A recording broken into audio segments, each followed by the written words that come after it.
Chair Cooney, we're on the air whenever you're ready to begin. Thank you, Mr.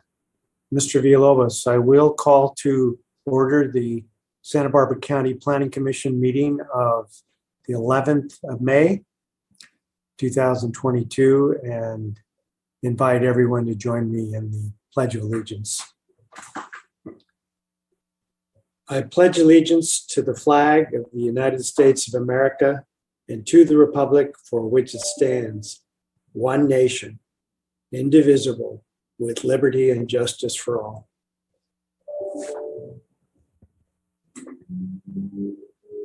Mr. Villalobos, as usual, please start us off with the TV coverage announcement and roll call. Yes, thank you, Mr. Chair. Planning Commission hearings are televised live on County of Santa Barbara Television, CSB TV, Channel 20 at 9 a.m. in the South Coast, Lompoc, San Ynez Valley, San Maria, and Orca areas. Rebroadcast of Planning Commission hearings are on Fridays after 5 p.m. on CSB TV, Channel 20.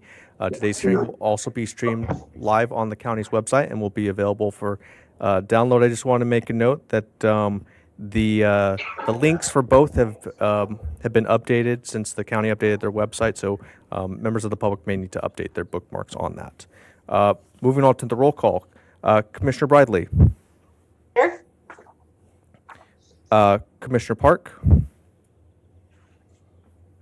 Looks like we're still waiting on Commissioner Park. Commissioner Farini. Here. Commissioner Martinez. Here. And Chair Cooney. Here. Thank you. Thank you, Mr. Villalobos. Our first business is to reconsider the circumstances of the COVID-19 state of emergency. Those of you that have the agenda understand that we have repeatedly renewed this resolution. I'll ask if Secretary Wilson has any comments, or Director Plowman.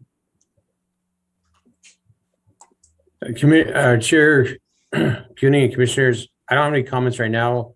The Director may provide an update during the Director's report in regards to if an action was taken yesterday at the board.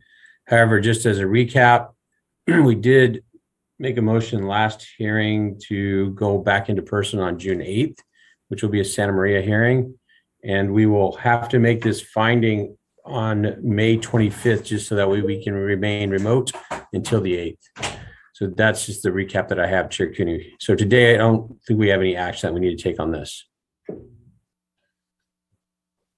Okay, great. We will defer this action till the 25th, our next meeting, and ask you, Mr. Wilson, for the agenda status report and then the projection report. Mr. Chair, members of the Commission, looking at the status of our agenda today, we have two items listed on our standard agenda.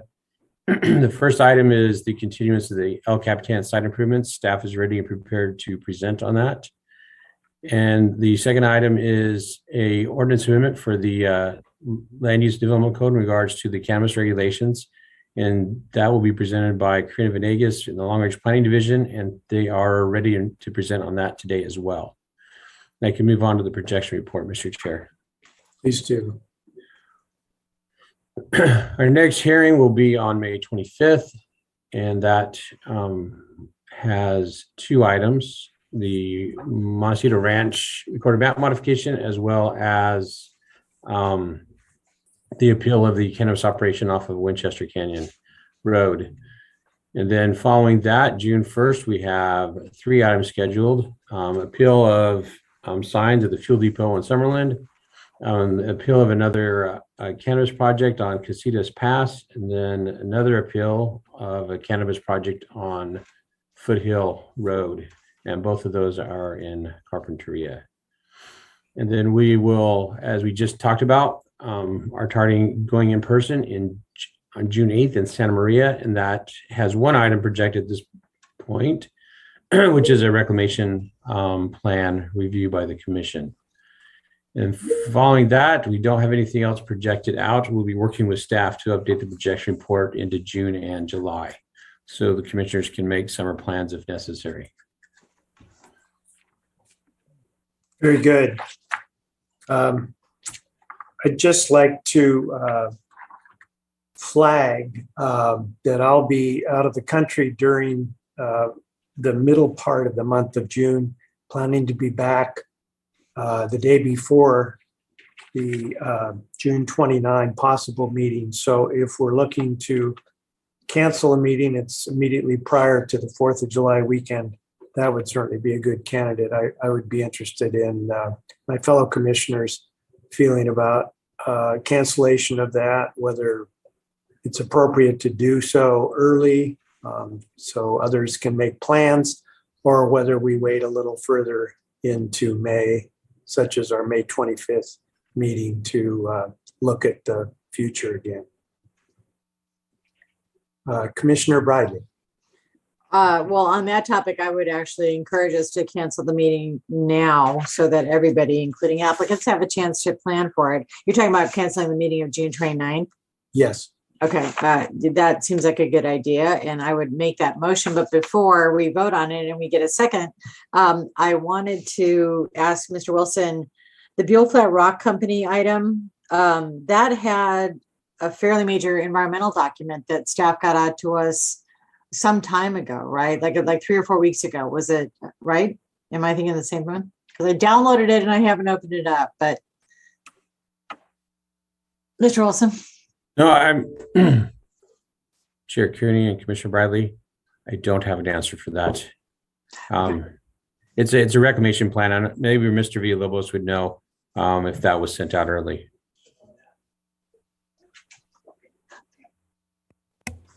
Sorry. I need to look that up because I don't remember. Okay. It's inconsequential. I just want to make sure I was remembering the same thing. So going back to the motion to cancel June 29th, I so move. Do we have a second? I'll second. Oh, Commissioner Martinez seconds. Thank you. Discussion from commissioners. Okay, I think we're ready for the roll call vote on that item. Mr. Villalobos. Commissioner Bradley, Aye. Commissioner Park, Aye. Commissioner Farini, Aye. Commissioner Martinez, Aye. Chair Cooney. Aye. Motion passes 5-0. Thank you very much. Any other comments from commissioners on the projection report?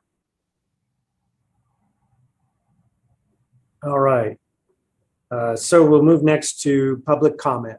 This is the opportunity on our agenda for the public to make comments to the commission on matters not on today's agenda.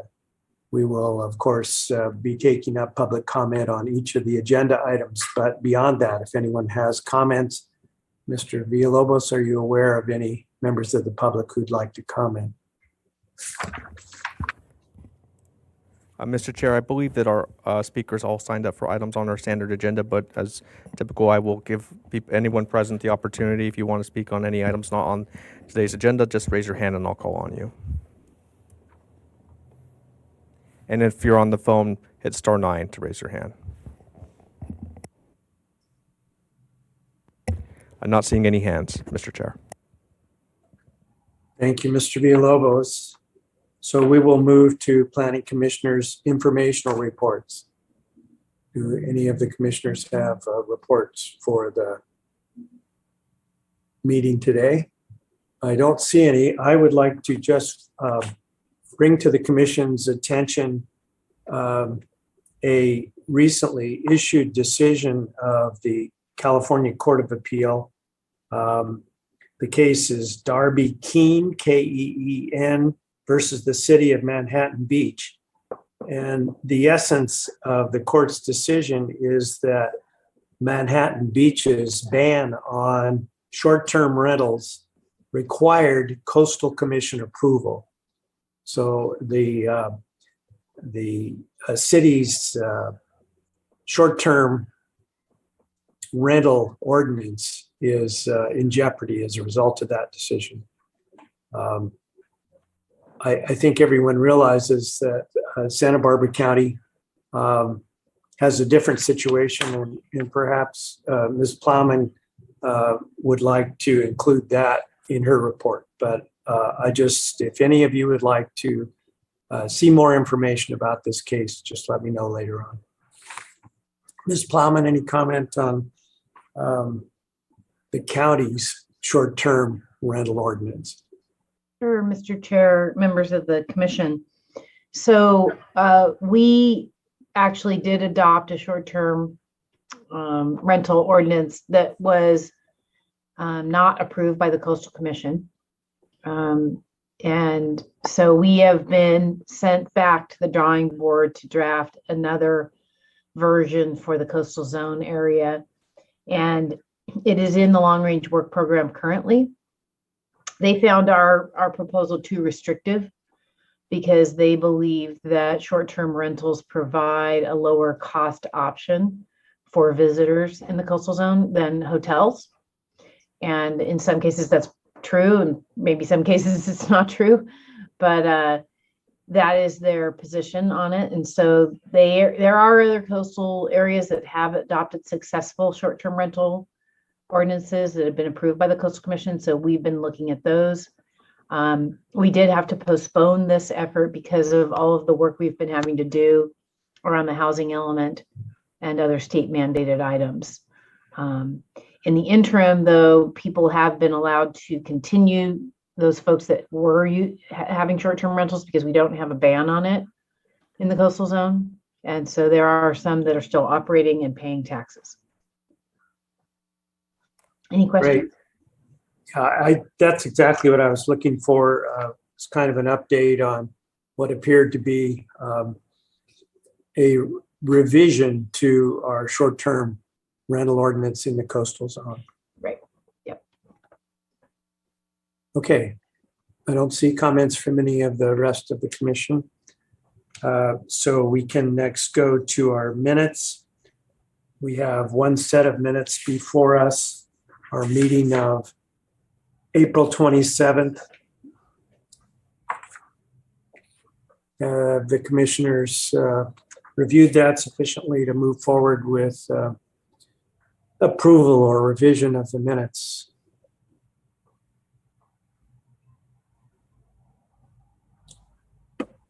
Commissioner Bridley, you're good for a motion on that?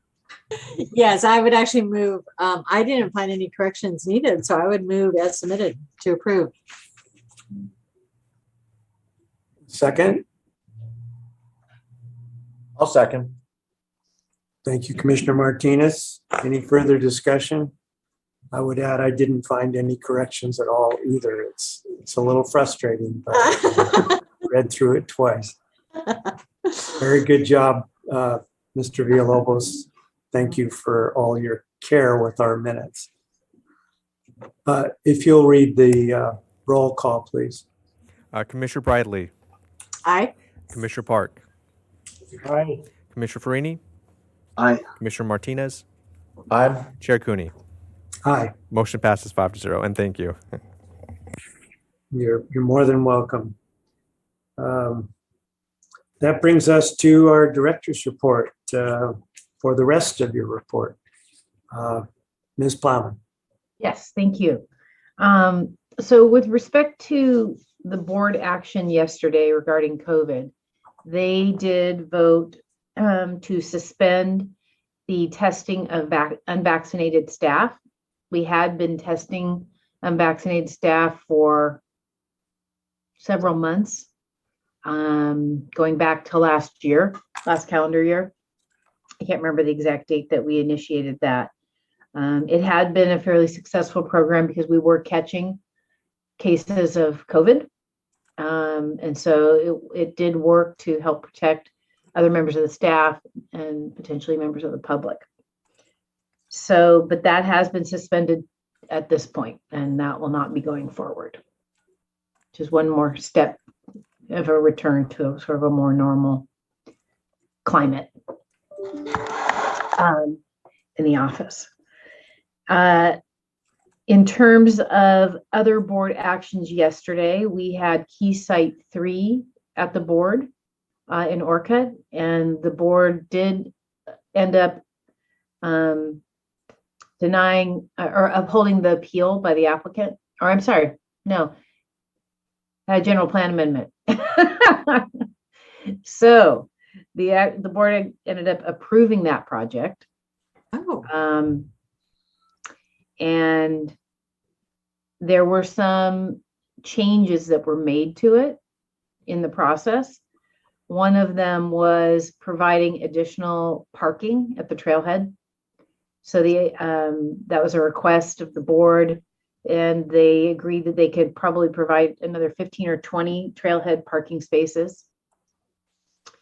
They had offered to build a sound wall for the Sunny Hills mobile home park. So they are going to be doing that. They added that to their project description. And then there had been some concerns about the detention basin that is on the site in the open space area. And they had wanted to see if that could be left open instead of fenced. And in this case, the engineering really isn't possible because the detention basin is about 14 feet deep. And the only way you can have an open detention basin is if it's less than 18 inches deep when the water fills for safety purposes. So they did agree to do some decorative fencing and some landscape screening. It had been something that the trails community in Orcutt had wanted. They had been concerned about sort of a unpleasant looking detention basin with chain link fence. So I thought that was a reasonable offer. And then the board changed the policy in the Orcutt community plan to read secondary access could be off Chancellor or Oak Brook. They did ask the applicant to make a good faith financial offer to the residents along Oak Brook to see if that would move them towards granting an easement, and the applicant did agree to do that as well. So I think that concludes the changes that had happened on that, and I'm happy to answer any questions. A question from Commissioner Bidley. let's go with your most recent part. So was that a unanimous vote at the board? It was a 3-2. 3-2, okay. And going back to your COVID update for the employees, does this mean that the non-vaccinated still have to wear masks? Is there another protocol in place? There is not. Okay. There is not. That's interesting. And I'm sure it's all tumbled up with legal rights and, protections for employees' rights and all that kind of stuff. So basically no testing. I think I've heard that from a couple other agencies. So that's very consistent. So that was my question. Thank you. Mm-hmm. Commissioner Farini. Thank you, Chair Cooney.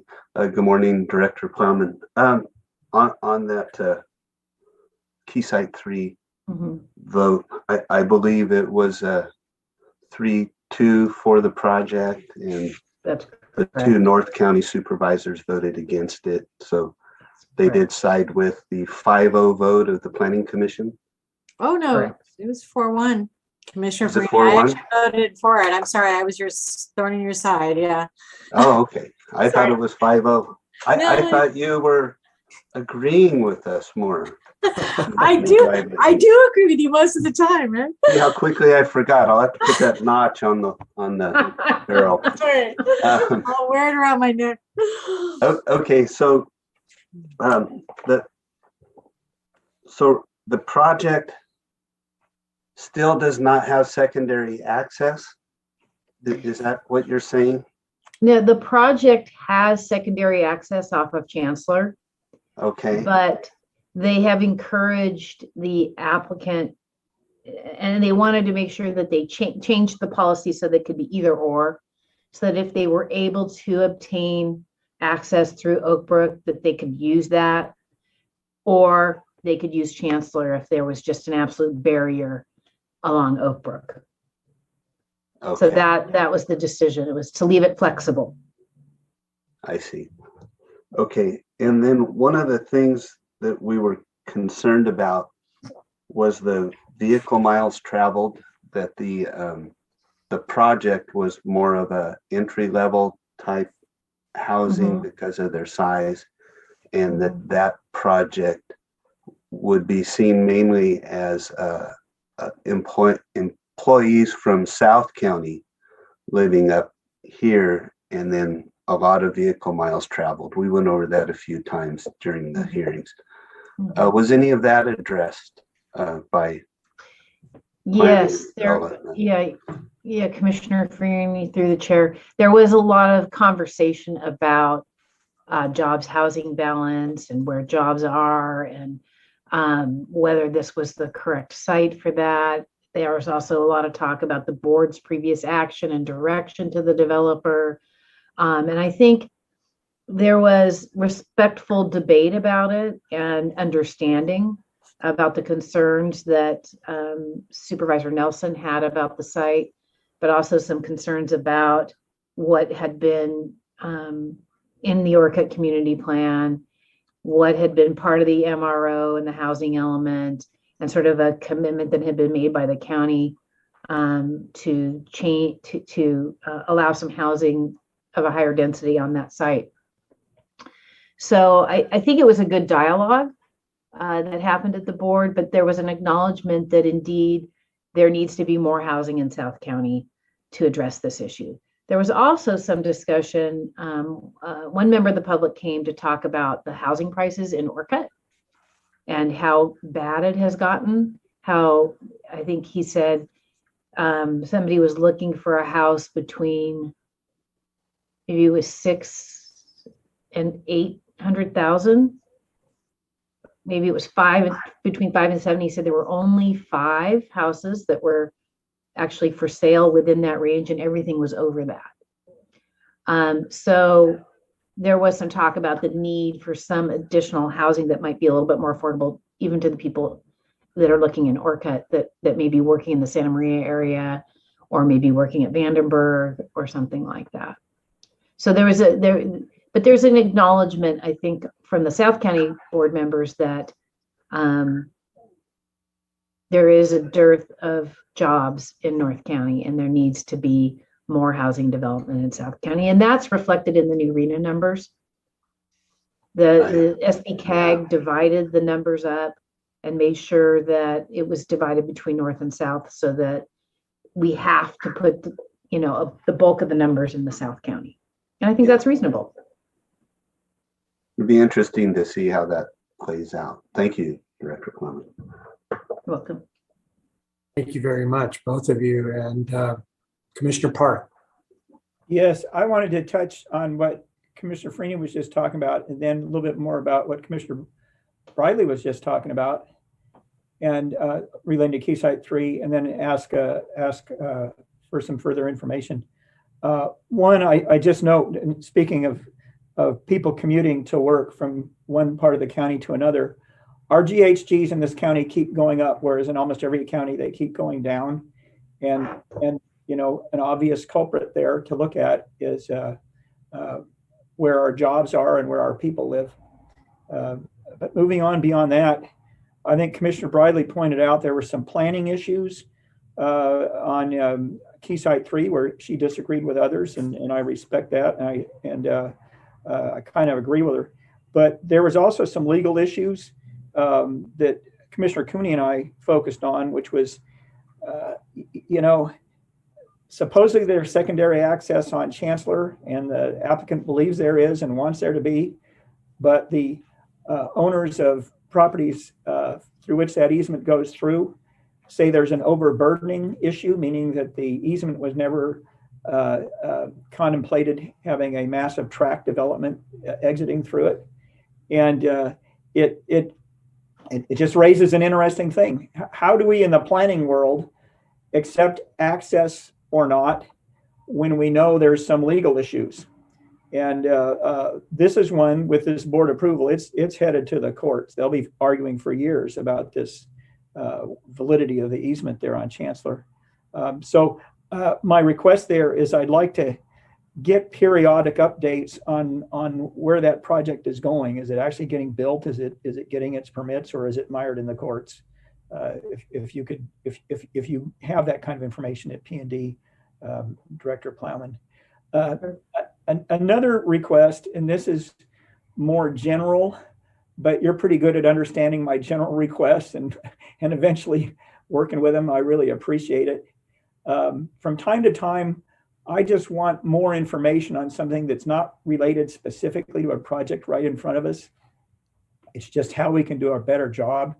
And this Key Site 3 project, as well as some others in my home area of Santa Ynez, I'm beginning to realize we have some projects where we look at big picture policy stuff and resource management of resources and things. And but then we do have some projects that are very detailed in our examination, and they tend to be in the more urban areas. And Santa Barbara County is funny. Some of our biggest cities, they aren't cities. I mean, Orcutt, Isla Vista, well, New Cuyama is not a big city, but it's a place. And so in Santa Ynez, New Cuyama, Orcutt, Isla Vista, we are essentially the city. And cities have microscopic examination with a lot of resources to look at some of these planning things. We don't really have that. And I guess what I'd like is some discussion sometime in the future when we have time on a meeting on the kind of dual roles of the planning apparatus. What's the expectation for us in these kind of unincorporated cities? And I think it's shown here in this Key Site 3. Local people there have a lot of very detailed perceptions and things they want to talk about. And we really haven't been there to listen to them because we don't have the time and apparatus. And I wonder what we're supposed to be doing. I hear it on Santa Ynez that we were looking at a project and people are talking about specific trees, street trees in Santa Ynez. I thought, well, why do we care? Well, in Solvang, the city would do it. In Santa Ynez, it's got to be us or nobody. So that's my request. Sometime in the future, maybe put together a little presentation on what our role is for planning in these unincorporated urban areas. Thank you. Thank you. Commissioner Park, any response at this point, Director Plowman? I think I would say that, and council may want to weigh in on this. So Commissioner Park, through the chair, there was some discussion about the easement and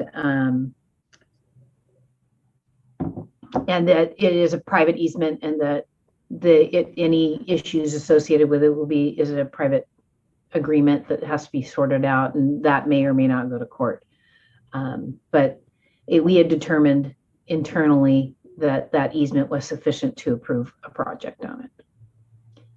With respect to your question about the Planning Commission's role, you're right in the sense that the Planning Commission and our department, for that matter, has lots of interesting things to think about, right? We have urban issues to think about. We have rural issues to think about. It's sort of what makes it interesting to work in this county, I think. But yes, you have to be thinking about a lot of different things. Whereas if you were on a city council, you'd be thinking more about the city and building up the city and probably even economic development and that kind of thing. So it is different to be on the Planning Commission in a county like ours, where we have a fair number of urbanized, unincorporated areas. So I'll talk with Secretary Wilson and think about that and see what we can do. Thanks. Thank you. Okay. So, should we move on? Well, let me ask Ms. Richardson, did you want to add anything? Your name was used, but I'm not sure you want to comment on that discussion. Sure, Chair and Supervisors. I don't have anything more to add to what Director Plowman said. There is a private easement to use Chancellor, and if there are any disputes about overburdening or details about that easement, it doesn't involve the county, and the parties may or may not litigate that between themselves. Okay, thank you, Ms. Richardson. Director Plowman, I wasn't sure you were through with your report. I'm not. Yeah, I have a few more things. So I wanted to let the Planning Commission know that The board is not having hearings on May 31st or June 6th. And then their budget hearings are on the 14th and 15th of June, if you're interested in that. And then I also wanted to let you know that the board is taking a summer break that's different than they used to normally take. This year, they're going to take the last 2 weeks in July and the first 2 weeks in August. And they will be closed down for that time. That will be their summer break. They usually take the month of August. So it's just shifted a bit this year. And then in terms of other future board items, we have the Vandebos appeal on the 17th of May, an appeal of an ADU on the 17th of May, and then the Santa Barbara Ranch on the 17th of May. So we have 3 items, May 17th. And then we have a big day on May 24th. We hear the Everbloom appeal, the Creekside appeal. We have a grand jury response on Idle Wells, and then the cannabis ordinance will be going to the board on the 24th. And then the next item we have at the board won't be till June 24th, and that is an update of telecom fees that we will be processing. And I believe that concludes my report. Happy to answer any more questions. Are there any questions from commissioners of Director Plowman, Commissioner Bridley? It's just really, did you say that it was May 24th was the cannabis ordinance projection? Correct. Thank you. Anybody else? Not seeing any. I think we're ready to move on to our standard agenda. And item number 1, if Mr. Villalobos will read that into the record for us. Certainly. The following is a hearing on the request of the California Department of Parks and Recreation to consider case numbers 20 DVP 8 and 20 CDP 63 and to accept as adequate the mitigated negative declaration prepared by the California Department of Parks and Recreation as lead agency under the California Environmental Quality Act. Thank you, Mr. Villalobos. We'll start with any up-to-date ex parte communications by commissioners since our first hearing on this item. Commissioner Park. Yes, since that hearing, I went out to the site again at the invitation of state parks and walked the road and the trail and then kind of wandered through the woods on my own, but mostly with state parks people, and Commissioner Freeney was with me. And then I've had 1 or 2 conversations since then with Dina Bellman. She also shared with me a document that I think has gone into the record as well. It had to do with identifying each tree that would be removed. And I also had a long site visit yesterday on my own, kind of tromping through the woods and taking pictures. And then what am I leaving out? Oh, yes. And I had a lengthy conversation with my friend Michael Benedict, former 4th District Planning Commissioner, and was my partner in crime, so to speak, in the 80s and 90s on the land trust when we were working on a lot of those conservation projects. And he's a well-known longtime botanist. We spoke at length about riparian habitat. And if I've left somebody else out, I'm sorry. Oh, I said, yes, I have not heard from opponents, but I did get an email from Mr. Kern at Gaviota Coast Conservancy that I was able to read Monday night. We just weren't able to connect. So we tried. Okay, Commissioner Bridley. I had a helpful conversation with Dina with State Parks on Monday, and I tried to reach out to Mr. Kern, but we didn't connect. And that is it. Commissioner Freeney. Thank you, Chair Cooney. Yes, I was on the site visit with Commissioner Park, and I got to see you personally for the first time in I think 2 years, so that was kind of fun. Yeah, that was put on by State Parks, and then I also spoke with Mark Shatillo yesterday. Okay. Um, I don't see Commissioner Martinez, anything? Okay. Nothing. I would disclose that on the same day that Commissioners Farini and Park visited, I did as well. Separately from them, I received an extensive tour from Ms. Bauman and other state park staff. It wasn't my first visit to LCAP ever, but it certainly is the first in a long, long time. And it was very interesting to have some input from staff as we walked the length of the proposed improvement. I don't believe I spoke to anyone else interested in this, although, as we all know, we received lots of written information. Okay, let's then proceed. Let's go to staff for the initial presentation. Thank you, Chair Cooney.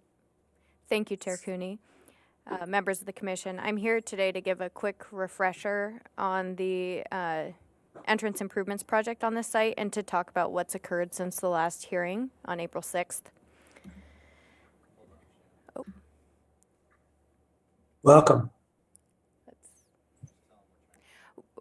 Oh, there we go. Resolved. So the County Planning Commission had continued the item to today with a request that the applicant schedule site visits with commissioners. And since that hearing, the applicant conducted the additional site visits, as you all said, with 3 more commissioners as well as the Coastal Commission. And they had multiple additional site visits that were open to members of the public and various community stakeholders as well. And based upon feedback from members of the commission and members of the public, the applicant revised their project to further reduce the total number of tree removals from what was originally analyzed being the 21 trees to 14 trees by removing the secondary ingress lane near the kiosk. And the applicant also changed the project to adjust the trail alignment between the bridge crossing and the upgraded culvert, and to modify the design of the secondary culvert to avoid the removal of a sycamore. So to reiterate the purpose of the project that's before you today, it's to construct a bridge to enhance passage of fish and provide them with access to more than 4 miles of upstream habitat, to improve existing entrance facilities through upgrades to infrastructure, to improve stormwater control on site to protect the creek and ocean, and to construct an upgraded kiosk facility. And those improvements to the entrance area will provide significant safety upgrades, accessible trails, better working conditions for park employees, and a more natural hydrology in the creek. To give a quick refresher on the main project components and how they've changed since last month, I'll go over each component quickly. The applicant is proposing the more accessible trail entrance with the concrete sidewalk on site leading up to it to encourage pedestrians to use the trail rather than the road, which often happens now and results in conflicts with vehicles as well as unsafe conditions for pedestrians and drivers and cyclists. And the new trail entrance and rehabilitation of the existing trail will utilize a stacked rock design to improve accessibility and avoid channelization of the trail during storm events. The existing entrance road to the state beach will also be widened approximately 4 feet and improved at several locations along its 1,500-foot length to better accommodate cyclists, larger vehicles, and emergency vehicles. And as we talked about in the staff report, the widening section on the side of the road is placed on the side of the road to result in the least impact to habitat and individual trees and to minimize grading, which is another policy concern. And Commissioner Park mentioned the graphic that was provided by State Parks. It was included as an attachment P to the staff memo and does a really excellent job explaining the decision-making process and analysis that went into their design to minimize tree removal. And this slide is actually showing the older project design for clarity, but just to show you, the secondary ingress lane that was removed is approximately here. And that was intended to reduce road backup during the busy season as well as wait times for day use visitors, but it's been removed to preserve an additional 5 trees. We'd also previously discussed that there's an existing 40-foot long corrugated metal culvert that's spanning the creek, and the CDFW characterizes it as in extremely poor condition. It presents a steelhead and other fish with a barrier to passage. So the applicant is proposing that that culvert be demolished and replaced with an open channel fish-friendly bridge to restore passage to approximately 4 miles upstream with funding from California Department of Fish and Wildlife. And tree removal was the main topic of discussion last hearing. Obviously, tree removal and habitat impacts are reduced by design and mitigation in this project. However, in order to replace the damaged culvert and to widen the road for safer access, some removal is required. So as we discussed previously, the applicant has redesigned the project and eliminated that secondary ingress lane to further reduce tree removal to 14, of which 9 are native and require replacement. They are also preemptively proposing mitigation planting for potentially impacted trees.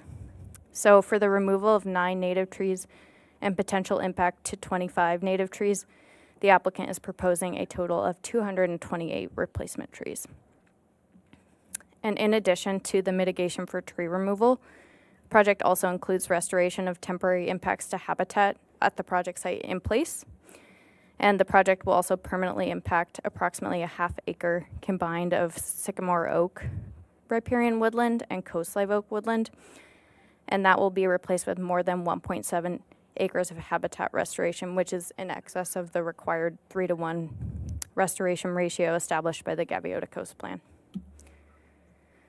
And lastly, we have the removal of the current entrance kiosk and office buildings and a replacement with a single building in approximately the same location. So as discussed in the docketed staff report and the memo, the proposed entrance improvements are consistent with all applicable policies and provisions in the comprehensive plan, including the coastal land use plan and the Gaviota Coast Plan, and with all requirements of Article 2. And in particular, the project exceeds standards and requirements that are related to tree and habitat replacement.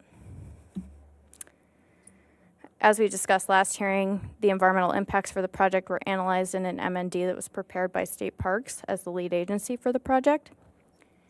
And they adopted that final MND on April 9th, 2018.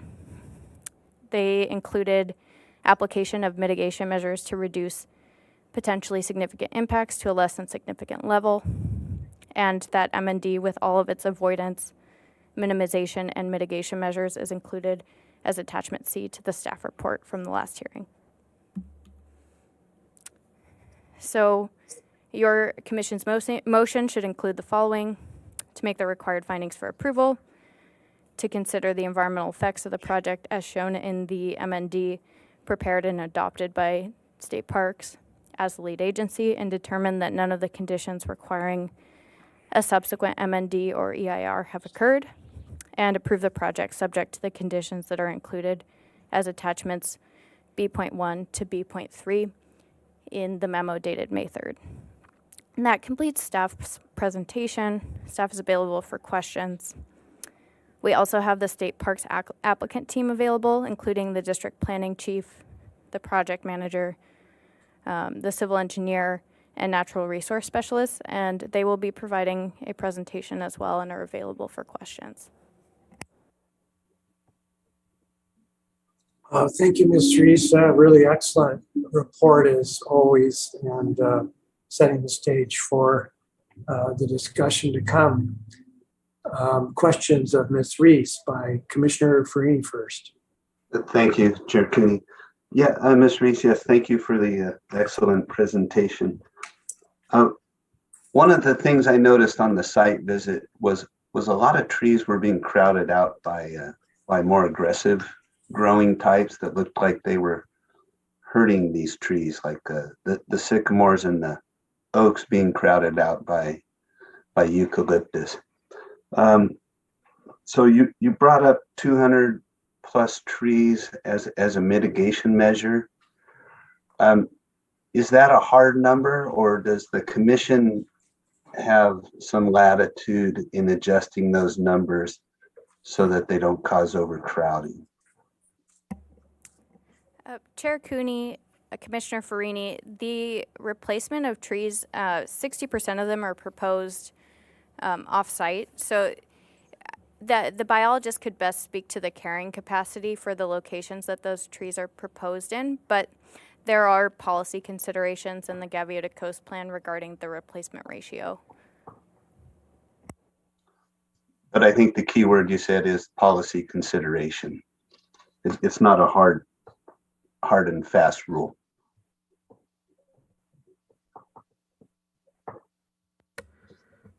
Good morning, commissioners. I think the ratio in the community plan is, I would consider that a standard ratio that needs to be applied to a project. We can definitely get back to you on this. I'm not Okay. sure. Yeah. I'd appreciate it. Okay. Thank you. Thanks. Commissioner Park? Yeah, and I can speak to that too, but I don't think I will right now. I want to ask my question of Ms. Reese. The MND was prepared by Parks, not by our P&D, right? Commissioner Park, through the chair, that's correct. But you reviewed it as to its adequacy, or you wouldn't have made the recommendations you did, right? Commissioner Park, through the chair, that's correct. So the role of the Planning Commission here is to make the findings that none of the conditions in CEQA Guidelines Section 15162 that would require additional review have occurred. Okay. Could you briefly elaborate on your reasoning as to why you believe that the MND is adequate and that we don't need an EIR? As you know, that issue is raised in the letter submitted Monday by March Tiller and Anna Citron for the Gaviota Coast Conservancy.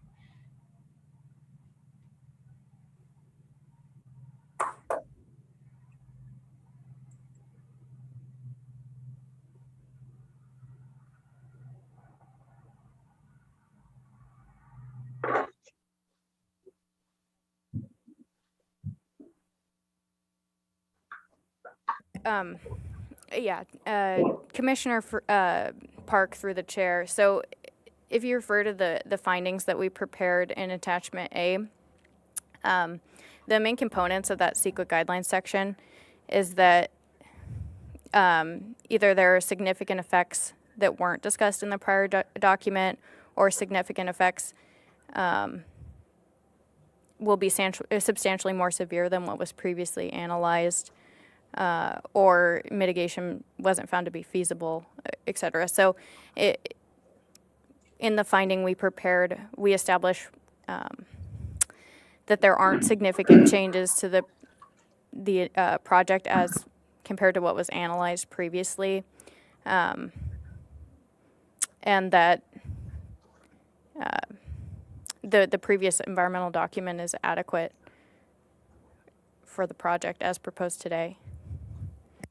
And when you're referring to previous environmental document, you're referring to the MND?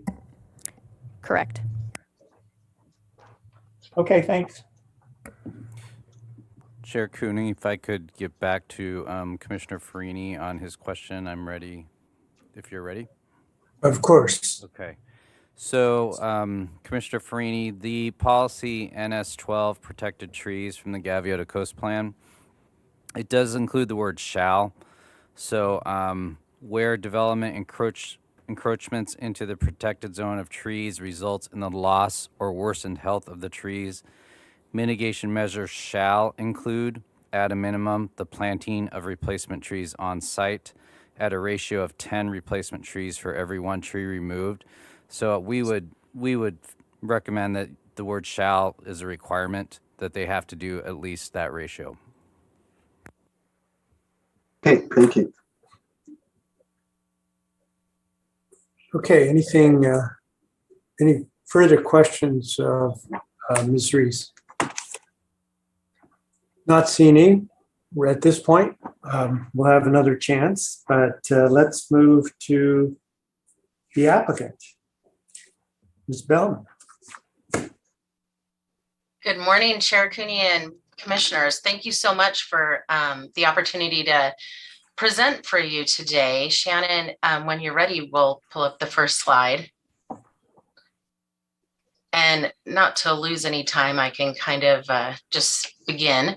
Today, we're going to reflect on the proposed project and State Parks planning process and progress in the months since the initial hearing.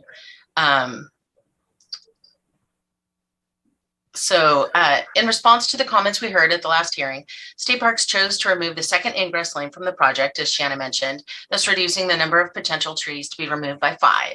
We also produced more clarifying documents, which are available on the project website, parks.ca.gov/El Capitan project. This includes the tree evaluation document that we've already discussed. The timeline of project outreach and engagement does date back to 2018 with the environmental document. And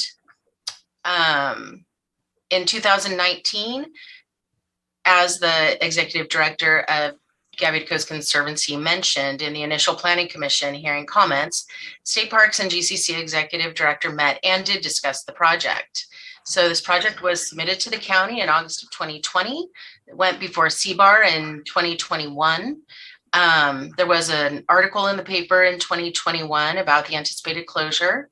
The county planning held meetings with Coastal Commission in the summer of 2021.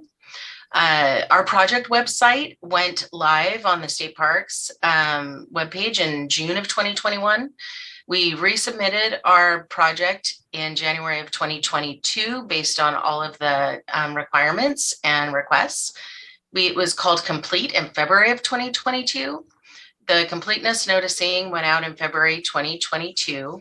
And in March 2022, the county web page went live. Sidewalks, the first sidewalks at El Capitan were also that month. And the county hearing notice went out in March. Our first hearing, as we've talked about, was on April 6th and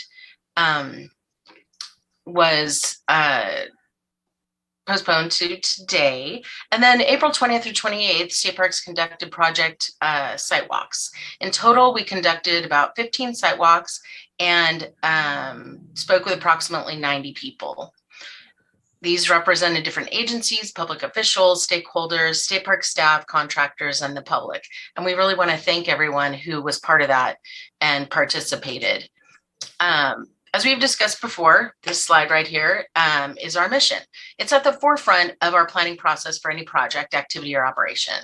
As we consider projects such as this, we start thinking big with the most ideal situation that will achieve our goals. In this project, that included bike lanes, longer second ingress lane, a sidewalk adjacent the road, and then we begin the considerations of things like surveyed impacts, our mission, public feedback, and we then altered the plan to reduce things like the width of the road, to have a smaller footprint to help preserve the natural resources of El Capitan State Beach.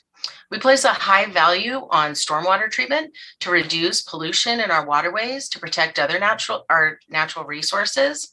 And we see the bridge as a way to preserve our state's biological diversity in the hope of bringing back an endangered species to the area. At the same time, we look to rehabilitating the trail to increase safety for the public and to participate in this high quality outdoor recreation area along the coast. We always keep our mission as a natural resource agency in the forefront, as well as public feedback as we consider the different options to reach a beneficial project. Next slide, please. These were the goals that we've stated throughout the project. So removing the fish barrier, improve public safety, improve accessibility and coastal access, improve stormwater quality per the Santa Barbara Project Clean Water Guidelines, and adapt to current and future access in El Capitan State Beach. Next. The project components. Quickly, we'll talk about it's a new kiosk and a new trail are consistent and long. So let's move to the next. Monica to go.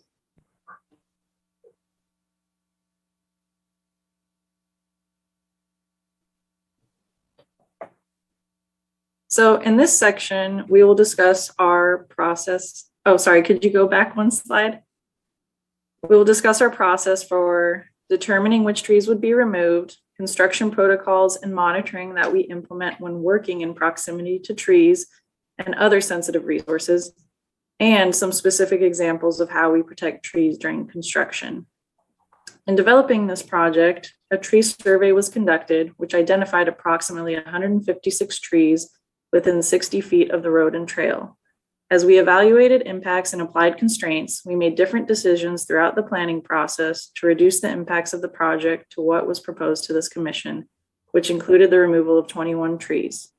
After hearing concerns at the previous Planning Commission hearing and conducting further outreach, we made the decision to remove a notable piece of our project, the second ingress lane, in an effort to further reduce the number of trees to 14. During design, the engineer and natural resource specialists worked together in order to minimize impacts to trees. Examples include putting in a retaining wall to avoid impacts to trees on the other side of the road, widening on the side of the road that would have fewer impacts to trees, and placing a bioretention system in a more open area that would result in removal of only one non-native tree. When siting project components and determining which trees would be removed, the following factors were considered: the number of trees potentially affected, size of the trees, health and structural integrity of the trees, and the species, such as whether the tree is native or non-native to the area. It is also important to note that we assume the worst case scenario for tree removal and impacts so that all potential impacts are addressed in our mitigation, and so our costs from change orders during construction are minimized. Next slide, please. During construction, two project specification, the constraints and mitigations and tree and plant protection specifications, will define the contractor's site operations by including measures to protect natural and cultural resources during construction. Prior to construction initiating, natural and cultural resource staff will conduct a training for all the contractor's employees and subs regarding these specifications. A dedicated project inspector, along with natural and cultural resource specialists, will monitor construction activities. For this project, cultural resource specialists include archaeologists and Native American representatives. Next slide, please. During construction, a qualified arborist licensed and certified by the International Society of Arboriculture will consult on protection measures for trees to remain and prepare inspection reports. Some of the arborist responsibilities will include overseeing and consulting on work involving the pruning of trees and removal of trees. All trees that are marked for removal on the plans will be evaluated by the project arborist to determine if measures can be implemented to possibly retain the tree. There will also be natural resource monitoring that will occur during vegetation removal and work within tree protection zones. And it should be noted that there will be additional monitoring to address impacts to other natural resources such as El Capitan Creek and sensitive wildlife species. Lastly, cultural resource monitoring, which will include both an archaeologist and Native American representative, will occur during ground disturbing work. Next slide, please. When working near and within tree protection zones, we avoid damage by implementing the following protection measures, which include installing temporary fencing around protection zones to prevent potential damage to trees and other vegetation and protect the public during construction, applying tree trunk protection, for example, wrapping pieces of lumber vertically around the tree, installing metal plates or plywood on the ground to prevent the compaction of roots, clearing and excavating with gentler methods such as hand tools, vacuum, or air spade to avoid disturbance to tree roots, and finally, covering and wetting exposed roots to prevent them from drying out. Next slide, please. I'll now turn over the presentation to our engineer. Morning. Restoring El Capitan Creek is one of the key goals and components of this project. To achieve this, we'll be removing the existing fish barrier and replacing it with a full span bridge and natural creek bottom per CDFW recommendations in line with current standards of practice. Next slide, please. Creek restoration will be accomplished by removal of the existing culvert structure, providing a simulated stream bed that will closely mimic the native stream bed. This image indicates how the existing creek channel is unnaturally altered by the culvert that was installed perpendicular to the road, rather than in line with the natural route of the creek. The culvert will be replaced by a full span bridge, minimizing impacts to the stream bed while establishing a stream crossing perpendicular to the flow of the creek, which is more in line with current standard of practice and will help avoid erosion of the creek banks. Next slide, please. The current culvert was constructed around 1950 and is beyond its typical design life, as evidenced by several buckled sections and areas that have completely corroded that present barriers for fish passage. By replacing the degraded and failing culvert with the proposed 65-foot span bridge, this project will restore the creek to a more natural creek bed that matches the existing creek width and alignment, reestablishes more natural hydrologic conditions, and removes a barrier to endangered steelhead trout spawning, providing the fish access to the reach of creek upstream of the project area, an objective with the support of various resource agencies. In fact, NOAA, which regulates the species, identifies El Capitan Creek as a priority watershed in the federal recovery plan for steelhead. Next slide, please. The existing culvert has the capacity to handle smaller storm events. In larger storm events, the culvert is overwhelmed and deposits significant amounts of sediment and debris onto the road and into the creek channel. The new bridge will be capable of conveying the 100-year storm, even without overtopping. These large storm events are anticipated to become more frequent in coming years due to the effects of climate change. Next slide, please. Another key component of this project is to provide accessible paths of travel for the public. The public accesses the existing trail by going down a set of non-accessible timber steps. Anyone that is unable to descend those steps due to a disability, children's stroller, or beach gear commonly enters the site along the entrance road, which presents a safety concern. An accessible trail is one that meets the following requirements. It has a proper running slope and cross slope, it has a firm and unyielding surface, and it provides proper drainage design to prevent erosion and degradation of the trail surface and grades. Next slide, please. The existing trail is not accessible and is deficient in the following areas. It has a set of non-accessible timber steps, which do not meet accessible grade requirements. The trail has become entrenched and is a conduit for water due to erosion and unsustainable grades. And after rains, the water ponds and does not provide a firm and unyielding surface.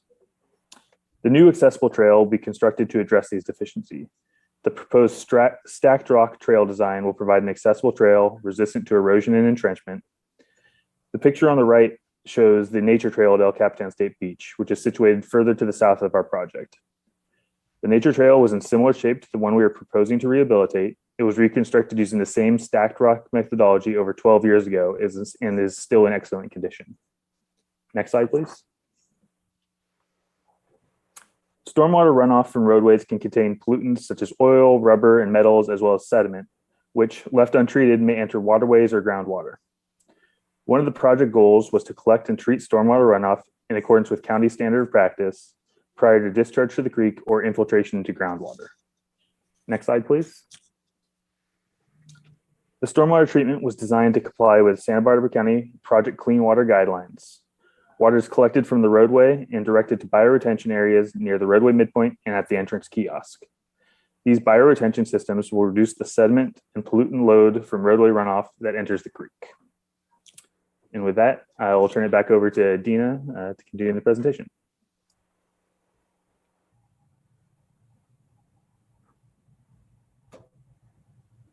Dina, you're muted. So sorry. Some of you that were with us on the sidewalks may realize that that was not Matt Anderson's voice, that has been our civil engineer for this project, but we want to thank Greg Stone, his supervising engineer, for stepping in. Thank you so much, Greg. So in the next slide, we'll move to the State Parks planning process for this project. Can we go to the next slide, please? Wanted to share with you kind of a collage of what this project represents. And to really identify, State Parks has taken a holistic approach to our planning efforts for the El Capitan Entrance Improvement Project. We value individual perspectives that stakeholders, groups, agencies, and the public have shared.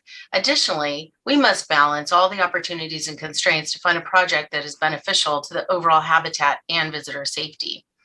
This project, it will update facilities and the road to current standards. It will improve the fish passage and El Capitan Creek stream bed, increase pedestrian safety, improve accessibility. And all of this is done with a focus on minimizing resource impacts while providing coastal access and high quality recreational opportunity. Next slide, please.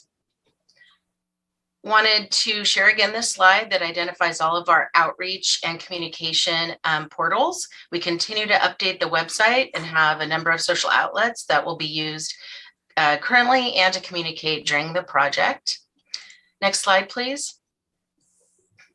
This is your local State Parks Channel Coast District planning team, and we are available to you and the public at any time. Next slide, please. This identifies our Southern Service Center design team. And like I mentioned, stepping in for Matt today was our engineer, Greg Stone. Next slide.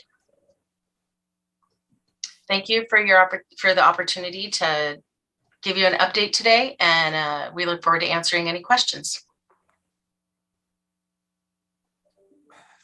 Thank you, Ms. Bellman. You either rehearse that a lot or you just naturally make a very good presentation.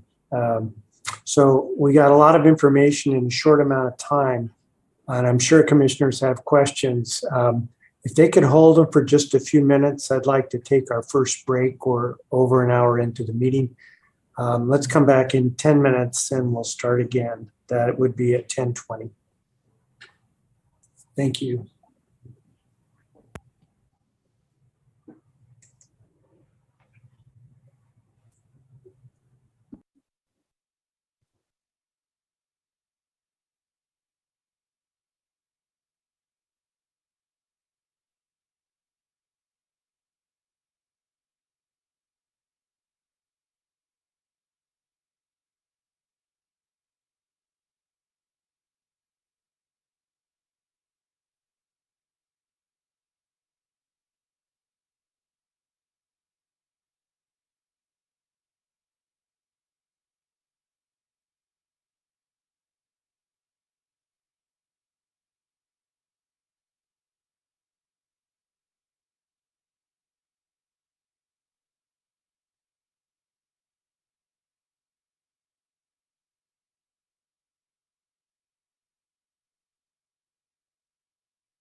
Mr. Chair, we're back on the air whenever you're ready. We're ready. Okay, we're back on the record.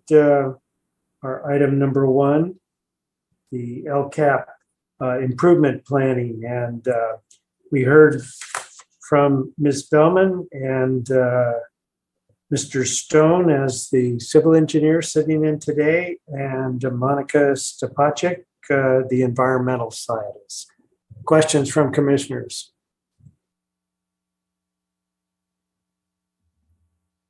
Mr. Park, are you good for questions? Yeah, I have a question.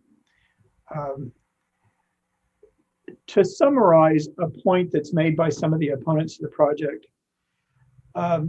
there's a concern that we've identified certain large trees that'll be gone, but that in the process of removing them and widening, there will be a whole lot of small trees and other things that'll be removed that aren't specified, and that those would be the small trees that would grow up and replace the canopy. Could you address if there will be any preservation effort for those unenumerated trees that are in the project area, or will all that simply be mowed down for the facilitate construction? Thank you, Commissioner Park. I will refer that to Monica Stupacek, and she can talk about the mitigation that is due for those. Okay. So any trees that are within the areas of permanent impacts would be removed. So if they're less than if they have a DBH of less than 6 inches, they would be removed as part of this project. And per the Santa Barbara County Planning and Development Tree Protection Policy paper, those trees would not need to be mitigated for. And then as far as the comment about those trees being the ones that are anticipated to fill in the canopy, those aren't the trees that we're talking about. They would be the trees that are adjacent to the development that would be filling in the canopy. Also, the conditions around El Capitan Creek are optimal for tree growth, so we anticipate that natural recruitment of trees would occur quickly in any areas that are opened up. Monica, could you also comment on the variety of vegetation that will be mitigated for in and around the project site? I think that might lend partially towards what he's talking about. Sure. So any areas that are temporarily impacted by construction activities will be revegetated on site after construction.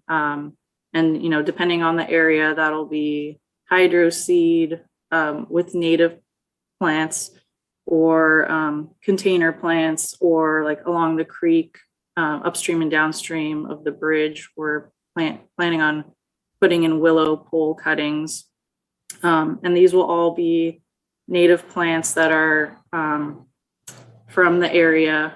And then for any impacts, permanent impacts to,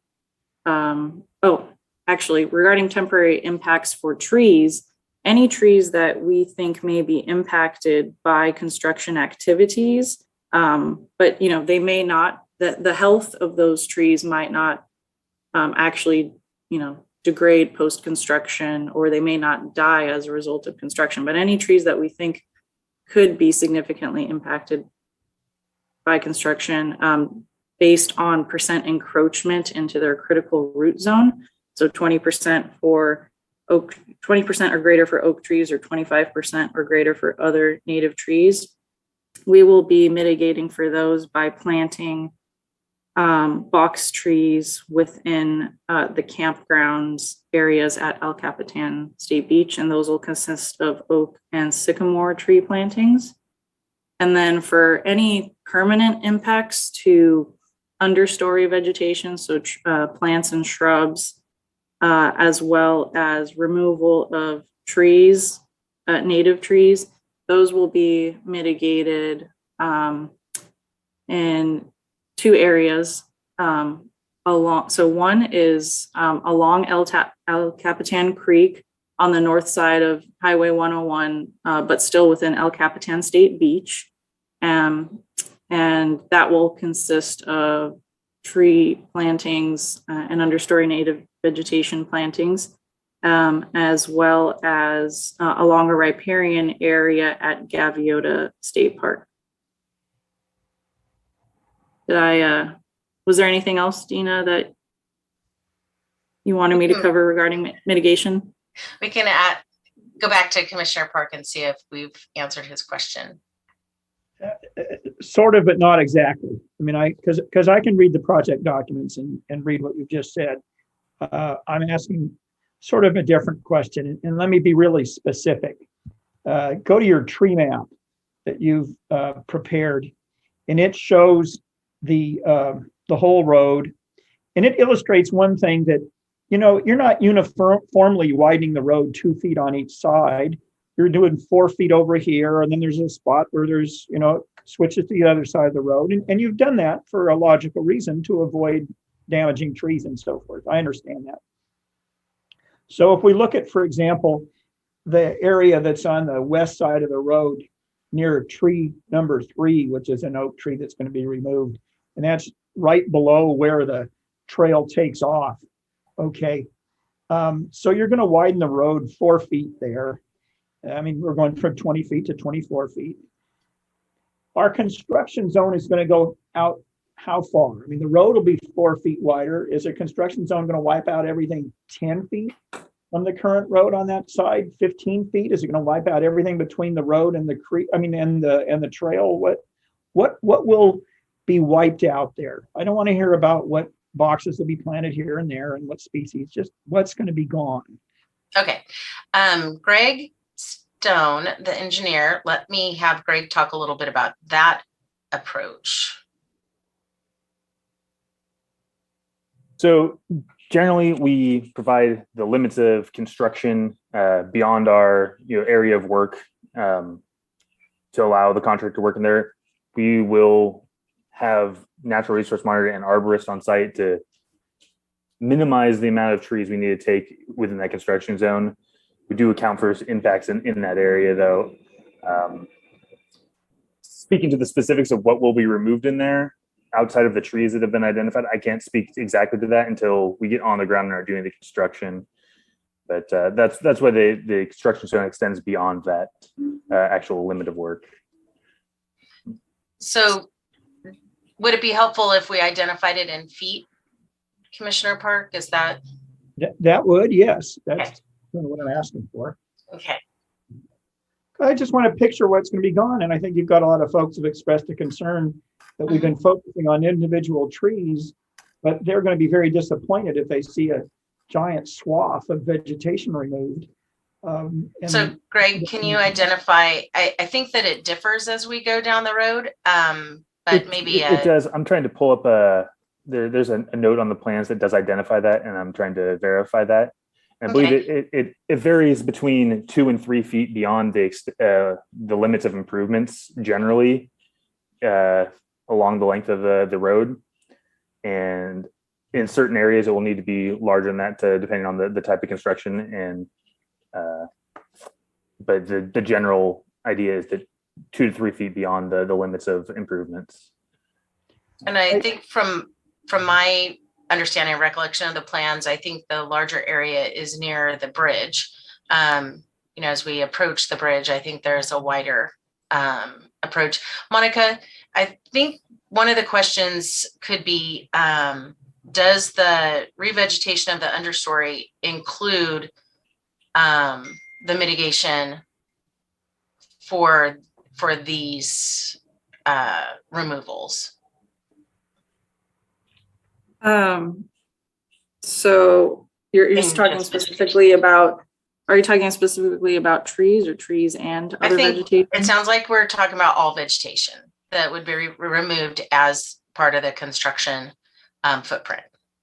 Yeah, so in our project area, like I said, any areas beyond our development footprint, let's say beyond the edge of road widening, that would be impacted by construction activities. Those are going to be revegetated.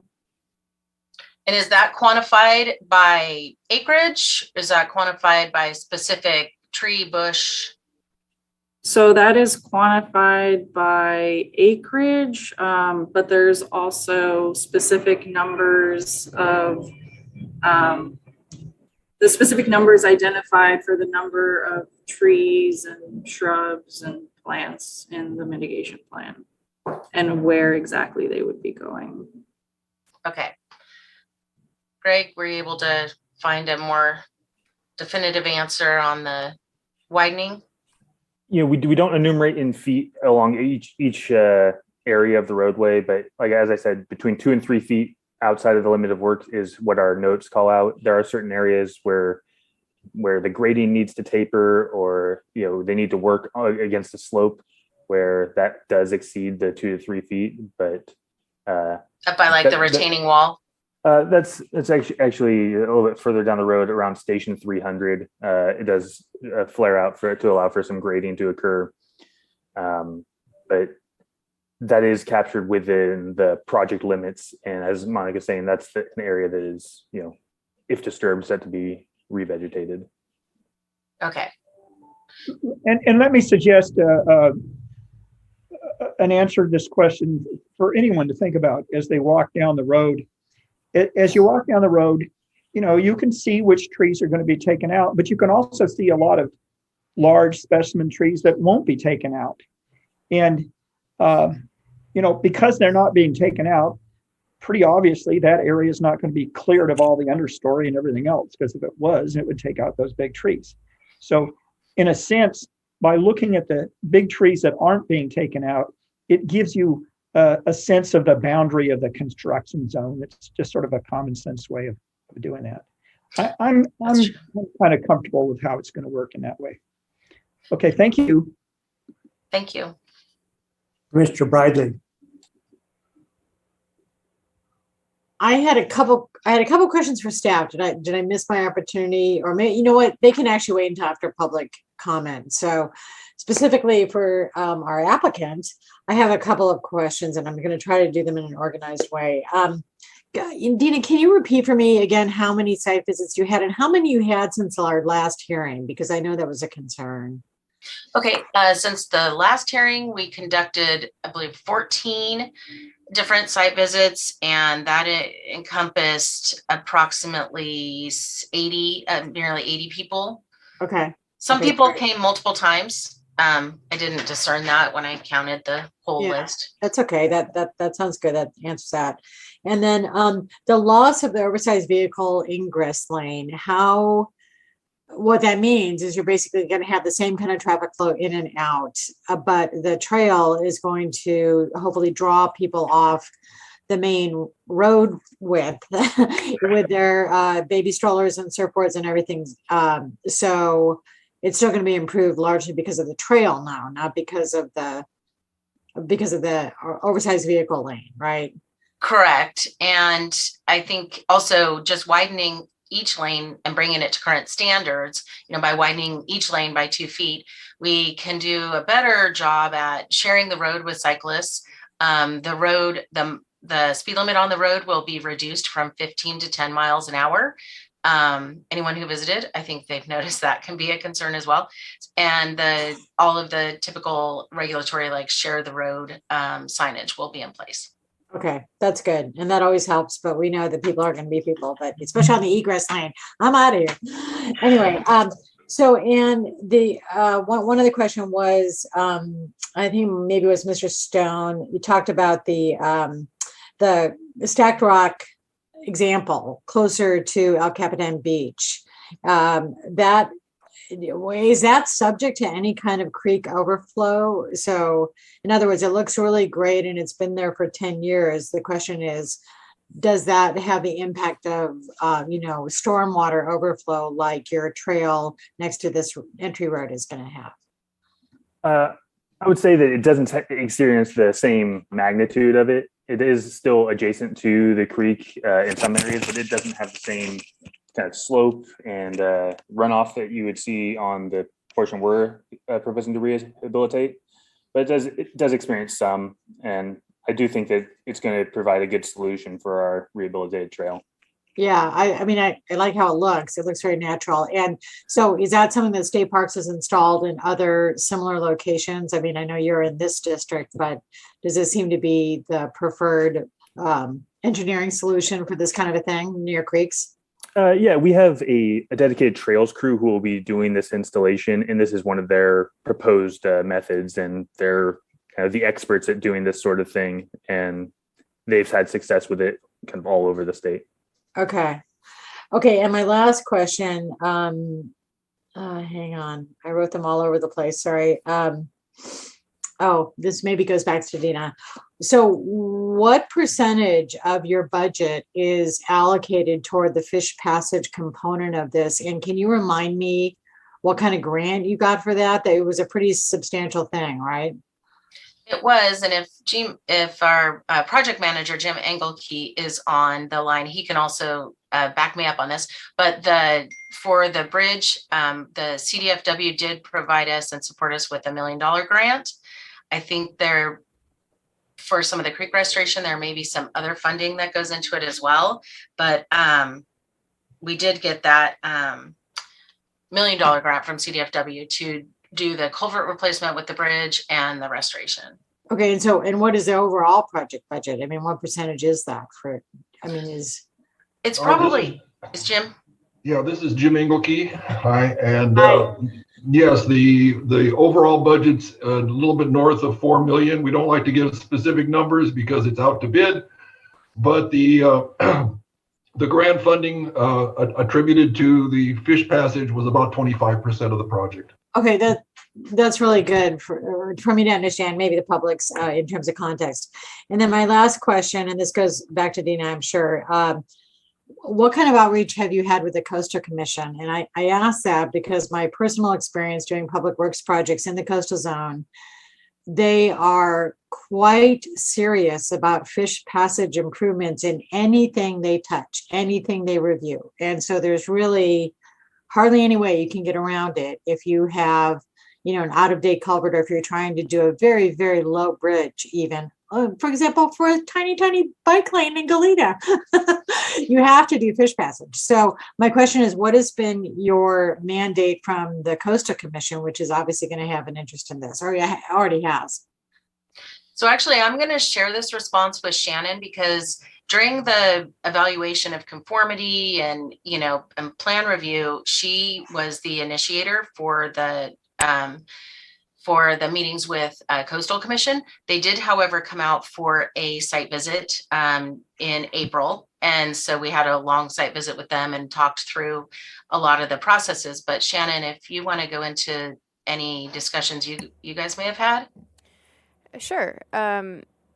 Commissioner Bradley, through the chair, we had a number of meetings with the Coastal Commission. They had concerns, for example, how public access would be maintained throughout the project, and State Parks responded with a plan for how to keep trails open to the extent feasible.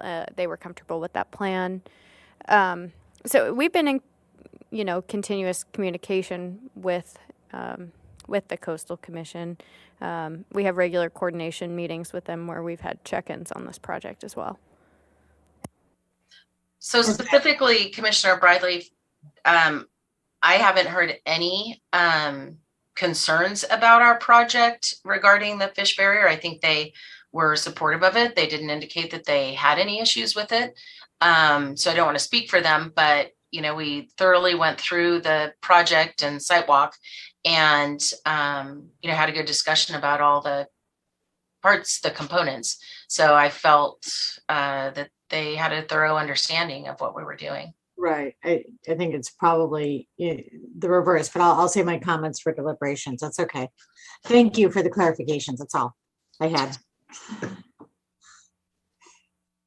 Okay, good questions, good answers. Any other commissioner questions of the applicants? Okay, then let's move to the public and back to Mr. Villalobos. All right, we're going to start with our telephone caller. If you could hit star 6 to unmute yourself. See your hand up. And just identify yourself for the record before you start your comments. Yes, hello. My name is Teresa Bisson. All right, Teresa, thank you so much. Go ahead. Yes. Thank you for the opportunity to express my thoughts regarding El Capitan's entrance improvement project.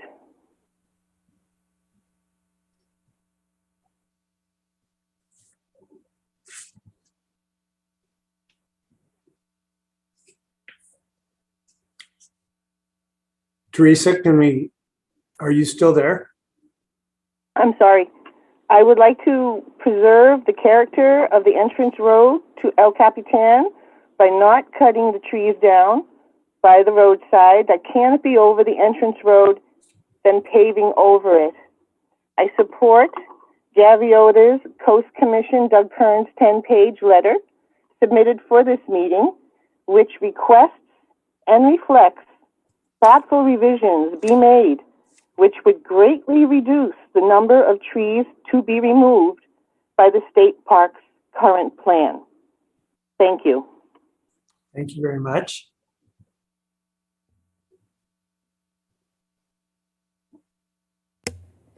Our next speaker will be Doug Kern, to be followed by Anna Citron.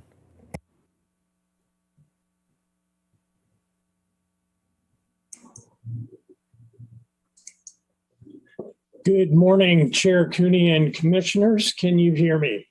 We can. Thank you, Mr. Kern. Thank you so much. Thank you for the opportunity to provide comments on the El Capitan Improvement Project. Gaviota Coast Conservancy appreciates the efforts made by commissioners to investigate and evaluate this project. We very much appreciate the work performed by our colleagues at California State Parks to provide additional information and site visits. We're also very grateful for State Parks' efforts to reduce the impacts of the proposed project. Even with these proposed project changes, GCC remains alarmed regarding the significant impacts to aesthetic and environmental resources. We realize that State Parks has offered to mitigate these impacts, but the mitigation will take decades to restore the effects of the project and may never actually restore the sublime character of the El Cap Entrance Road project or area. You have our detailed written comments. In those comments, we reiterate that GCC is very supportive of removing barriers to steelhead migration all along the Gaviota Coast. We also provide two alternatives to the proposed project that retain the sublime character of the site. My remaining time, I want to draw your attention to a very significant element of the project, which is the culvert to bridge conversion. A careful look at the construction plans, looking at all those little yellow X's indicating tree removals, indicates that in addition to the 6 very large trees, the culvert to bridge conversion will remove 14 additional trees of smaller size for a total of 20 trees. California Department of Fish and Wildlife thinks this particular culvert is a low to moderate fish passage barrier, as my photos from April 20th in our comments show. So why remove this instead of repairing it for far less costs and less impact to environmental resources? We note that 800 feet upstream is the Highway 101 culvert, which, while it has been repaired for fish passage, CDFW considers this culvert to likely limit or prevent passage of steelhead. Given this actual barrier to fish passage just upstream, why remove these 20 trees to replace the culvert with a bridge when the culvert does not present a fish passage barrier? Given the significant visual, aesthetic, and environmental impacts from the project, we respectfully request that a subsequent environmental impact report be conducted unless a better, less impactful solution becomes available. Thank you very much for your time. Thank you, Mr. Kern. Our next speaker will be Anna Citron, to be followed by Christina McGinnis. Good morning. Can you hear me? Yes. Great. Good morning, Chair Cooney and Commissioners. Anna Citron with the Law Office of Mark Shatillo, representing the Gaviota Coast Conservancy. You've heard from Doug about our substantive concerns. I'd like to focus just on the issue of CEQA compliance. And I appreciate Commissioner Park queuing up this issue at the beginning of the hearing, and it is an important issue. In its responsible agency role, the Planning Commission must consider state parks MND and must make a specific finding, which has to be based on substantial evidence in the record, that the MND is adequate for the county's use. If the MND is not adequate, the Commission has the discretion to require subsequent environmental review if, among other things, substantial changes or new information is disclosed after the MND's adoption and results in new or significantly increased impacts, or shows new feasible mitigation measures, etc. Here, the MND, when it was prepared and adopted back in 2018, it didn't include detailed descriptions of any of the physical alterations, no detailed site plan. There was a conceptual site plan that was extremely vague. And importantly, it didn't describe or even estimate the number of trees that would be removed. The visual impact discussion in the neg deck is very brief. There's no visual simulations provided, and I think that's an important point and really gets to Commissioner Park's question about how can we picture what's going to be gone? And the answer is we can't, because there haven't been any visual simulations prepared or other meaningful details disclosed. And the biological resources discussion similarly, it was very brief. It relied on replacement plantings as mitigation, which will take decades to grow to the size where they might even begin to constitute mitigation. But again, as Doug mentioned, the visual impacts are likely unmitigable. So it was only after time to challenge the negative declaration expired that state parks prepared a habitat mitigation and monitoring plan in December 2021, which for the first time included that estimate of the number and types of trees to be removed. This post-MND disclosure, which shows this extensive tree removal and the impacts it will have, we believe does require major revisions to the negative declaration due to the involvement of new and substantially increased impacts to the visual and biological environment. We also have concerns about the adequacy of the proposed mitigation measures, which were developed based on a fundamentally incomplete negative declaration. The Commission has the specific responsibility under CEQA to mitigate or avoid the direct and indirect environmental effects of permits that you approve. And here we have mitigation measures, for example, Bio 1, 3, and 4, that use the word should in the context of construction timing that would avoid impacts to red-legged frog, monarch butterflies, and roosting bats. I think when we see the extent of the vegetation removal that's proposed, these and other mitigation measures need to be substantially strengthened. The CEQA process would enable you to systematically review the impacts of the project, prepare visual simulations, and fully evaluate whether there are alternatives that could feasibly reduce the project's significant impacts, or additional mitigation measures that would do the same. So while we appreciate that State Parks is engaging with the community now and is proposing additional changes in an attempt to mitigate these impacts further and achieve consistency with Gaviota Coast Plan policy, which I'll underscore requires that these impacts be avoided to the maximum extent feasible. And I don't think we have any substantial evidence showing that that's the case here. So for these reasons, we urge the Commission to require a subsequent environmental impact report under CEQA Guidelines 15162. And that concludes my comments. Thank you very much. Thank you, Mr. Chair.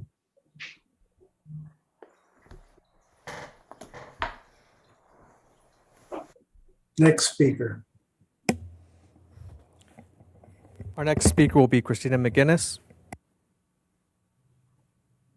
Thank you, Chair Cooney and members of the Commission. Good morning. My name is Christina McGinnis, and I appreciate the opportunity to speak to you again.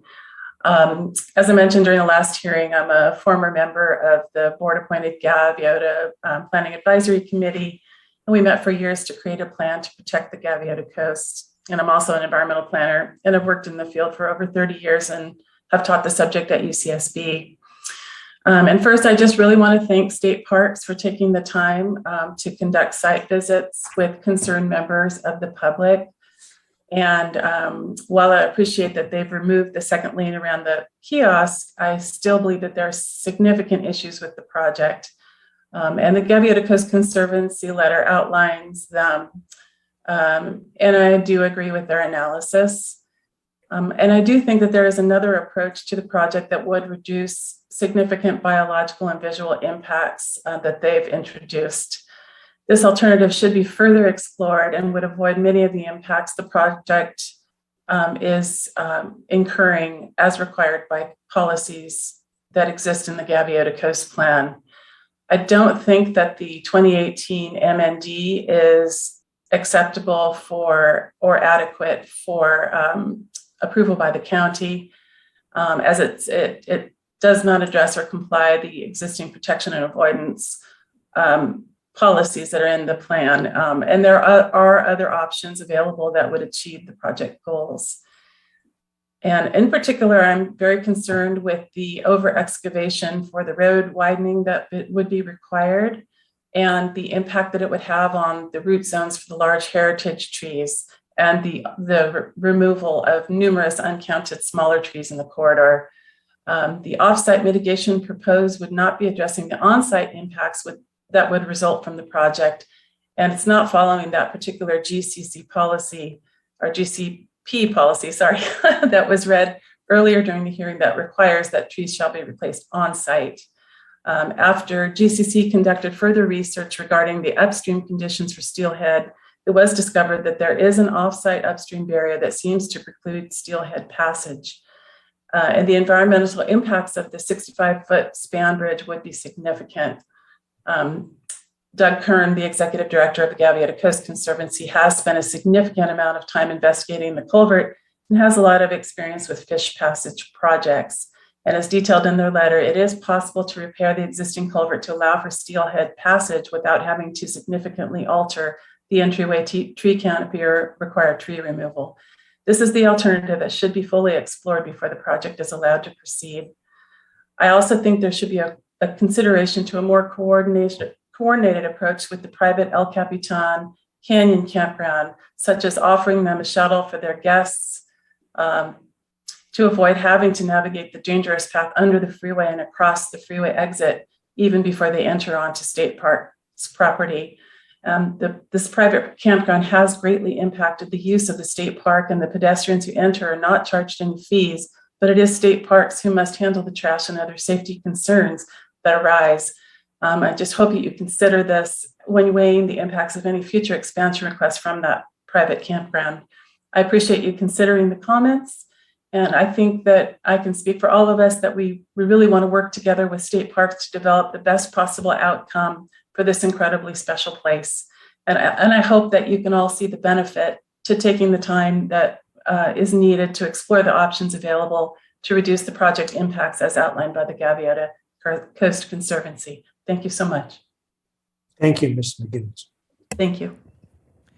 Okay, I believe our last speaker on this item is Donna Senauer. If I missed you, go ahead and raise your hand. I'll call on you after Ms. Senauer.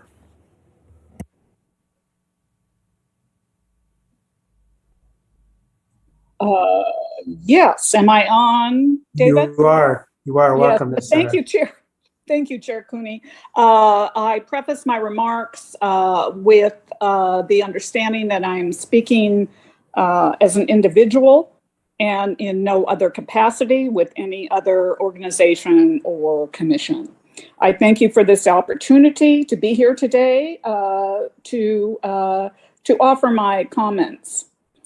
I will start with, there's a lot on the table here with this project, but I would like to start to offer that those that are expressing concerns of this project are giving voice and bearing witness that this is an ill-conceived plan which seeks to adversely impact the quintessential park's environmental riparian habitat, and with it, its defining character. The project in both size and scope constitutes and supports a fair argument that the project will have significant, perhaps permanent, aesthetic adverse impacts, which indeed will require an SEIR. I'd like to move to some comments. Am I still there? Yes. Okay. So these are basically observations. There is no CAD simulation to visualize the project with the removal of the totality of the trees, including their crowns and canopy cover, vegetation, etc., nor does it include the trees under 6 inches DBH or circumference that would be adversely impacted. We have line drawings, we have project drawings, but we do not have a simulation, which often public works projects do provide in their project description. The proposed project is anecdotally driven rather than data and metric driven. No metrics on the height and canopy crown spread of these trees to be removed are cited, nor the totality of trees and vegetation to be removed, and there is no traffic analysis. I'm not sure on my time here, but I submitted to Mr. Villalobos a few slides. David, if you could put up slide number 1, please. Just give us 1 minute. We'll Thank you. I don't have 1 minute. Ms. Senauer, yes, I was going to talk about the limit. Can you do whatever you want to show? These slides will be my conclusion. Okay. All right. This is Gaviota State Park Beach, and the maximum trailer length is 25 feet. The RV length is 27. Next slide, please. Refugio, maximum trailer height is 27 feet. RV length is 30. And the final, please. El Capitan. Oops. Well, that's one slide. That's El Capitan. Thank you, David. Maximum trailer length is 42 feet and RV length is 42. I submit that rather than take down the canopy and the trees, that there needs to be a readjustment of the limit similar to Refugio and Gaviota. Thank you very much for your time. Thank you for your comments. Anybody additional, David? Ms. Senauer was our last speaker on this item. Okay, thank you very much, everyone who took the time to participate. That would bring us back to the applicant for any last comments in response to public comment. Ms. Bellman? Yes, thank you for that opportunity. Let's start with the Caltrans Culvert at 101. I think our engineer Greg Stone can talk about the repairs and such that took place with that, and its current standing is actually as a passable fish passage. So is Greg there? Yeah, Dean, I do not have that one. Oh, sorry, maybe it was Monica. I'm sorry, that was Monica. Sure, I can jump in and so regarding our culvert, it should be noted that while fish passage is a large component of why we want to replace the culvert with a bridge, it's not the only component. Greg already touched on some of these points during his presentation. From a natural resources perspective, we would be restoring the creek to a natural stream bed. And one should keep in mind that while there will be impacts to trees overall, restoring the creek to a natural stream bed would result in improvements to habitat supporting wildlife, including sensitive species like steelhead and red-legged frogs. And then from an engineering perspective, we would be increasing the capacity from 10-year flood events to 100-year flood events. And then with regards to the 101 culvert, that culvert was modified to accommodate fish passage in 2007. It says in CDFW's passage access, their database, that the culvert is designed for fish passage, that the culvert has that there were baffles designed to improve fish passage, and that it was retrofitted in 2007 to provide more favorable conditions for fish passage. It does sound like in the 2019 assessment that there are currently some issues, that there's sediment filling that's occurred that would have reduced the capacity for the weirs to create conditions conducive to steelhead. But it is not as based on the information we have, it's not a complete barrier. It sounds like there are some current issues with it, and that those issues could be rectified with maintenance. And I think that the replacing this culvert in our state park with a bridge would be an impetus for Caltrans to make improvements to that, to rectify those issues and make improvements to that culvert. Yeah. Sorry, Monica's at our Southern Service Center, which is right in the direct flight path of the San Diego airport. So occasionally they get drowned out. Oh yeah, so that's all I have. I don't know if you or Greg have anything else to add. I think the only thing I would add is that I think that it's important that while we are doing this project, that we take advantage of this opportunity to rectify the situation so we can within our limits of work. And while the situation upstream may not be ideal, that if we don't take care of the fish passage in our property now, that we may not get the opportunity to do this for some time in the future. So I think that's why the removing the fish barrier and replacing with the bridge is important for this project. And we have support of other regulatory agencies in that process. So that's been also something that has allowed us to propose this project at this time. We can go ahead and move to another topic. I can talk about the operations, what Ms. Sanauer talked about as far as the trailer length that's allowed in different parks isn't necessarily because of the access road, it's because of the park. On Gaviota Coast, we did receive these parks from other entities prior to us.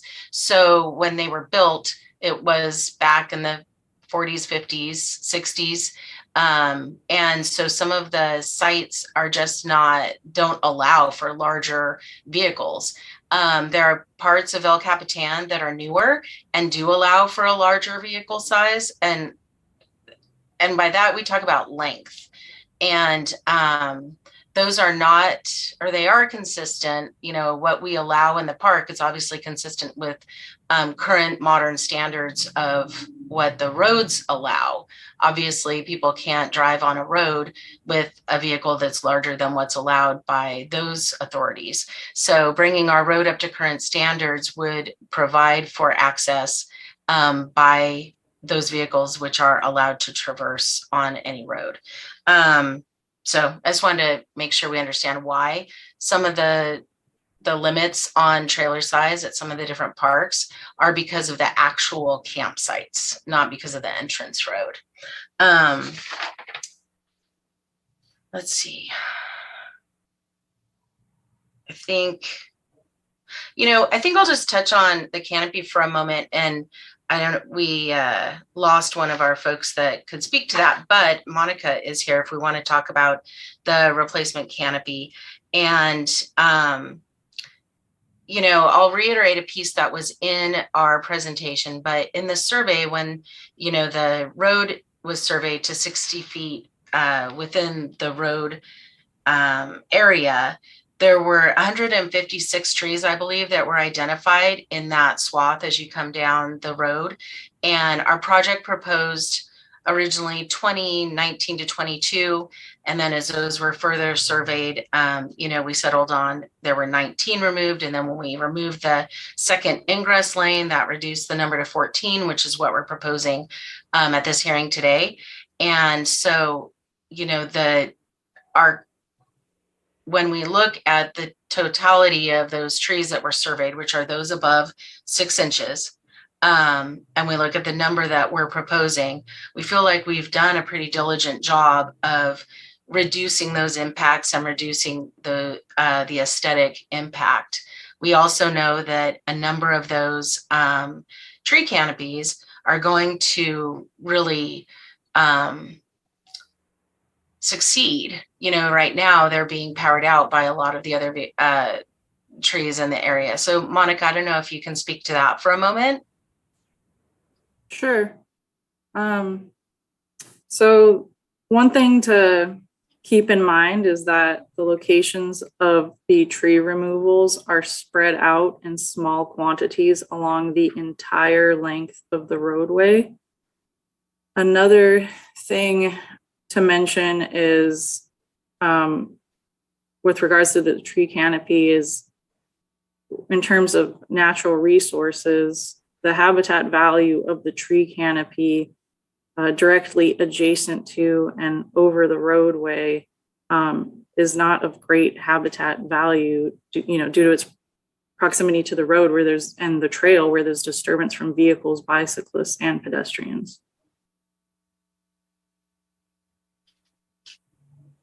Okay. So I think we've touched on a lot. The GCC letter had a lot of other items in it, but I think they focused down to their kind of their top issues when they did their public comment today.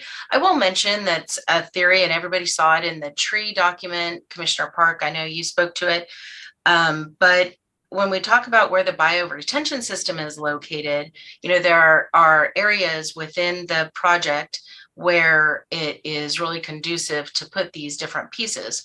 The upper bio-retention pond area is in a low-lying open area that is bordered by one non-native pine versus the opposite side of the street, where I think even one person called it the Avatar oak. It's a grand established oak. And so it's pretty clear as to why we chose to go to the opposite side of the road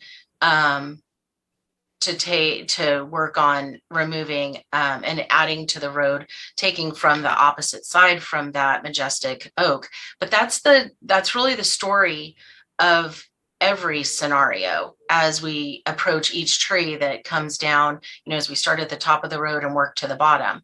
We look and make that analysis from side to side. Where is the best location to remove any potential trees? I'll also add that, Monica shared the different processes we have for tree protection and for identifying specific trees and being able to work in and around those routes between the team that's on site, between the biologist, archaeologist, Native American, and arborist, to identify those natural and cultural resource areas where we potentially may not have to take a certain tree. Some, I think we could all agree, probably are definitely in the path. Others, I think there's some potential for it not having to be removed. However, because of the potential to impact that it rises above those other quantifications, we have to have it on our list for potentially being removed. That being said, we are taking the protocols that Monica described to assess and evaluate that, as we approach each different scenario. So if I think sorry, I'm just seeing if anybody else has different updates. I think we've touched on most of the people's comments, but it's certainly, if someone wants to ask us another question, we're happy to answer that. Dina? Yes. There is one topic that I could address before we move on. So the topic of MND versus EIR was brought up several times, and just wanted to mention that we have been working with multiple resource agencies for the past few years, including Army Corps of Engineers, Regional Water Quality Control Board, CDFW, in obtaining their review and permits. We as well as through Army Corps of Engineers, the U.S. Fish and Wildlife Service, and National Marine Fisheries Service. All of these agencies have reviewed the project materials, including the MND, a biological report, which listed the exact number of trees to be removed and impacted, as well as their heights, a jurisdictional delineation regarding impacts to wetlands waters, and our mitigation plan. And they all determined that the impacts could be sufficiently offset with the proposed mitigation.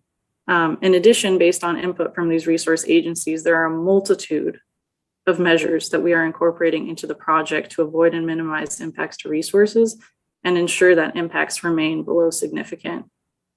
These measures address a variety of issues, including surveys and monitoring, fish and wildlife, exotic and invasive species, vegetation removal, work areas, equipment, EMPs, managing stormwater, maintaining water quality, etc.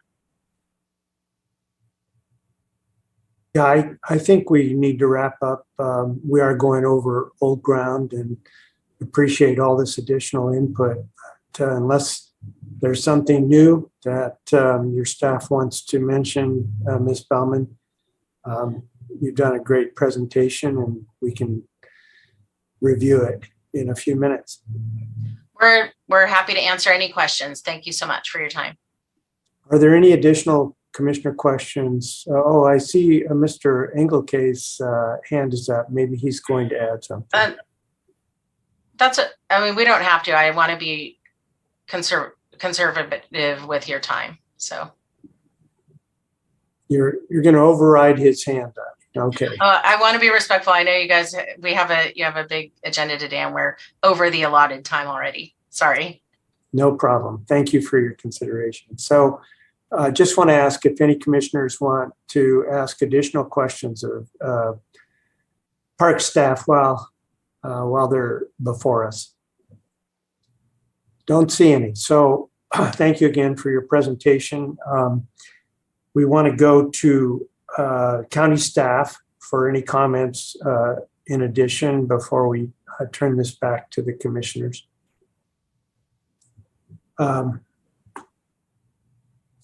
Ms. Reese. Chair Cooney, members of the commission, staff doesn't have any further comment but is available for questions. Thank you. Do the commissioners have questions of staff?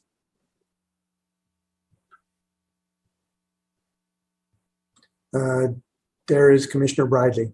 Yeah, sorry, I'll be quick. I think that the applicant has done a very thorough job of explaining everything about the design, and there's a lot of focus from the public apparently on what's going to happen during construction, and that's completely understandable. But there's a lot of stuff built into the project description, which is one step. But I just want staff to confirm this is completely a project that county permit compliance is going to monitor. There's usually a kickoff meeting in the field. You meet the entire team, all the on-site arborists, biologists, Native American monitors. I mean, there's a major effort that goes on before any spade is turned into dirt or any tree limb is trimmed.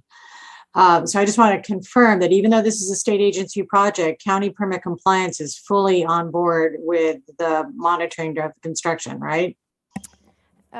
Commissioner Bridley, through the chair, it's correct. Permit compliance is, there's a condition for permit compliance applied to this project, and they will be responsible for monitoring our conditions.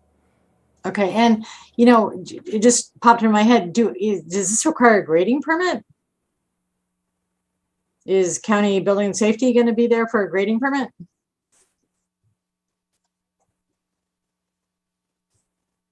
Sorry, that's a left field question. I'm sorry, you guys.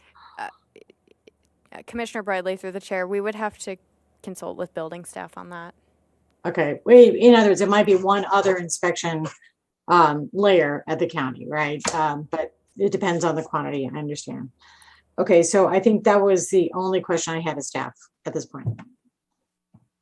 Thank you, Commissioner Bridley. Anybody else? Okay, commissioners, we have ahead of us deliberations. They're going to take quite a bit of time, I think. Do we want to take a short break and then go to deliberations and try and finish this up before any midday break?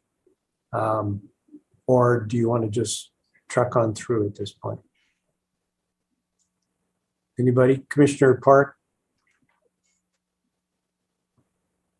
I can go either way. Usually my bladder votes for me, but it's at this point I'm ready to keep going. But I do like the idea of finishing before the, so we have some kind of lunch break. Right. We're going to do that. Good question. We're going to do that. Commissioner I'm good Park, to keep going. yeah, let's go ahead then and begin deliberations. Commissioner Park, this is your district, and if you could lead us off. I would like to do so. And I've thought about a number of things. One, I've really spent a lot of time thinking about this just because it's so important to so many people. And it's such a unique site. And just because I've had so many opportunities to be there. And I can't remember another project where I visited the site 3 times. And I thought about what's the best way to organize my thoughts. And I think the best way to organize it is to take a little walk down the road and describe things as we come to them. And so I'll want to refer to the tree map that was prepared as the first page in that supplemental presentation from State Parks. Is that something that can be put up on the screen so other people can know what I'm referring to? It's the one that has a table 1 through 14 describing each tree. Then it has off to the side a bird's eye depiction of the project map, as well as locations of each tree. Bingo, you've got it. Okay. A couple of preliminary comments. This, my analysis here, it reminds me of something I've advised a lot of clients about with respect to settlement, that sometimes the best settlement or here the best solution is one that no one's happy with. And I know that both sides are going to be unhappy with my analysis. I think State Parks has been very polite to me, but realizes I've really pushed them, if not twisted their arms on a lot of things, and ask a lot of really tough questions. And I'm sure that opponents won't appreciate some of the directions I want to take here. That being said, here's where we go.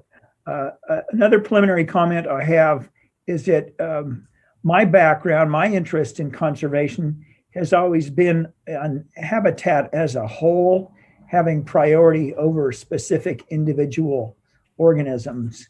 And I think that is true here.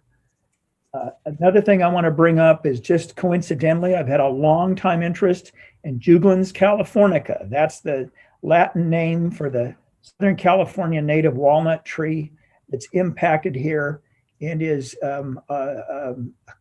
represented throughout this riparian forest. I can tell you almost every location of significant numbers of them. I've been looking for them for over 30 years. I intended to make a PowerPoint presentation.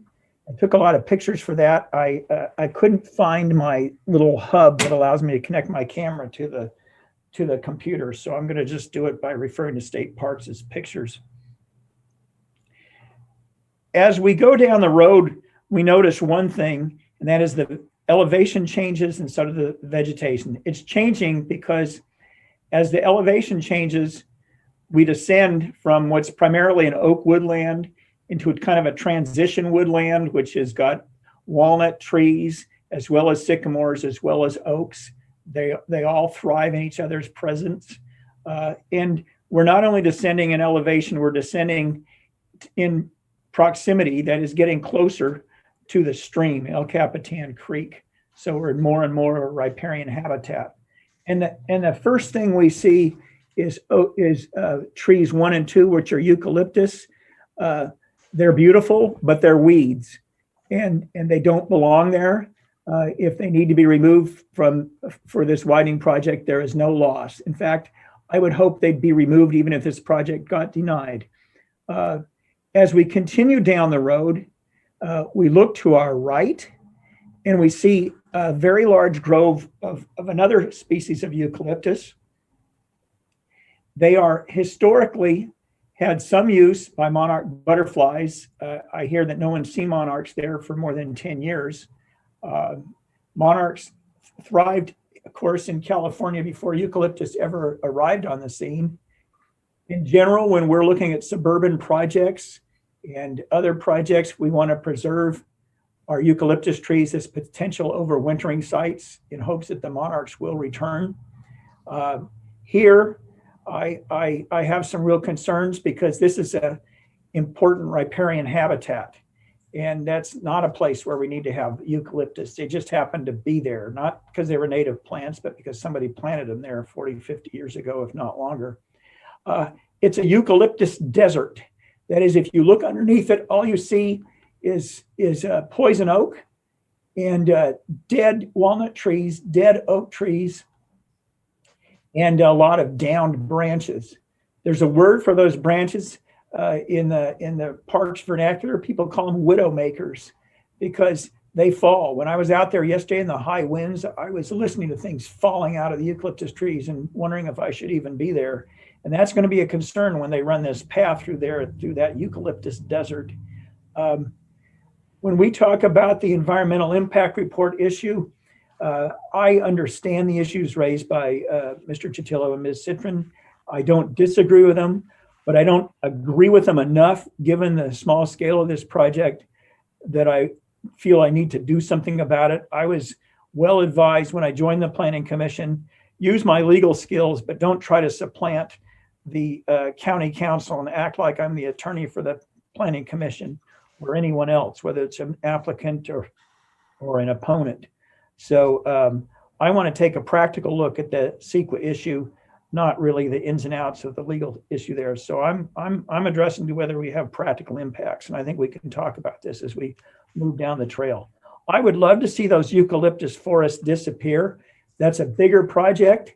It probably would need an EIR, but it would make a big difference. I'll tell you why it would make a big difference is that the existence of those trees and other non-native trees displaces native trees. There's an absolutely heroic effort by young walnut trees, and you'll see more young walnut trees here than anywhere else I've ever seen. And they're trying to come up in those eucalyptus areas and around there, and that's where they should be, a little bit upslope, a little bit further away from the stream than the sycamores, and they're being eradicated by the eucalyptus, which are shading them out and shading everything else out. As we walk down the road, we see tree number 3. It's an oak tree. It's not in real good shape, and it's shaded out by a lot of other things. Oak trees generate themselves very, very well.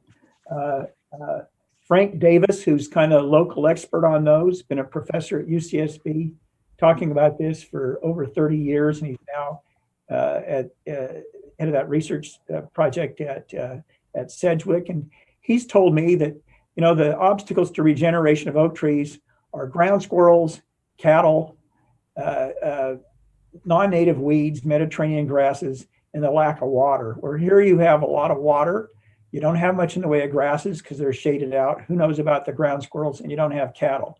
So you have ideal conditions for oak tree regeneration. And if you look around, you'll see a lot of oak tree regeneration going on. I'm not as concerned about losing oak trees.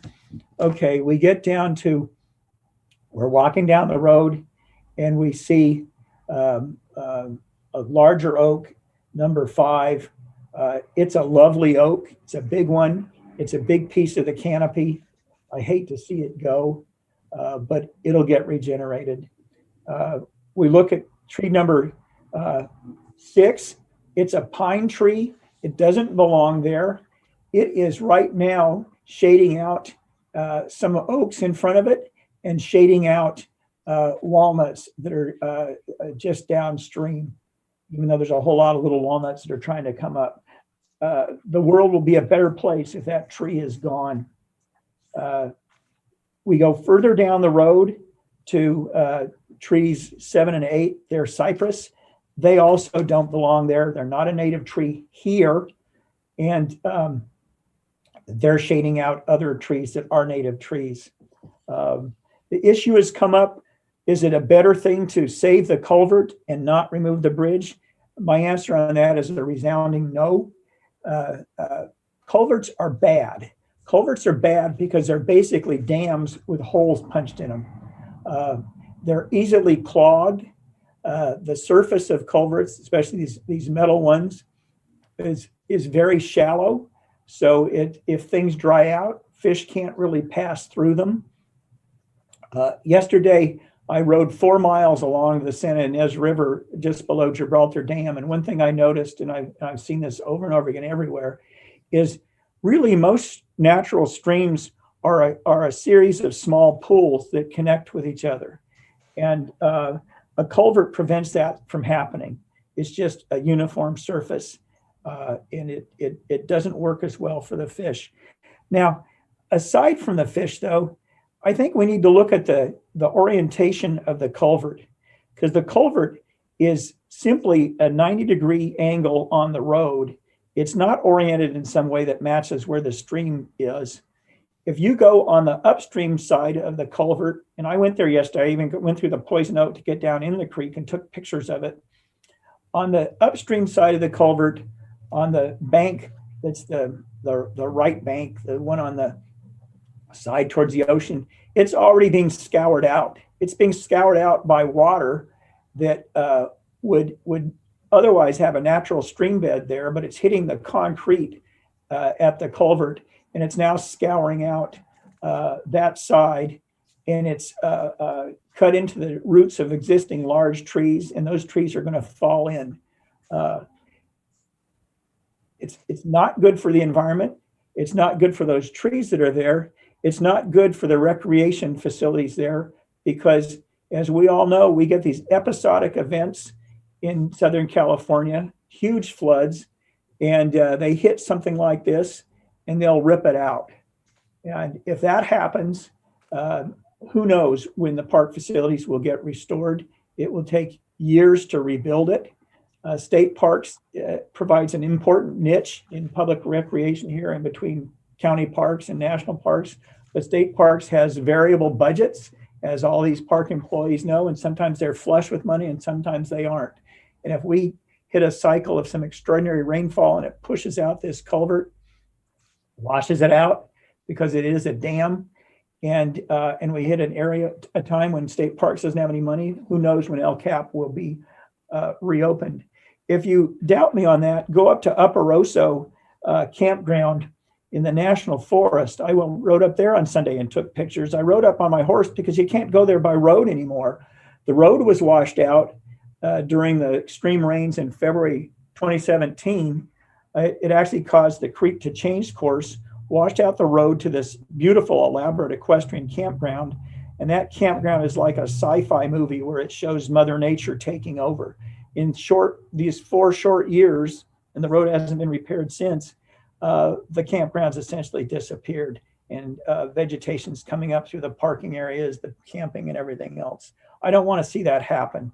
So the bridge is important for more than just fish passage. It's important for saving all the biological resources there, as well as maintaining the ability to recreate. And so if we have to lose those trees, we're going to lose those trees. 2 of them are cottonwoods. That's trees 10 and 11.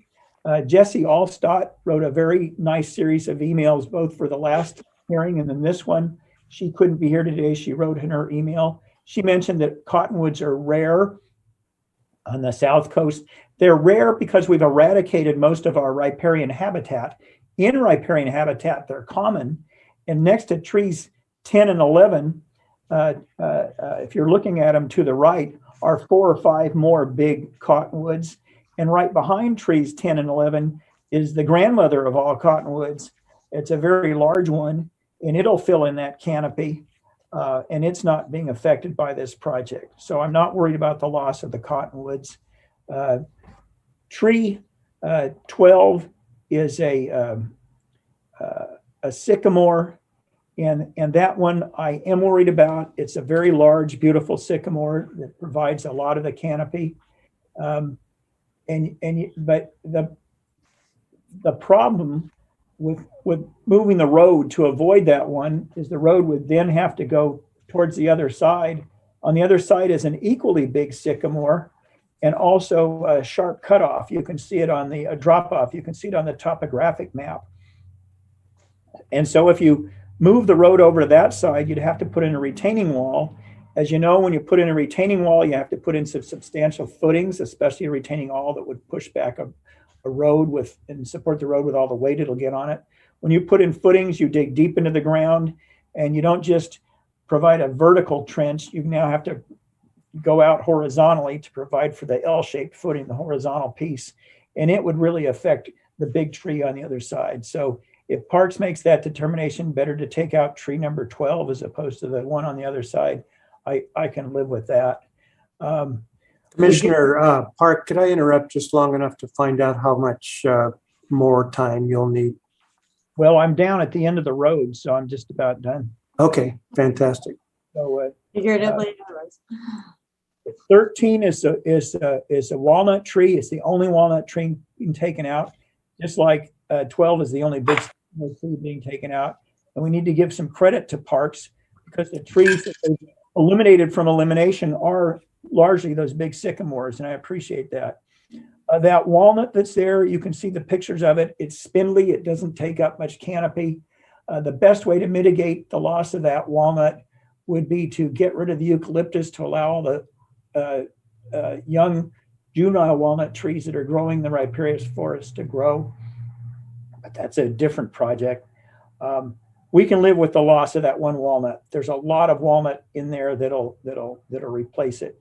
And finally, our tree number 14 is an oak of moderate size, and I don't think we'll really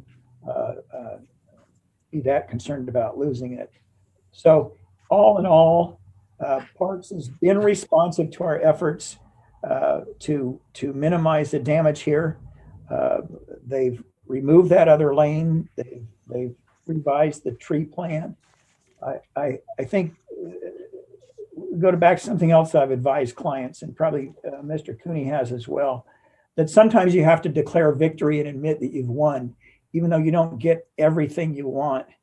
And I think that's the case here. The opponents have won.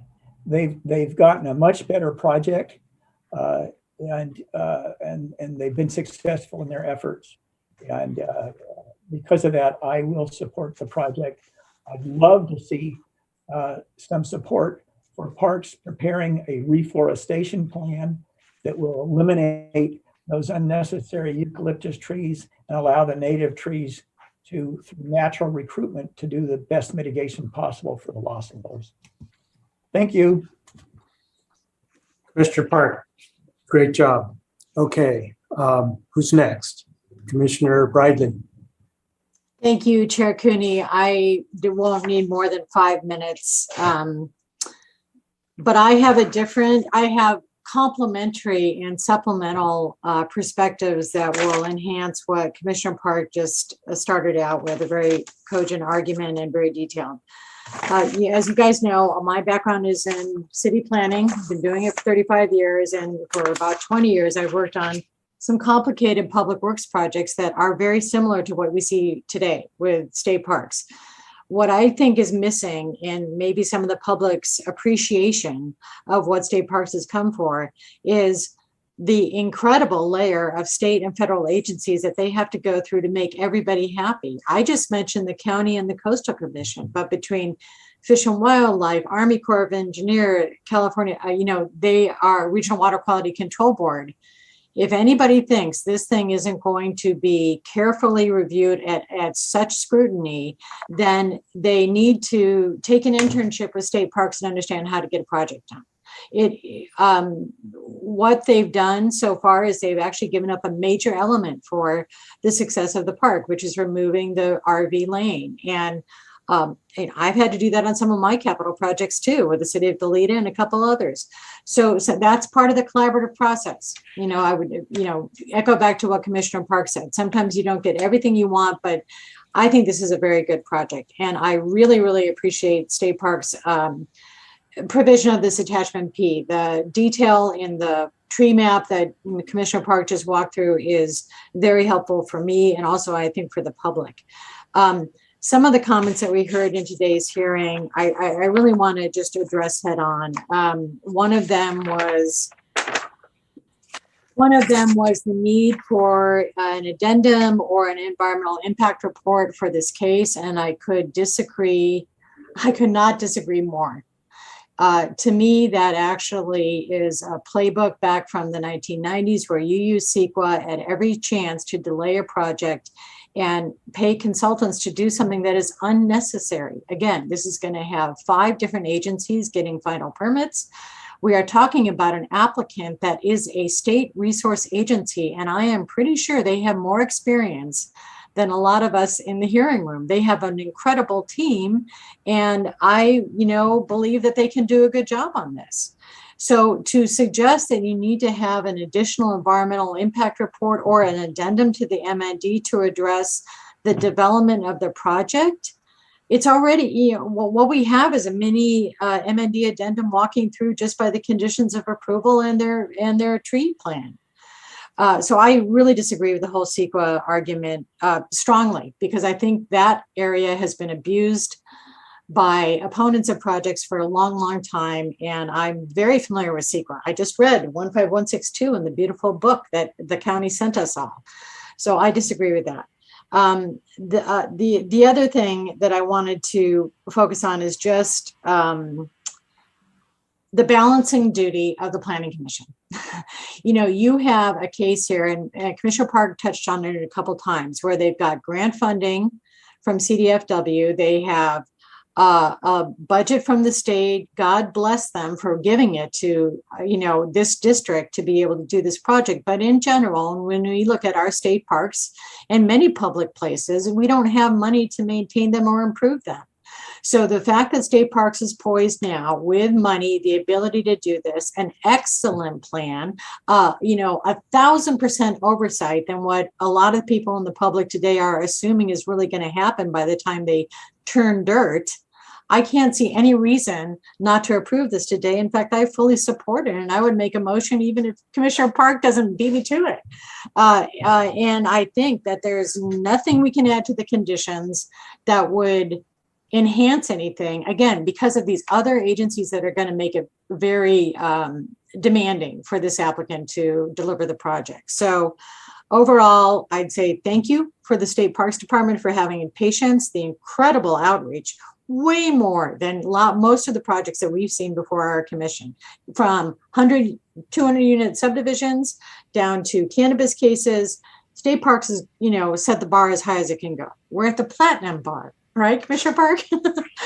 and then on top of it, I just think that the plan is very good. It's very well thought out. When you look at the trees that have to be removed, I don't have any issue whatsoever that the undergrowth will come back and succeed. And what is it for? It is for the public benefit of everybody who uses the park, not just a couple people, close to the neighborhood. This is a highly reserved space.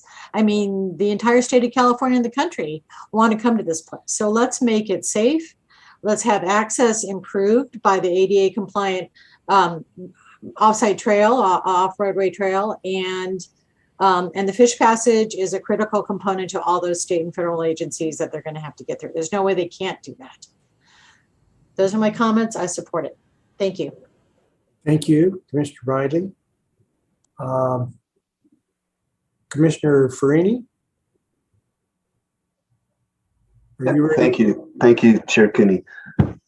Well, I agree with both my fellow commissioners so far.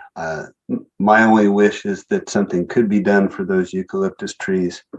It just seems like they are a danger, and they are really crowding out the other trees that really belong there.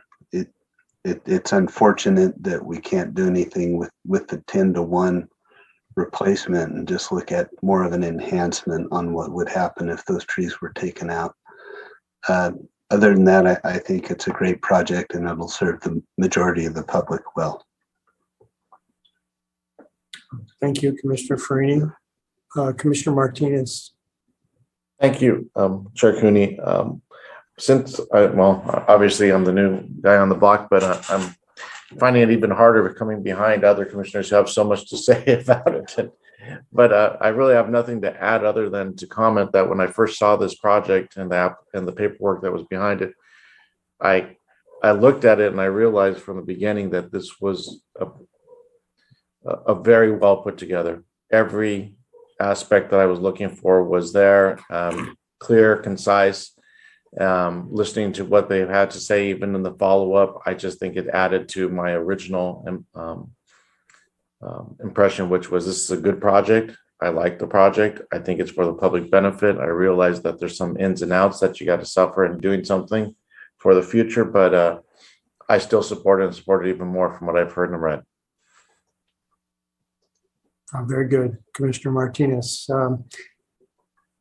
I'll save all the comments that overlapped with other commissioners, particularly Commissioner Park, and get right to the issue I have with respect to environmental review.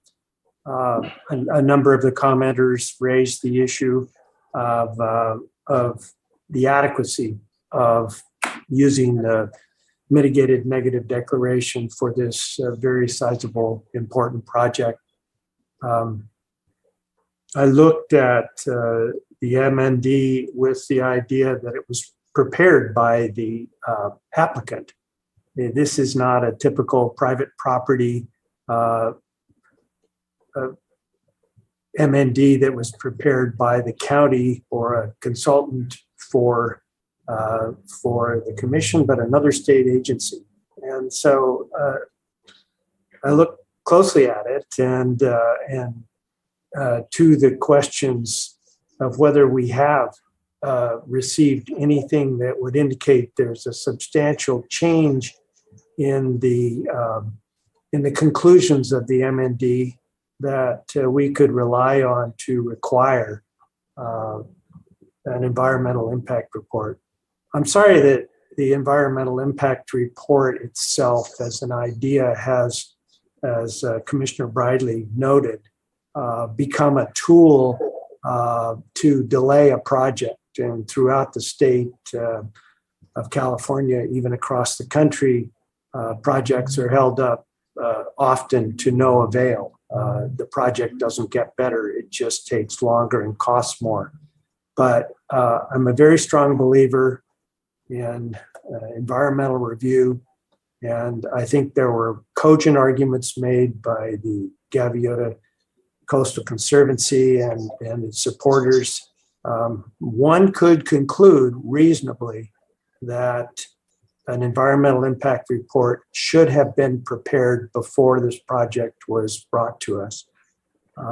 The state parks is a custodian of this property for the benefit of the public, and it would have been reasonable to see that they believed enough impact to the environment was occurring that it should have received this level of review. And it may well turn out that way if our decision is to support the project as is with the environmental review that's been done. There are other eyes that are going to look at this and they could come to a different conclusion. I'm on the borderline. I don't feel enough confidence that it would be required in this case legally. So I'm not going to myself dissent from the majority view. I would just say that the duty that state parks owes to the public, in particular in the district we serve, it is going to, we put a lot of confidence in the staff that's presented this project to us. We don't know that the project will be carried out with the same clarity and conviction, but we certainly have to trust that it can be. And with that, and looking at the recommended actions of our staff to take today, I would refer back to Commissioner Park for the making of a motion.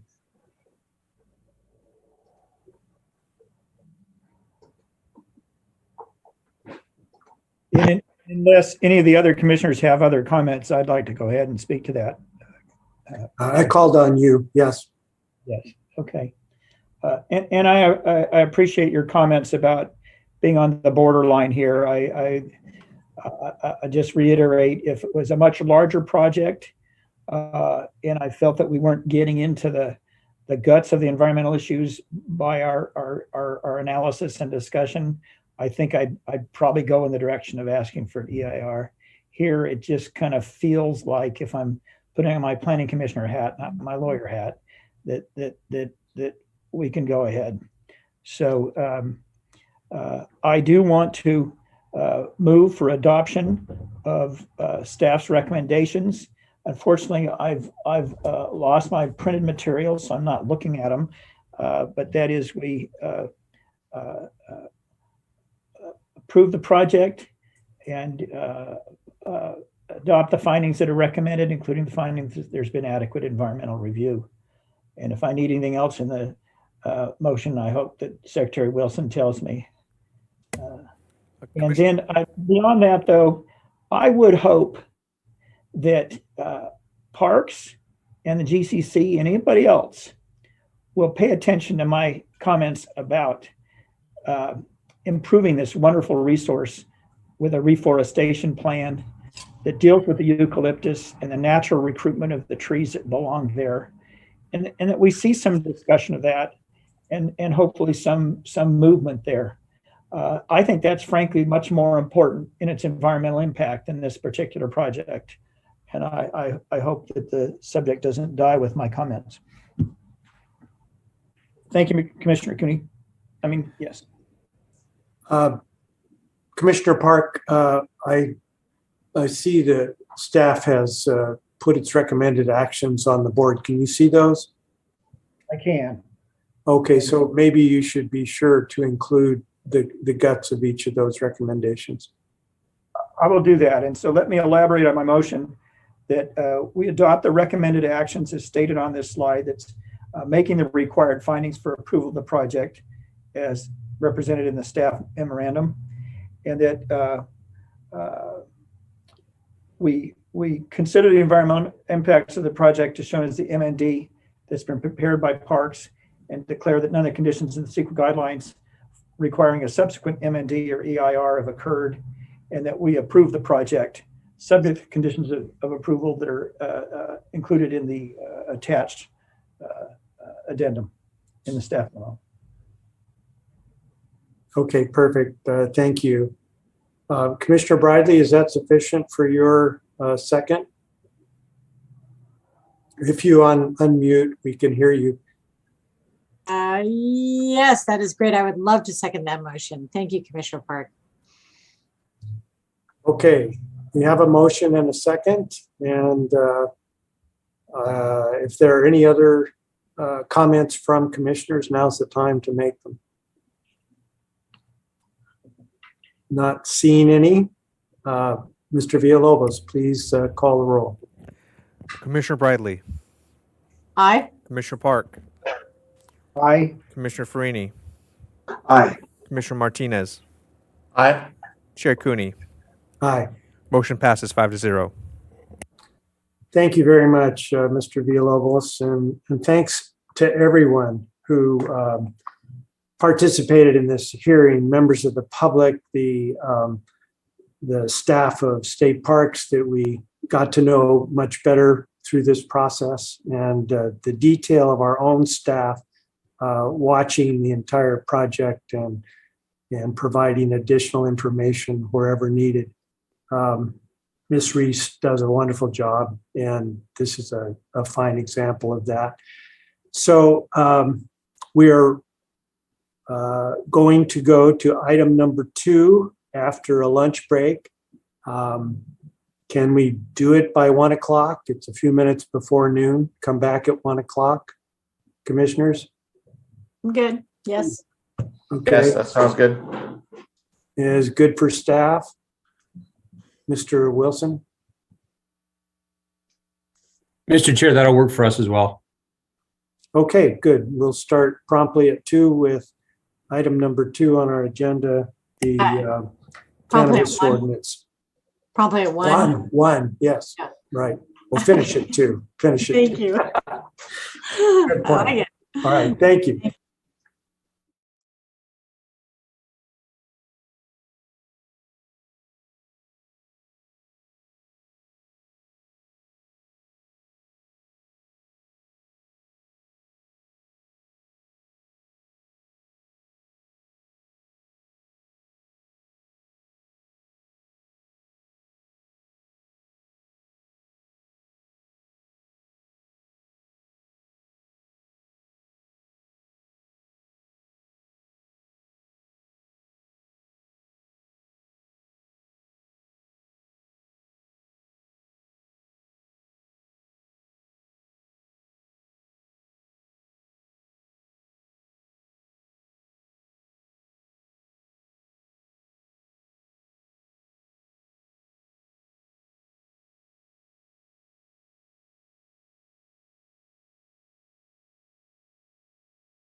Okay, I will reconvene the meeting of the County Planning Commission of May 11. We have one more item on our agenda, and if you will read that into the record, Mr. Villalobos, we can get started. Happy to. The following is a hearing on the request of the County of Santa Barbara Planning and Development Department for the County Planning Commission to consider the following, recommending that the Board of Supervisors adopt an ordinance case number 22 ORD, amending the Santa Barbara County Land Use and Development Code, LUDC, Chapter 35 of the County Code, and two, pursuant to Secret Guidelines Section 15162 and 15168C2, after considering the PEIR that the Board certified on February 6, 2018, that a subsequent environmental impact report negative declaration is not required. Okay, thank you very much. Who's going to be presenting for staff today?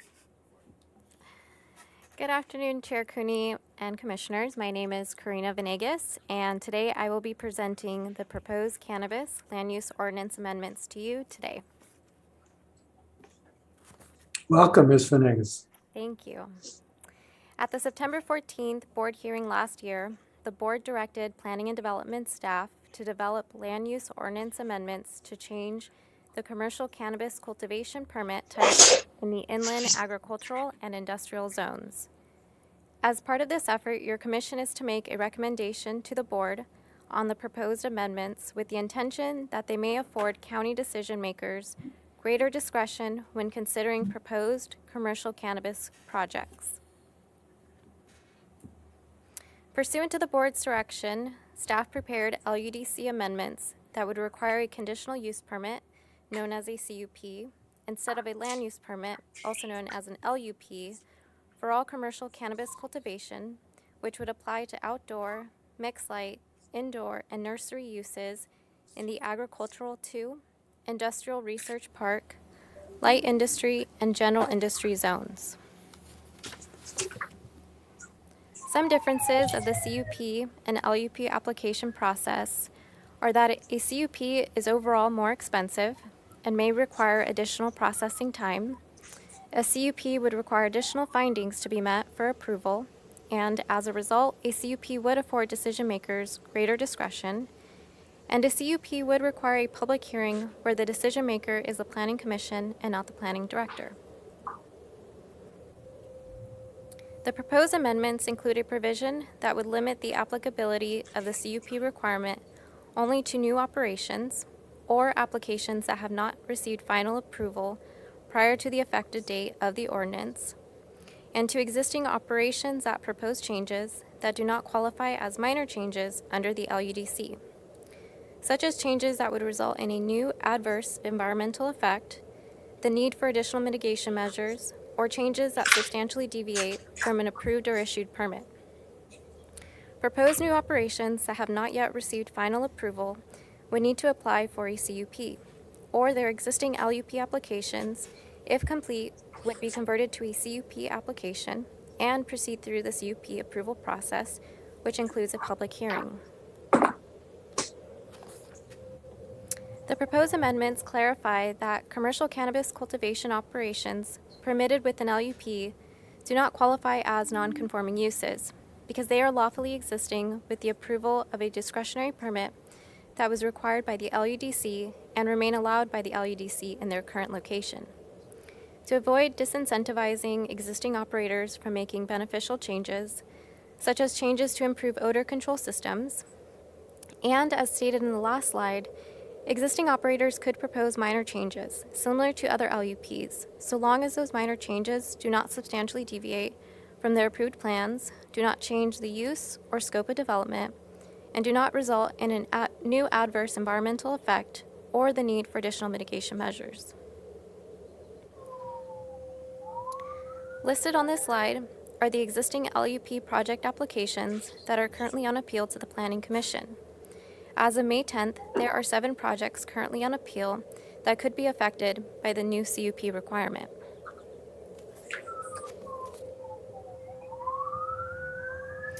While staff began preparing the ordinance amendments, staff noticed certain development standards should be revised to reflect the new CUP requirement. For example, revisions to the odor abatement requirements. Commercial cannabis cultivation projects would be required to prepare and submit an odor abatement plan if a project meets one of the following. If adjacent to an existing developed rural neighborhood, also known as an EDRN, an urban rural boundary, or if cannabis cultivation areas cumulatively exceed 51% of the subject lot area on lots zoned Ag 2, or if a project is within the San Ynez Community Plan area. Additionally, cannabis projects will continue to require design review for projects that are located within the critical viewshed corridor or design control overlay zones. The Programmatic Environmental Impact Report, also referred to as the PEIR, prepared for the Cannabis Land Use Ordinance, was certified by the board in February of 2018 and considered cannabis uses throughout the county in agricultural and industrial zones, such as the Ag 2, MRP, M1, and M2 zones. This proposed ordinance is within the scope of the project covered by the PEIR for the Cannabis Land Use Ordinance, and changing the permit requirement from an LUP to a CUP would provide county decision makers with additional discretion over proposed projects and existing operations that propose major changes. The proposed amendments would not result in any new impacts or increase the severity of previously considered impacts. As a result, no new environmental document is required pursuant to CEQA Guidelines Section 15162A and 15168. On May 4th and May 6th, staff provided a memorandum to the Planning Commission describing revisions after publishing the staff recommended cannabis ordinance amendments. The attached memorandum sets forth the corrected ordinance language and revised recommended actions for the Planning Commission's consideration. To conclude, the recommendations for today's ordinance amendments can be found on page 1 through 2 of the staff report and memorandum dated May 6th. To summarize, they are to make the required findings for approval and CEQA findings found in attachment A to the staff report, to determine that after considering the certified PEIR for the Cannabis Land Use Ordinance, no subsequent environmental document will be prepared, and to adopt a resolution that the board approve the LUDC amendments found in attachment C to the staff report and attachment 2 to the memorandum dated May 6 from staff to the Santa Barbara County Planning Commission. This concludes staff's presentation, and staff are available for any questions your commission may have. Thank you.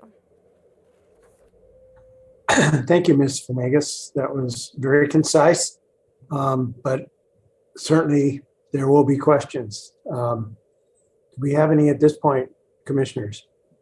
Commissioner Park.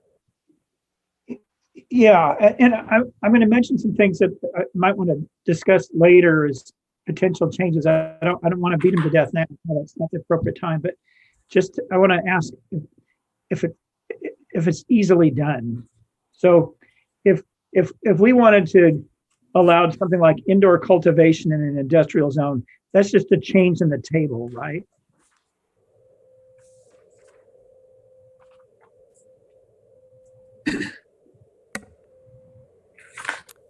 I'm sorry, Commissioner Park, through the chair. Could you please repeat the question again, please?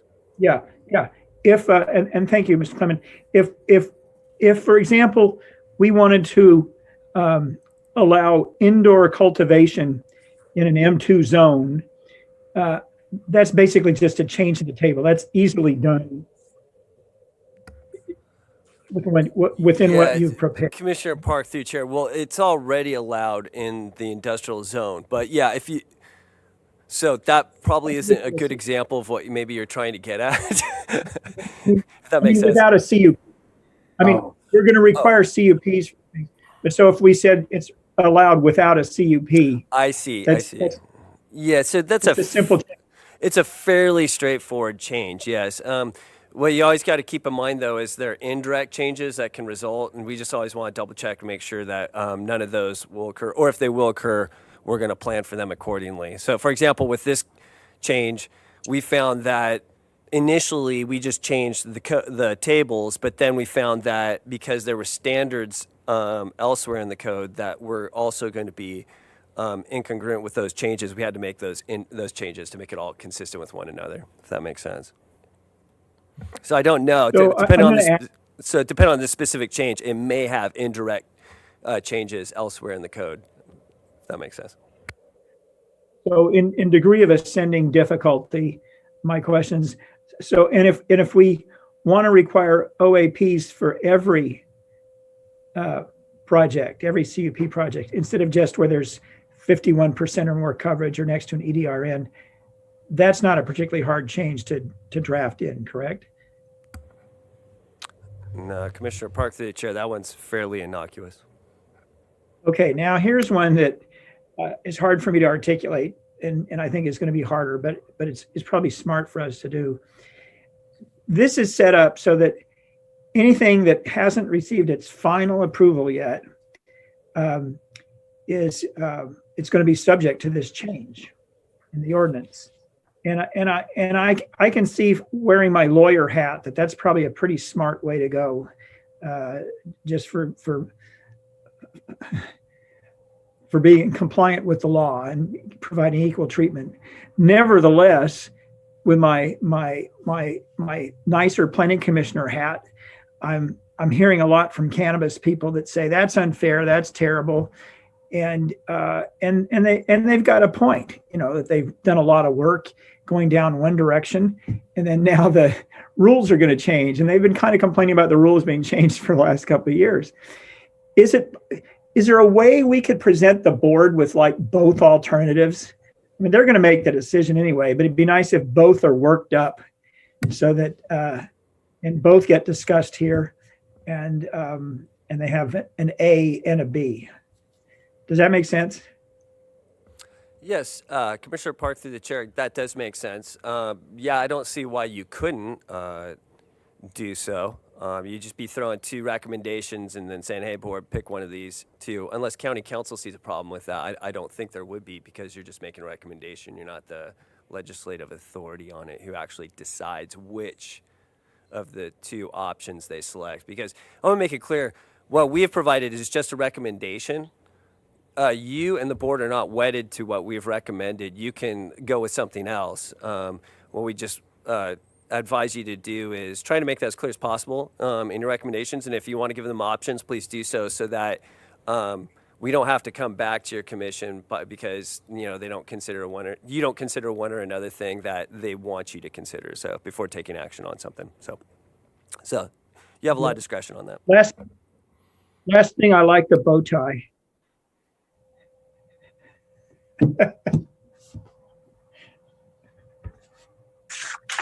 So are those your questions? They are. Okay. How about Commissioner Bridley? You did just really briefly, Mr. Clement or Ms. Venegas, when we talk about final approval, what are we really meaning? Is it approval of the LUP, or approval of the appeal by PC, or approval of the appeal by Board of Supervisors? At what juncture does these cases that are in process get caught? Because I think the staff report's talked about final approval, and maybe I've missed it in the ordinance text, but do you understand my question?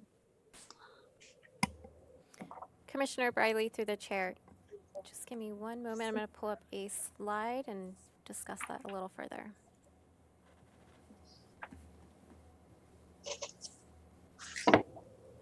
So it would be an approval of the LUP application.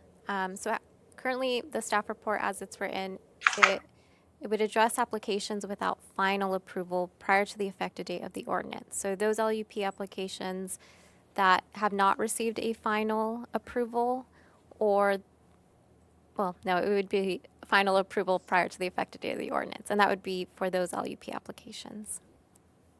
Okay, well, when you say approval of the LUP application, and we don't, because it's an LUP, we don't have a complete/incomplete stage, right? It's just the application is approved when the director signs the LUP. Is that the stage? Yes. No, Commissioner Bridley through the chair. Yeah, so this would be well beyond the completeness determination stage. So final approval would mean that there's already been at least a staff approval. And then if that LUP was appealed, that appeal would have to be effectively resolved before the effective date of the ordinance in order for the applicants to be able to receive the benefit of operating under the LUP. If they don't, then they would be subject to the new ordinance requirements.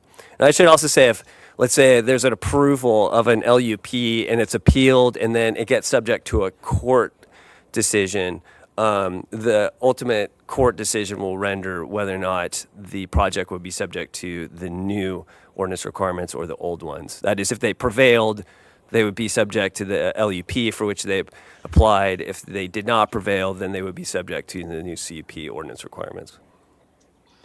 Okay, so, and this kind of talks to one of the slides that Ms. Venegas had up there. There was a number of cases, and you said that there were 7 cases that were in some stage of this, right?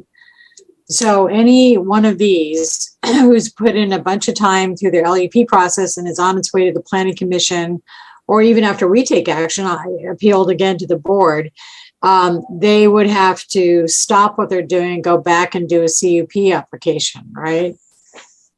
Including a new application submittal and everything that entails. Commissioner Briley through the chair, that is correct. So their LUP application would be converted to a CUP application and they would continue through the CUP approval process. All right. That's a fairly major thing for these cases. And I have thoughts about that, but that's not what we're doing right now. So the other, let's see, I think that was probably it. And it's, just the term of final approval versus issuance or whatever. Okay, I think that's it for questions. Thank you. Thank you, Commissioner Bridley. Any other commissioner questions? Let me just follow Commissioner Bridley's discussion a bit. Let's assume that a land use permit is issued by staff and appealed to the Planning Commission. And at that point, the Planning Commission decides that the ordinances are revised. But the case is still on appeal. So if the subsequent action by the Board of Supervisors is to adopt the recommendations of the commission with respect to the land use permit, they would still be vulnerable to the change of the permit from a land use permit to a conditional use permit. Is that correct? Commissioner Cooney, yes, that is correct. Okay, I think I'm saying the same thing in maybe different words as Commissioner Bridley did. And that's significant. So for the benefit of applicants, we hope the process of adopting the ordinance goes smoothly and quickly. Commissioner, let's see, Secretary Wilson, you have a comment? Yeah, Chair Cooney and Commissioners, I just wanted to add a little bit more of a scenario to this discussion. Once a project's been approved, a land use permit's approved and it's on appeal, that decision stayed. So then what we've seen is that they get appealed to the Planning Commission, and then oftentimes it ends up with an appeal to the Board of Supervisors. Those projects as well would be subject to this new ordinance. And so if you went through the Planning Commission and it's appealed to the board and then the ordinance comes into effect, all those would also be required to get a CUP the way it's written right now.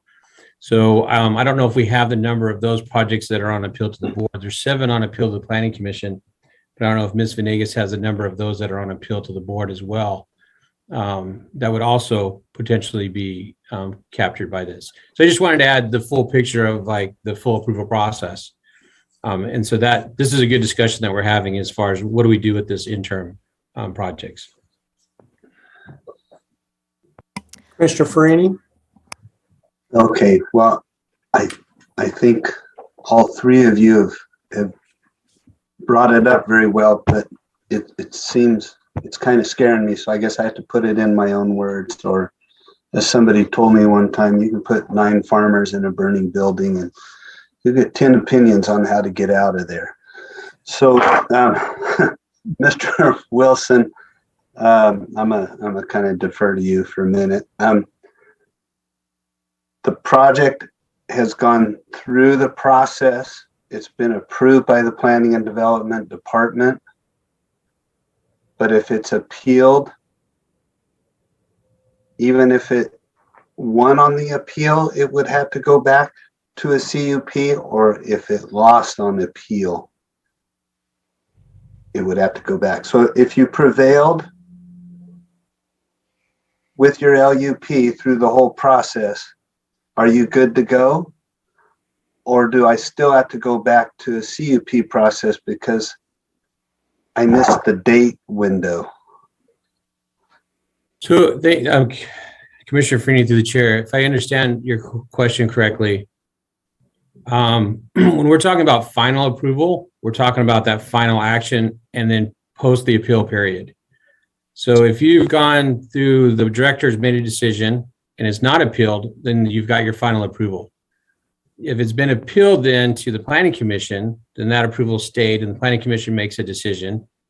And let's say it's approved by the Planning Commission and not appealed, then you get final approval. But if it gets appealed past the Planning Commission, those approvals are still stayed until you go to the board, and then the board takes action to approve it, then that's your final approval at the board level. And so there's that interim stage when your project's on an appeal, the prior appeals are stayed and there is no final action. So I think to answer your question, once you get that final action and no appeals are filed, then you have your final approval on that land use permit. And that's what the ordinance covers, those scenarios where you have your final approval, you're good to go. You don't have to come back and get a CUP. But if you haven't got a final approval, then you would be required to get a conditional use permit. And so the date at which I get final approval has no relevance as far as me preserving my LUP, as long as I am going through the process. Commissioner Freeney, through the chair. So if I understand your question correctly, is your question if you're on appeal, then those dates don't matter because you're on appeal. So those everything stayed. Everything stayed. Right. So I guess so that you don't have everybody appealing these projects to kick them into a CUP, right? To get past, say, a date certain. There's no date certain here. It has to do with where your project is. Commissioner Freeney, through the chair. Currently, the way it's drafted is once the ordinance comes into effect, if you don't have final approval, you'd have to come back and get a conditional use permit.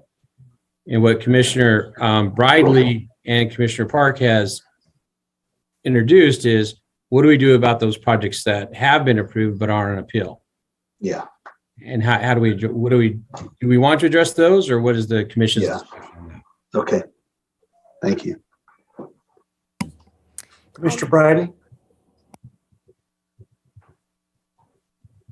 You're on mute. You're muted. Sorry. The effective date of this ordinance is 30 days after final adoption by the board. And if I understand what Director Plowman said earlier, is these are scheduled to go to the board on August 12th. Is that right? Or no, May 24th. May 24th, right? So it's moving quickly through the hearing process. Okay, and then the second thing, so I mean, just to circle back to my other commissioners that are asking the same question, and it's good to hear it in different words, Commissioner Farini, I really appreciate it. By the way, it would probably take 12 planners to figure out how to get one of them out of there. Don't worry. We'd have to have policy implications, you know that. Is that in the text, there's talk about substantial deviation from the original permit. So if if a farmer came in and wanted to do something different, like add another water tank or change out something, then the staff has a process now, which is a substantial conformance determination. Is that the tool that staff is seeing for defining that? In other words, to retain the LUP after they've been all the way through the process, they're operating under an LUP. And as long as their minor change in the future meets an SCV guideline, then they stay in the LUP path. And if not, then they have to start on the CUP path.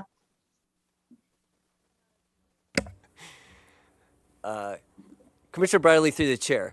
Actually, if I was following your question correctly, no, we are not going to be relying upon the substantial conformity standard guidelines, determination standard guidelines, excuse me. Once again, substantial conformity determination guidelines. The specific standards that we have stated in the ordinance, it's in the attachments, would be the criteria by which the director would determine whether or not it's a revision which would warrant a CUP as compared to being a non-substantial revision, and they could continue operating an LEP. The reason why we did not want to use the substantial conformity determination guidelines is because there's some specific standards in there that would have ultimately been triggered regardless of the project, most likely, and would always result in a CUP requirement. So we were trying to avoid that consequence. Also, Ms. Venegas, just on an unrelated matter, Ms. Venegas just informed me that with regard to those projects on appeal, the 7 projects on appeal to the Planning Commission that she showed on the slide are the only ones that involve a land use permit. The appeals that are currently before the board all involve a conditional use permit, so they will not be affected by this ordinance. Oh, good, very good clarification.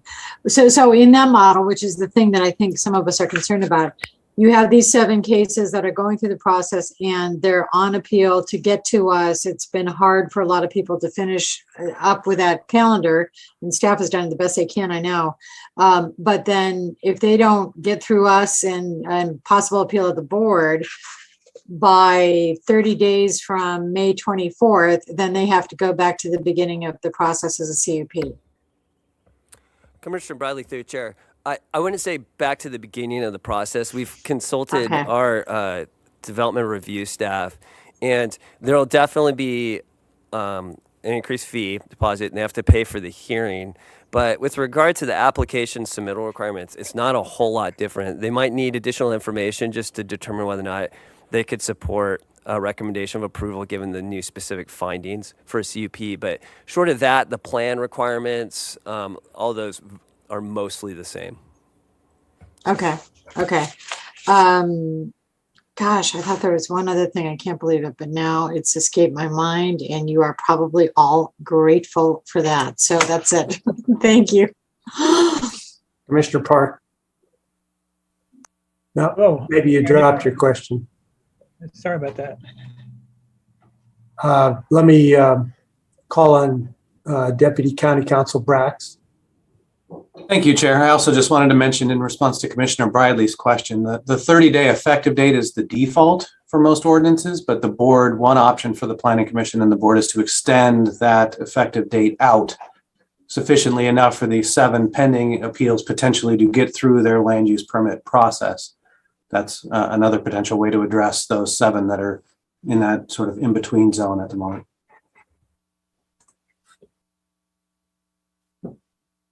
Okay. Those are our initial questions. Do we want to look at the finer points of the ordinance, or should we go to public comment? I guess we can go to public comment at this point and come back to the staff and commission for discussion. That's what I would prefer. Mr. Villalobos, are you prepared to open public comment? Yes, Mr. Chair. Our first speaker will be Ann Odell Thomas, to be followed by Jay Higgins.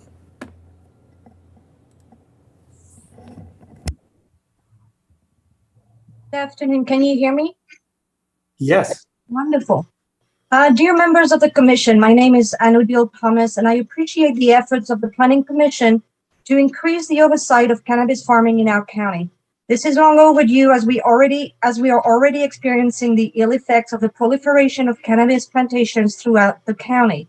Effects on the neighborhood, community's health and quality of life, effects on property values, effects on the environment, and more. I support the main idea of the ordinance amendment to require a new CUP for new permit approval. However, the ordinance doesn't go far enough. Odor mitigation is one of the main problems with cannabis cultivation. It is imperative that the county removes the exemption for odor abatement plan for AG2 zones. In addition, I would suggest that the county is directly involved in the monitoring, testing, and accountability of continuous odor control of the cannabis plantations. There needs to be a high level of accountability from the growers to make sure the neighboring communities are not affected by it. This is not the case right now. I would also like to request that a wider area of the surrounding communities to plan projects are notified of those applications. As we now know, cannabis plantations affects communities much further away than the standard notification area required for other county projects.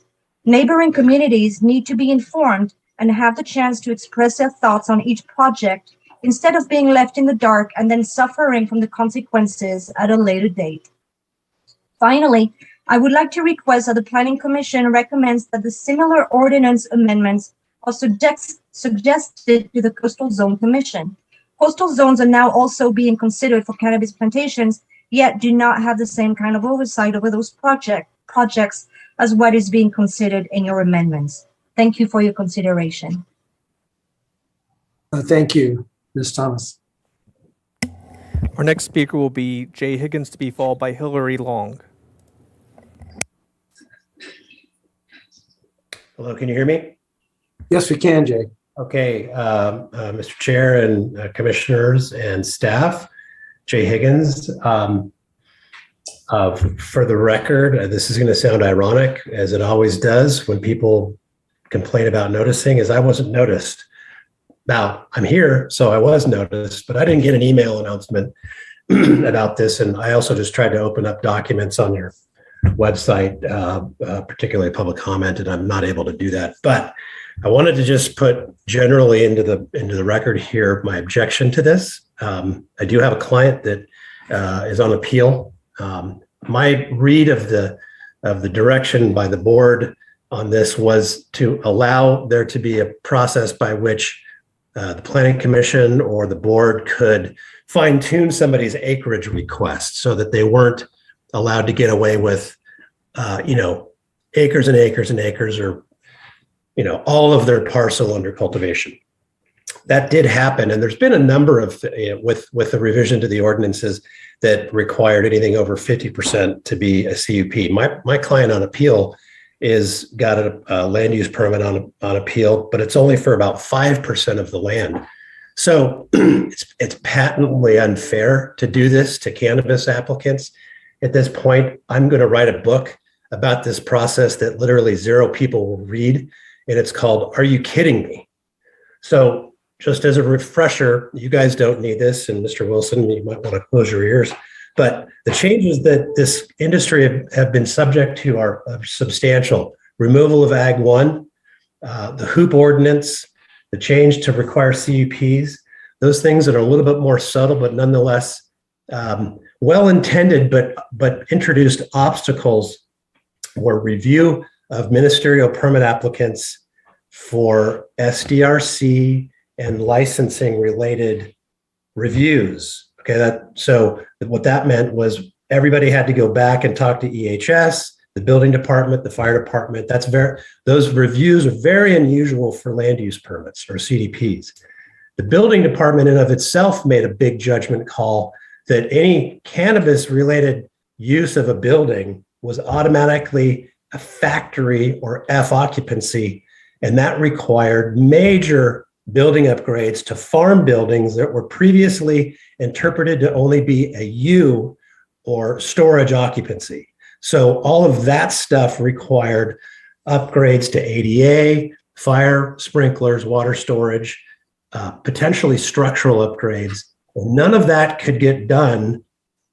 The land use permits couldn't get reviewed and approved until there was some level of review by those departments. Now, those are all well-intended changes to the process, but they represented significant delays. And now we have people that have been delayed by these additional reviews, again, well-intended, but now look what's happened. They've been delayed, and now have a potential that they have to go back and effectively start over again with a CUP. I could go for hours, and it's a good thing. I believe you think I should only have 3 minutes here. So thank you for listening to me, and I appreciate your reconsideration of this to delay this for people that are on appeal. Thank you, Mr. Higgins.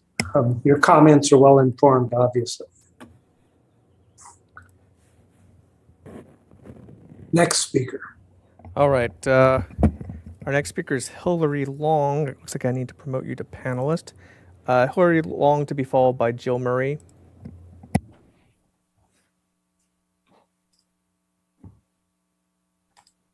Thank you. Can you hear me? You can, Ms. Long.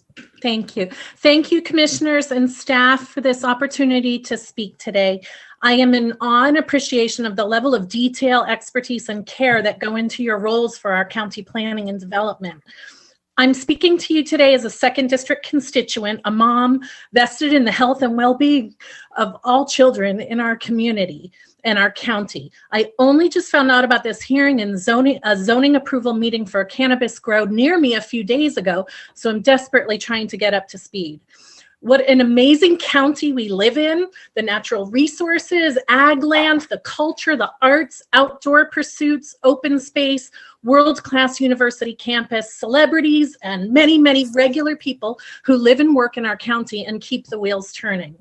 I heartily approve any measures such as the proposed land use amendments before you today that will put the brakes on the influx of cannabis growing operations in our county since cannabis was legalized for recreational use in California a few years ago. However, I am concerned the current proposed amendments do not go far enough to preserve our quality of life in this county. So I'm lodging my concerns from the broader perspective of normal average residents of the county who may or may not have voted to legalize recreational marijuana use, trying to get you to see past the cannabis industry who you hear from much more frequently. Why should we be making it any easier for these applicants to stink up our town? I will leave the nitty-gritty details to staff and other public commenters to address since they will be much more eloquent and knowledgeable than I am. I do not care one bit about hurting the feelings of the cannabis industry people who could complain about things changing while they're in the midst of going down one path for approvals. This commission should not be giving so much weight to the industry representatives who are overrepresented due to their money. They are not your constituents. The current cannabis ordinances, regulations, licensing, zoning, and permitting processes are bad for Santa Barbara County. The original ordinances are poorly written and created an instant influx of out-of-towners jumping in to grow and set up cannabis businesses in our county without any real benefits to our county residents, but plenty of problems that they have no vested interest in fixing. There is more than enough cannabis cultivation in California for the legal, medical, and recreational use within the state. And I will add, it is still illegal to distribute outside the state. Weed has become the new cash cow for sophisticated out-of-state, out-of-country investors and their teams of attorneys and consultants. The applicants flooding in still to this day are just the faces of complicated corporate structure investment companies. And the faces of the applicants are cannabis industry people from afar, such as Orange County, Pasadena, LA. They are not living here. They are investors. They have investors from Texas to Taiwan. They represent shadowy investors and hire others to run their operations here. They have teams of Beverly Hills lawyers who smelled where the big money is now. And I'm sure county staff from planners to sheriff's department to the DA's office can attest to the layers and layers of attorneys, consultants, lobbyists, and experts that are hired trying to secure permits and permissions for their operations. And who has the knowledge to grow and run these cannabis operations? People who've been doing it in the shadows if they've been doing it for more than 2 years. They are not the types of people that are used to operating a business legally and above board. The county has not seen an influx of income due to all these new cannabis operations, and plenty of illegal cannabis operations and trafficking are thriving. Cannabis-related businesses have to operate within a primarily cash-based economy due to federal discrepancies with the banking and the insuring of cannabis-related funds. So in a Ms. Long, are you about to be done? I am, yes. Okay, please do finish. Yes. Thank you. In a primarily cash-based business model, resulting in the growers and distributors being on an honor system to pay their sales and income taxes. So we are relying on them telling us that they only earned a certain amount of money. To this day, odor abatement has not worked if you've driven through Carpinteria or Los Alamos recently. I'm wrapping up. Please remember now and in the future of cannabis ordinance considerations, the majority of those profiting from the cannabis are not the everyday people living here locally.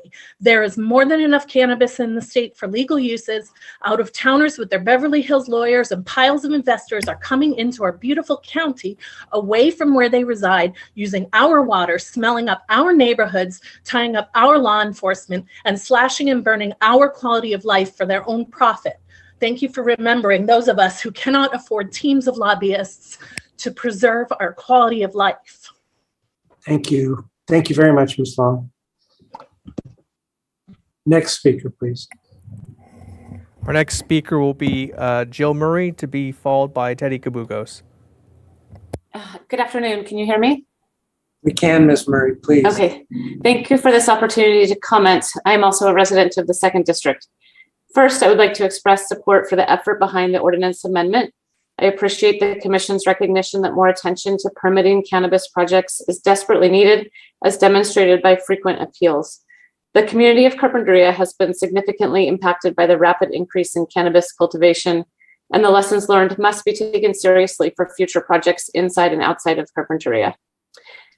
However, I would like to request 2 changes prior to approving the amendment. I support others in stating that odor exemptions are not fair to surrounding neighbors. More importantly, I request that language be inserted around the approval of compatibility with community plans. I would like the amendment to require contemporary community plans prior to project approval. I request that you require that findings of a compatible community plan can only be made for community plans written after legalization of cannabis, and that includes specific language around cannabis and odors. I'll expand on this after my next point. Second, I'd like to state that the programmatic EIR is not sufficient to address any cannabis projects or ordinances at this time. Significant impacts, particularly on air quality and odors, were underestimated, and mitigation efforts have not been successful. I suspect this is because the programmatic EIR did not consider the physical impact of multiple emitters grouped in the same area.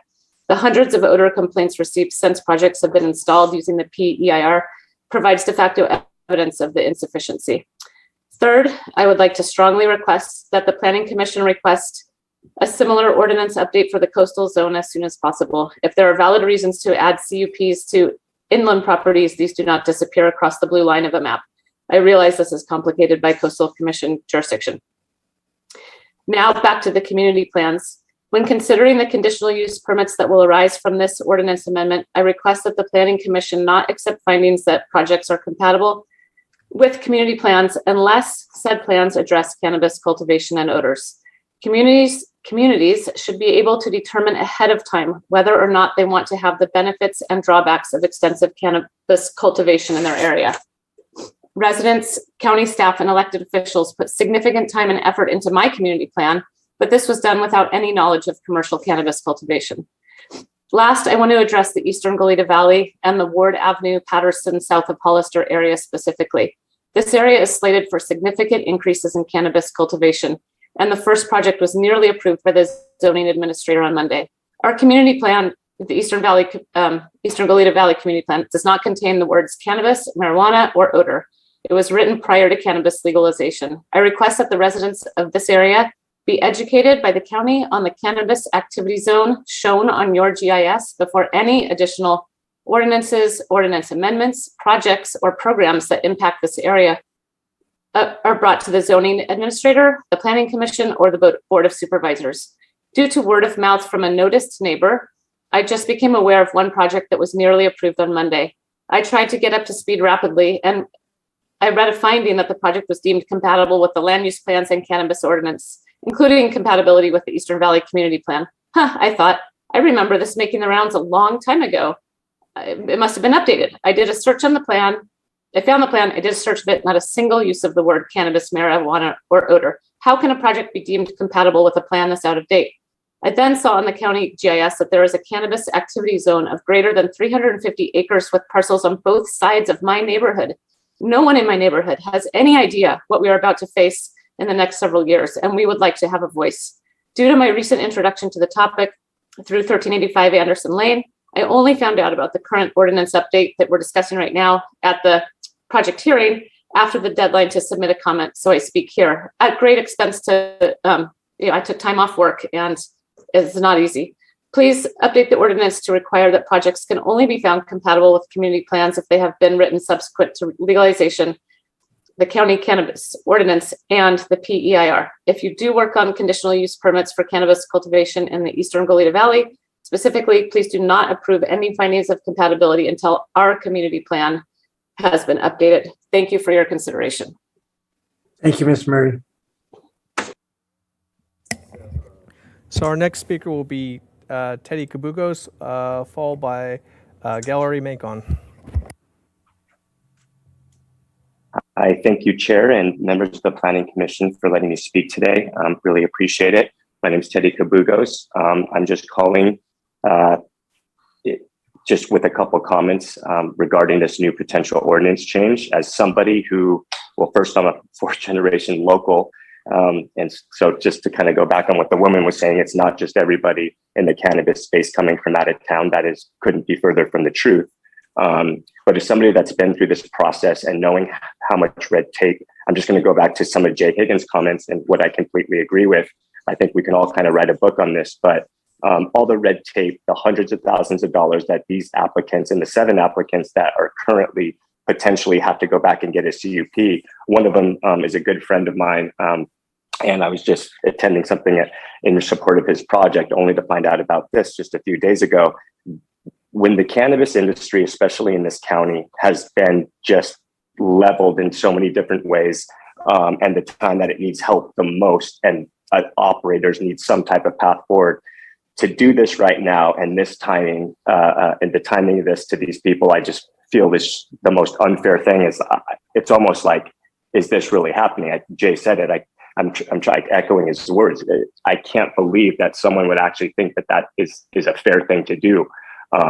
Is making them go back to the beginning. So again, I just wanted to call in and just, I know you guys have the hardest job in getting so many different opinions from the community, but again, they went through this process. They did it legally. They did it the right way, and they got their project approved. Every cannabis project gets appealed, and then they go to planning commission, but sometimes they can't get in for 3, 4, 5, 6 months. And now they go back to this. How are they ever supposed to make it through? At what point do we say, yeah, anyway, thank you guys for letting me speak today. I hope that you can just make those changes for the people that have already made it through and had their land use permit approved. They should not have to go back to get a CUP, regardless of them being appealed. Every cannabis project in this county gets appealed. The appellants and attorneys have figured out ways to come in and dissect every single project. And if you make them CUPs, the next 10 years are going to be filled with court battles, appeals, more wars between the community, the cannabis industry, the county, and everybody else. So hopefully you guys can look past this change. Thank you very much for letting me speak today. Have a great day, everybody. Thank you, Mr. Kabugos. Our next speaker will be Gallery Macon, to be followed by Nancy Emerson.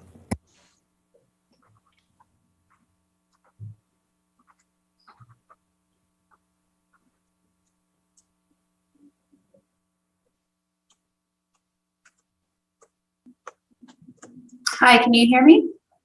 Yes. Okay. Hi, Gallery Macon with Flowers and Associates. I am concerned, obviously I'm echoing some of the concerns from the cannabis industry, and particularly the 7 that are under appeal. And also, I think it's important to consider that there is a cap, and these 7 applicants, I don't know if they've all made it, but I know that a lot of them, once you get your initial approval from the director, you're able to submit your business license and get in under the cap. I'm very concerned that if these people have to get their CUP, that they lose their place in the cap because now they don't have an approved permit. So that's a big concern. And then my other concern are people that have gone through the process, got their land use permit, won on an appeal, did get their final approval. Are those people going to be allowed a revision? Because technically right now, if you've been under an appeal, you are not allowed to get a revision because there was some controversy around your project. So you're not allowed to get a minor change with your project, and you have to get a CUP because you have to change a light. I just want to make sure that that is considered and that the wording in the ordinance allows for minor revisions even to projects that were appealed prior. I don't think extending the effectiveness of the ordinance amendment is going to fix it. I think that that's just going to create more issues with if people are trying to do these private settlement agreements. It just sort of muddies it. So if there could be an exemption for these 7 applicants, I think that's a better way to go than to extend out when that would be effective. And then I know there's talk about making OAPs a requirement.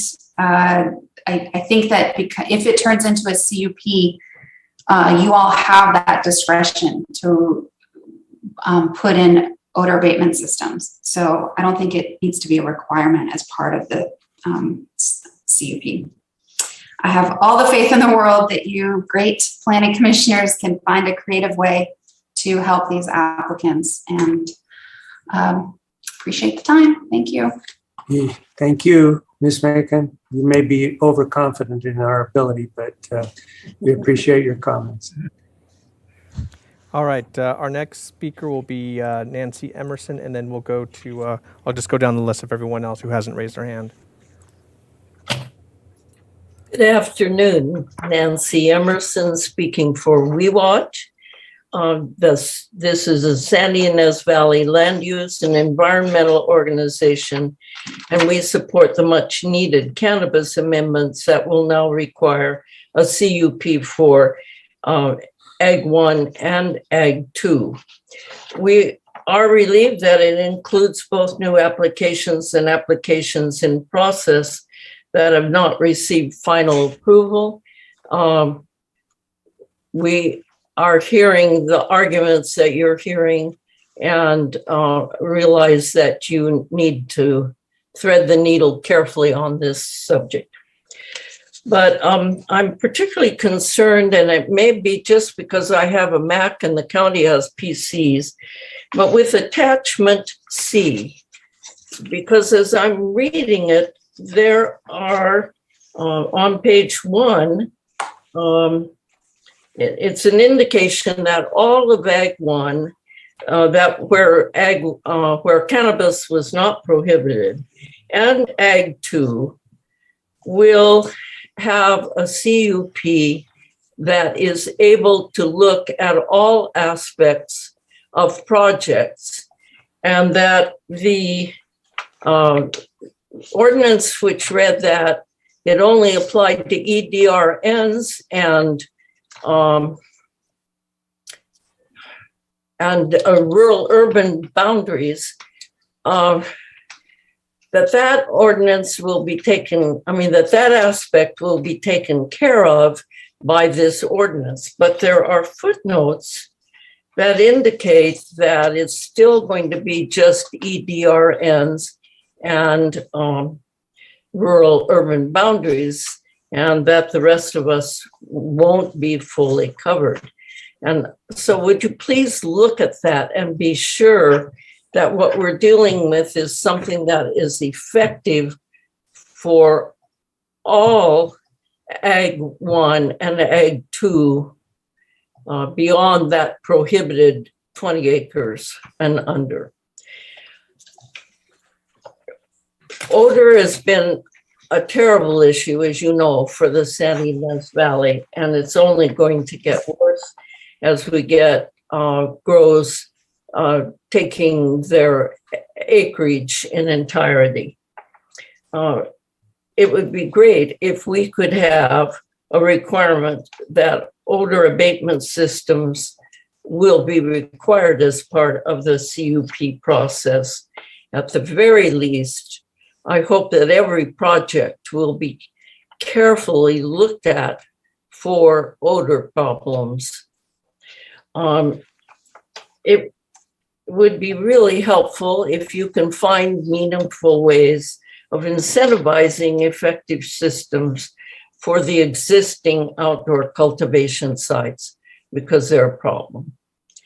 And we don't know what those might be, but maybe one suggestion is that there could be a fee reduction in the year of installation to encourage installation. And county will save money because there will be reduced complaint investigations. The other big issue for us is water. At least in the valley, wells are a primary source of water for cannabis cultivation. And that means that groundwater generally is involved, or river water. And the information about the water actually used is really uncertain. And we know that the research that's being done shows up the complexity of the water usage issue. But I've found in that research that Sonoma County requires water meters for cannabis grows. And it just seems to me that this would be a good time to start requiring water meters. We've got our GSAs in place. They're working. They need as much information as possible about groundwater use. And again, it would be great to have incentives for meters for the existing growers. Water is just going to be a critical issue unless somehow we're reading the weather wrong. Thank you, Ms. Emerson. Thank you. Next speaker, please. Our next speaker will be Mark Chatillo, to be followed by Ed Seaman. Okay. Good afternoon, members of the commission, Mr. Chair. I'm Mark Chatillo, and I'm addressing your commission today on behalf of the Santa Barbara Coalition for Responsible Cannabis. We much appreciate the efforts of staff to address this issue. I think your commission is acutely aware of the need for these changes from the many hearings that we've held together discussing ways to repair the ordinance and address issues. And obviously the benefit of additional clarity on the commission's discretion and legal authority to condition these kinds of projects are inherent within the findings appropriate for a CUP. So I think we're all in agreement that this is an appropriate change. Two issues have come forward. The first is this issue of scope, which was not flagged by staff, but clearly is of concern to the commission. We stand with staff on this issue, and we would prefer that the proposal be adopted and recommended as proposed to you. Final approval has been a term of art throughout the various amendments to the ordinances, the zoning ordinance at the county. I have looked at the 7 projects that are on appeal before your commission. 2 of them have met the eligibility criteria and are within the cap. However, 5 of them are not.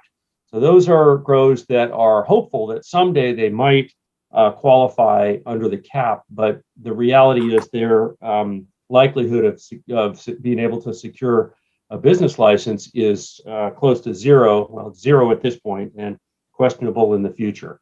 So we would we believe as the board authorized this ordinance amendment, they directed that it should apply to grows that are considered after the cap has been filled. That was somewhat anecdotal. But it would appear clear to us that it's appropriate to make the change to a CUP, because that does not entail going back to the beginning. Indeed, it's a relatively minor change with an additional fee and noticing requirements.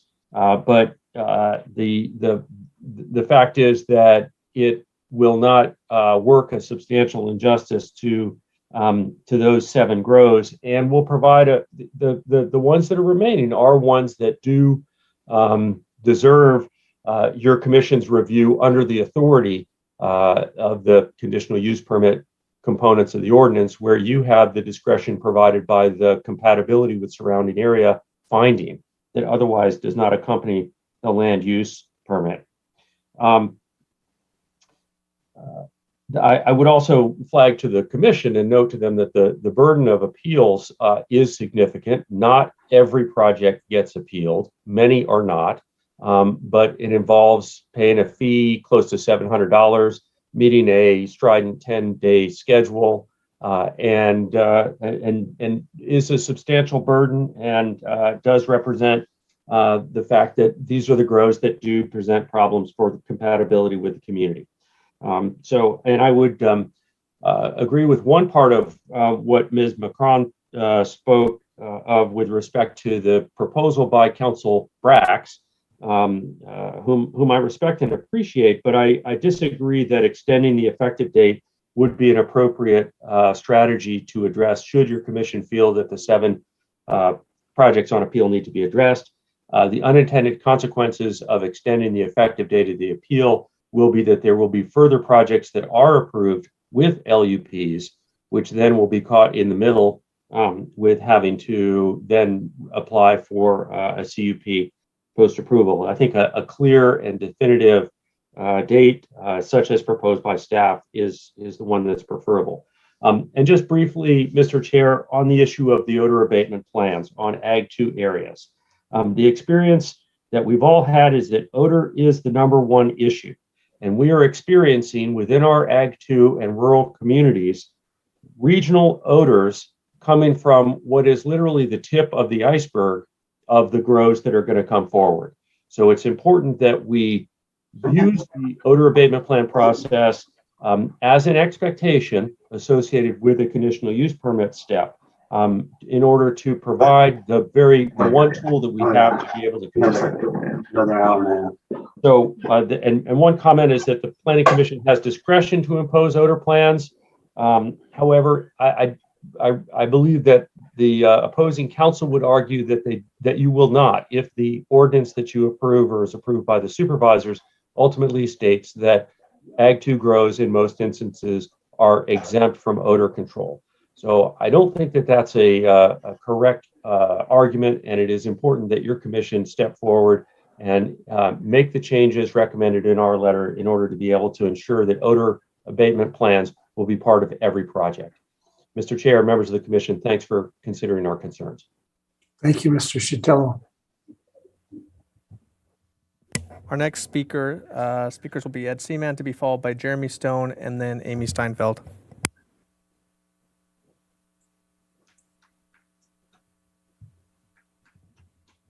Can you hear me? Yes, Mr. Seaman. Yeah. How are you guys doing? Good. Well, for those of you that don't know me, and there's a few people on the call here that do, I'm the co-owner and operator of Santa Barbara Blueberries, U-Pick Berry Farm, an executive director of the Wild Farmlands Foundation, which is a small farm advocacy nonprofit, a member of the Santa Barbara County Land Stewardship and Farming Subcommittee, and my wife and I are the stewards of Restoration Oaks Ranch, which hosts the farm and the nonprofit. The ranch is a 955-acre piece of land right off the 101 in the Ahoy Falls corridor. I'm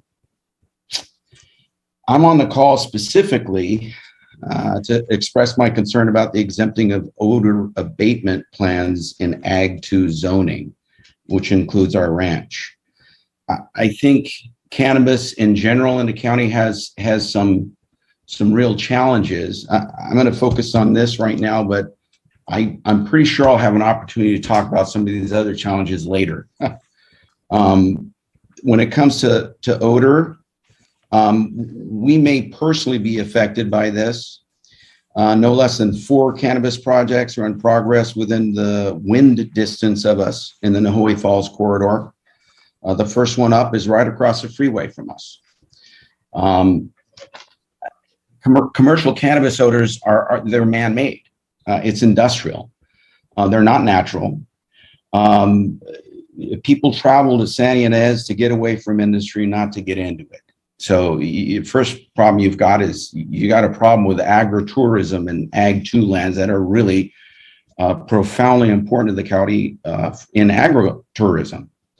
The people I've talked to that live next to state-of-the-art odor abatement facilities tell me there need to be improvements. They don't work. I think that's already been stated.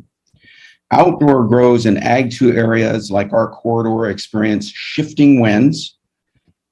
I mean, think about the wind we've had just the last few days. The winds that we get are up to 80 miles per hour. They swirl, they create eddies that nobody can predict. Why in the world would we exempt odor controls on Ag 2 land? We receive more than 100,000 visitors a year to our farm and ranch. Some of our guests schedule their vacation to San Ynez around the opening of the blueberry season. If we are surrounded by cannabis grows and processing and unpredictable wind blows the odor into us, how's that going to affect us? How's that going to affect our Ag 2 neighbors that are receiving their own visitors? What will the long-term effect be on agritourism and the associated tax revenues? Odor is not our biggest issue, but I'm pretty sure I'll have that opportunity to talk about that.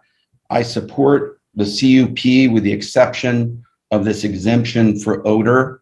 And if you want to talk about farming on Ag 2 land, you know, I'll do my best to help you out and answer any questions that you may have. But I think I speak for a lot of ranchers and farmers that are doing similar things to what we're doing on the ranch.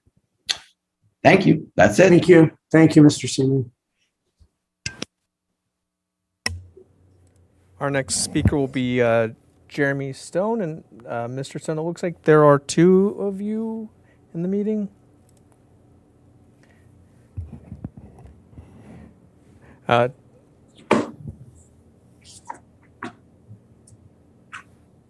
Mr. Stone, whenever you're ready. Hi, are you able to hear me? We are, Mr. Stone. Please proceed. Thank you. Hi, my name is Jeremy Stone. I'm an attorney at Price Postel in Parma. My office represents a group of homeowners actively opposing a proposed cannabis cultivation project on Anderson Lane or Anderson Road. We don't think the draft amendment codifies what the Board of Supervisors desired the amendment to accomplish. As was discussed by staff earlier this afternoon at the September 2022 meeting or 2021 meeting, the board instructed county staff to prepare an ordinance amendment that requires a CUP for future cannabis cultivation projects. Central to that discussion was that the county already reached the acreage cap and the board wanted more flexibility. After much discussion and after initially making a motion to staff to prepare the draft ordinance or the draft amendment, staff asked for clarification as to whether the board wanted the proposed amendment to apply to all property in the county that's subject to the quote inland acreage cap. And there was much discussion about where the potential amendment would apply, being everywhere except Carpinteria, or would it include Carpinteria? And ultimately, the board confirmed that it wanted the ordinance amendment to apply to all parts of Santa Barbara County that are subject to the acreage cap, I guess commonly referred to as the inland cap, and then revised its motion consistent with that clarification.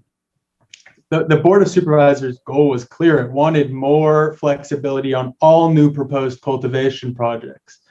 The CUP requirement should apply to all property. If the board wants to exclude the Carpinteria area, that's its prerogative. But what it instructed staff to do was prepare an amendment that applied everywhere the 1,500 and change acreage cap applied, and as drafted, that's certainly not the case. I also think that the Planning Commission, or if it wants to send options to the board, one option should be a moratorium until this amendment is figured out, because as drafted, it doesn't achieve what the board asked the Planning Commission and staff to contemplate. Thank you for your time. Thank you, Mr. Stone. Our next speaker will be Amy Steinfeld, to be followed by Donna Senauer.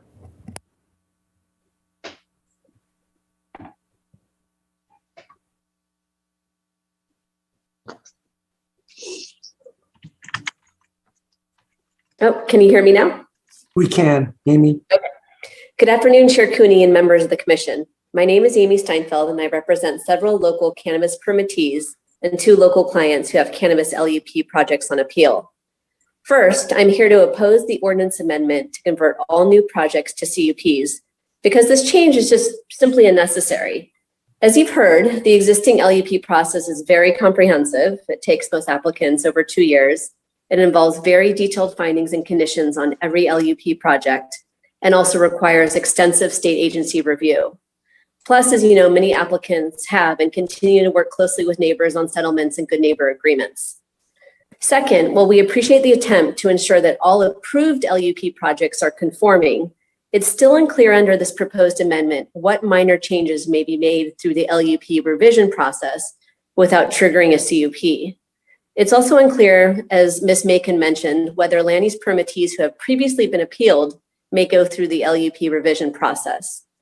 This industry is extremely new, and the existing approved permittees may need to make changes to their approved projects in the future without fear of opening up the expensive and time-consuming CUP process. This industry is already highly regulated by P&D, the county CEO's office through the annual business license process, and also the state of California via annual state licenses. The industry is currently suffering because of market corrections and doesn't need another change in regulation and the uncertainty that that presents. Third, if the Commission decides to move forward with this amendment, we request that the Commission exempt projects that have an approved LUP but have been appealed.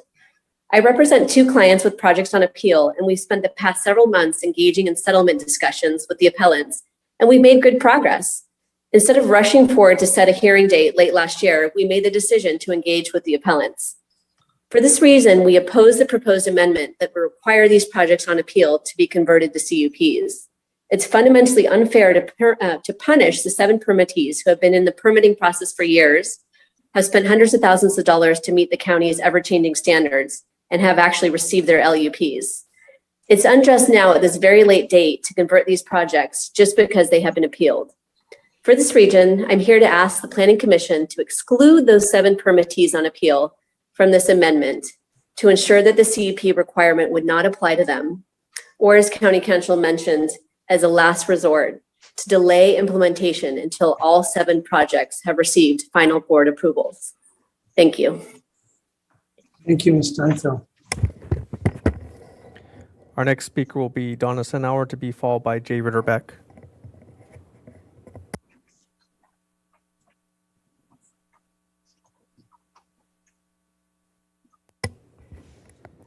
I know Ms. Senauer was here for our first item. Maybe she just...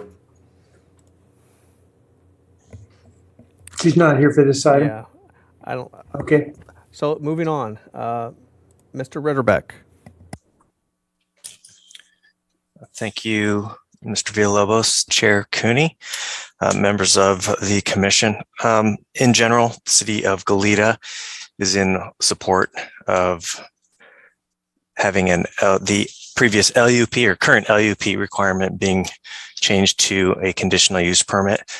The city had supported having this as the requirement early on in the original adoption. So we do still continue with that. I did have a couple of questions though. Converting the existing LUPs on appeal to make them start over again, rather than just converting to a CUP, that those projects are currently in de novo review. So is there something that precludes them from just being converted during that review rather than starting over? Because as Galleray had mentioned, there's that question about the cap, that if it went backwards in the beginning of the process, do they lose that? The other thing, that the appeals are fixed fees and those come out of the general fund. The CUPs are deposit cases where the applicant is actually paying for them. So having those that are on appeal converted to a CUP and continue to move forward, that would allow the county to recoup some of those costs rather than punishing them to have to start all the way back from beginning. I wanted to agree with Mr. Seaman that as we're following the Ag Enterprise Ordinance and some of those expanded uses that are going to be allowed in the Ag 2 and even with the winery tasting rooms in Ag 1, just having expanded uses in those areas are going to introduce more and more people into those areas where some of these grows are taking hold. And then finally, there's a question. We've had some of the residents of Goleta that have been following the website that the county has made available that tracks permit status through the process, and that interface somehow with that map does not link dynamically with Acela. So it has to manually be updated every month. So there have been projects that have been agendized. For example, the zoning administrator one on Monday. Many residents weren't notified, and even though they had been tracking that on the cannabis website. So there needs to be some attention given there that there's more of a timely update of that map so that residents are given the most current information. And I believe that's it. Thank you. Thank you, Mr. Ritterbeck. Our next speaker will be Mike Guthrie.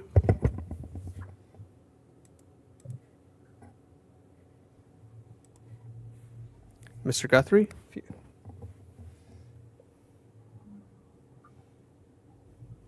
And I believe Mr. Guthrie is our last speaker. If I missed you, just raise your hand and I'll call on you next.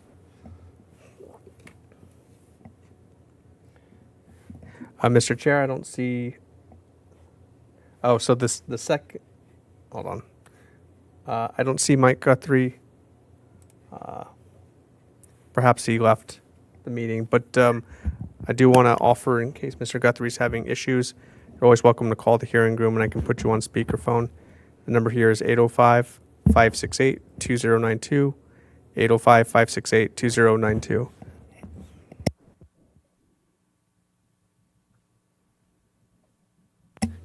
So, Mr. Chair, unless Mr. Guthrie does call in, he would be our last speaker. Okay, thank you. So, commissioners may have questions of staff, but are there any comments that Ms. Venegas or Mr. Clement want to make in response to public comment? Chair Cooney, staff has no question or nothing else to add at the moment. Thank you. Okay, that's great. So, commissioner questions? A headache. That's a statement. Yeah, sorry. Okay. Do you want a break for a few minutes? No, it's not going to get any better. Mr. Chair, we do have a hand raised. It might be the second Jeremy Stone.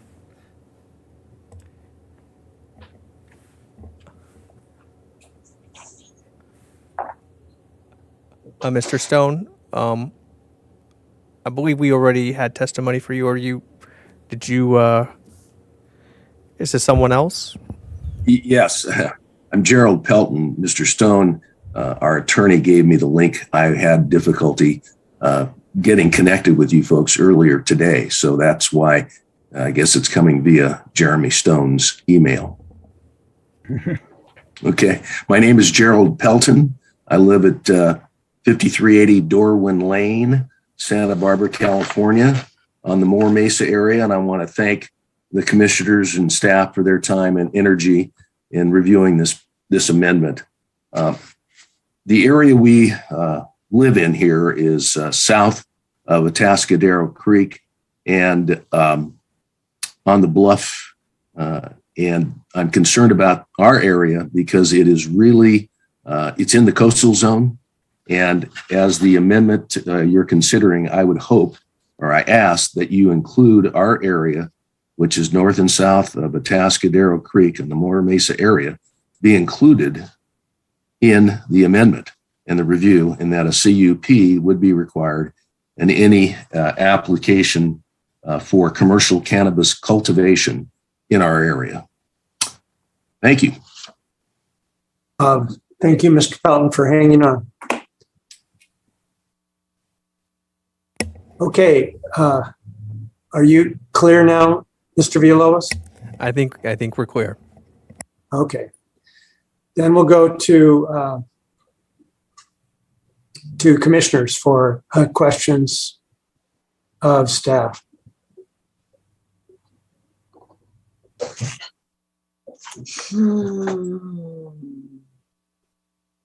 Oh, I do have one. I have one.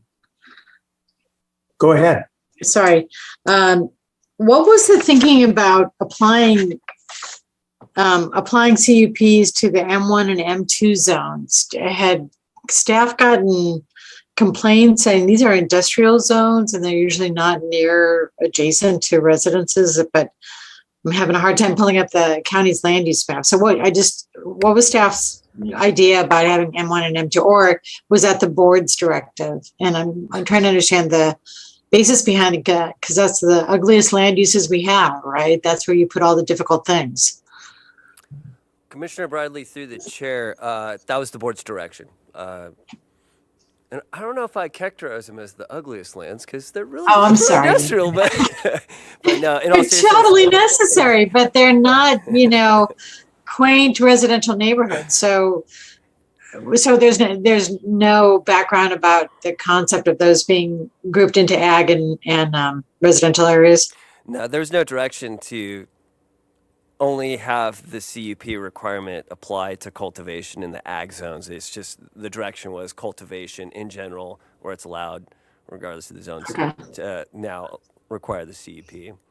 I mean, and from memory, I don't even know if there have been any applications. I haven't seen any applications for cultivation in any of the industrial zones to date. I might be wrong about that, but so I don't know if any applications have been affected by this change. Well, I'm glad that's kind of why I caught my curiosity, but that's an easy question. I should have asked it earlier, but based on the public comment provided, I probably don't have any other questions for staff. Mr. Clement, while we're on the question of what the board was looking for, could you elaborate on the concept of exemption of odor abatement plans?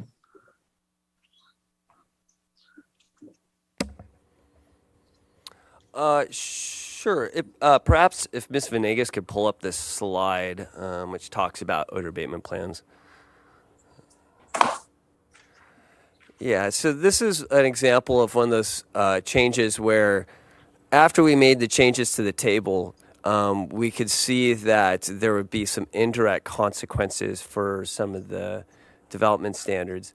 So when considering the requirements for an odor abatement plan, there are, as you know, a litany of considerations that go into whether or not it should or should not be required.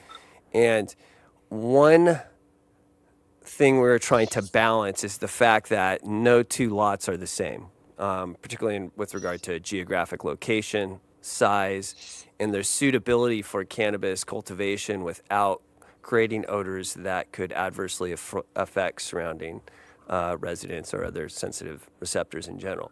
So with that said, don't want to be too permissive, you don't want to be overly restrictive, you want to account for the fact that what would be required and appropriate in the West Carpentria Valley, where you have a greenhouse situation and you're experiencing severe odor issues, that's going to be a different situation than a large ranch up in the Cuyama Valley, which is not surrounded by urban uses and other uses that could be affected by it. So with that said, we're trying to follow and capture what the board has provided guidance on to date with regard to where they would like to see odor abatement plans be required. As you can see here on the screen, those include proposed cultivation sites adjacent to the EDRNs or rural boundary, where cultivation exceeds 51% of the gross lot area on Ag 2 lots.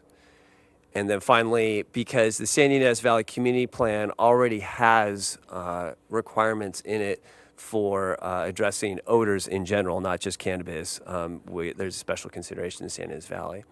So with regard to the second standard, the cumulatively exceeds 51% of gross lot area on Ag 2 lots, that was a standard that came about through the development of the past ordinances, and it was really intended to capture the very large grows on Ag 2 lots, which would be more likely to create odor problems for surrounding areas in general. But like I said, there's a lot of site-specific characteristics that go into that.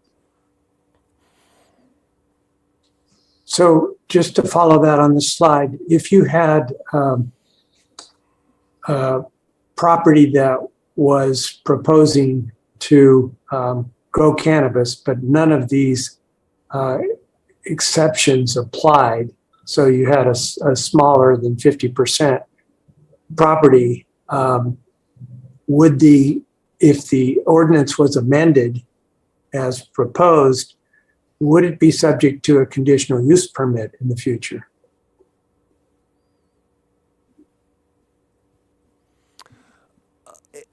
Chair Cooney, if I'm following the question, this is just stating when the odor abatement plan requirement comes into play for a project. And if a CUP is going to be required, then in most situations, it is going to require the odor abatement plan unless one of these triggers occur. Now, what I would say, though, is because of the new findings, that is neighborhood compatibility, I would say the code is currently written such that it says in certain situations, you're going to have to submit an odor abatement plan in all of these situations. Now, I could see a situation where maybe, let's say there's a unique situation where, let's say none of these triggers occur, but there is something unique about the project in its location due to its proximity to its surroundings, where you might have an odor problem that needs to be analyzed. In that specific situation, I would say that we do have the discretion to ask for an odor abatement plan in order to make sure that the decision maker can make the findings for compatibility. So kind of a long-winded way of saying I wouldn't look at these as being absolute, because with the findings for CUPs, you have more discretion as to when you can ask for these if there is a unique situation that warrants it. So based on the cases that we've seen from Ag 2 properties, it seems to me odor does remain an issue regardless of the actual location next to an EDRN. And it can occur depending on processing and other issues which are high odor causers. So the commission and the board would have the discretion to require it if a CUP is the permit being sought. Correct. Okay, so I can't quite reconcile the concern the public has with odor abatement plans if the evidence shows that odor is a potential problem.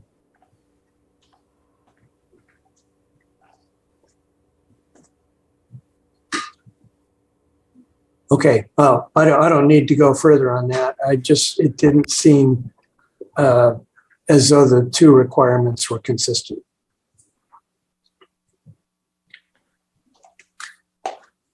Anybody else? Well, okay. Yes, sorry. Oh, you're still awake. Good. Commissioner. I'm still awake. My headache hasn't blown up my head. Are you saying that the 51% phrase is the part that's concerning you, that that's not consistent, or that it applied to Ag 2 lots? What two components were inconsistent? Well, I'm assuming all of these are applicable to Ag 2 lots, that an odor abatement plan is required if any of these three apply. If none of the three apply, you could still have an odor issue. And that's my concern. If we don't have the permit being sought as a conditional use permit, we'd be back in the same boat we have been in with neighbors of potential grows only needing a land use permit. I agree. And actually, I would say that they just are required on Ag 2 lots. I don't know. I'm not sure that I support the concept of the 51% of gross lot area. And maybe it's because I haven't done my homework well enough to understand exactly where the Ag 2 lots are. It's just that, I think we've seen some of those in Tepesquay and Sabata Canyon, and those areas would benefit from OAPs on those cases. So I'm not really that keen on that middle one. I would just say that OAPs are required on Ag 2 lots, period. Anyway, I guess, are we kind of in deliberations here? Yes, we are. Oh, we are. Yeah. Okay, you know what? I'm going to keep thinking and lower my hand and let someone else talk. Okay, good. Thank you. Good. Commissioner Farini, are you ready to talk? Yes, staying on the odor abatement plan. It seems that the way that this is written, it would be tying the hands of the commission again in our ability to respond to public concerns on neighboring properties.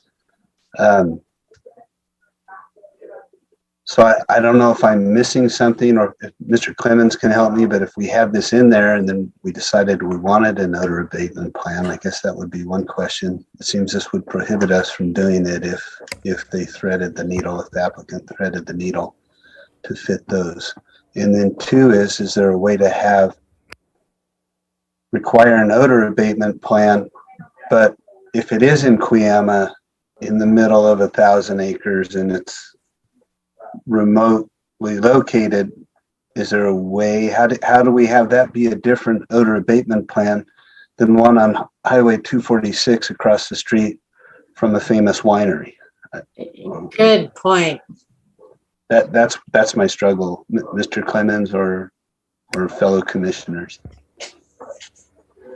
Yeah, Commissioner Farini, through the chair. I'll just generally repeat what I said to Chair Cooney, is that what you're seeing on the screen, these would be the minimum situations where it would always be required.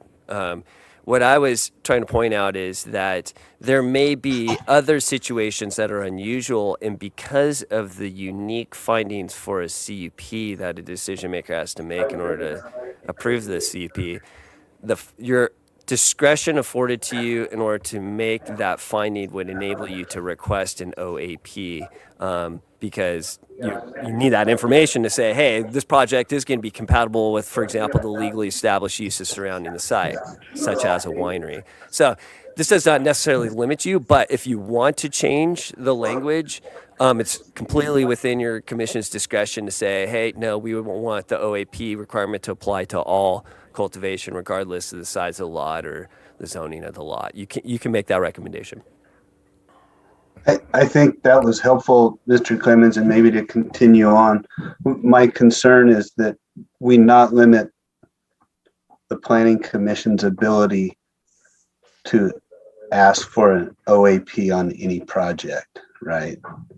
And so I think you're telling me that this does not prohibit us from asking, even if it's 30% of the gross acreage on an Ag 2 lot, we could still say, no, we want an OAP because of your proximity to a winery.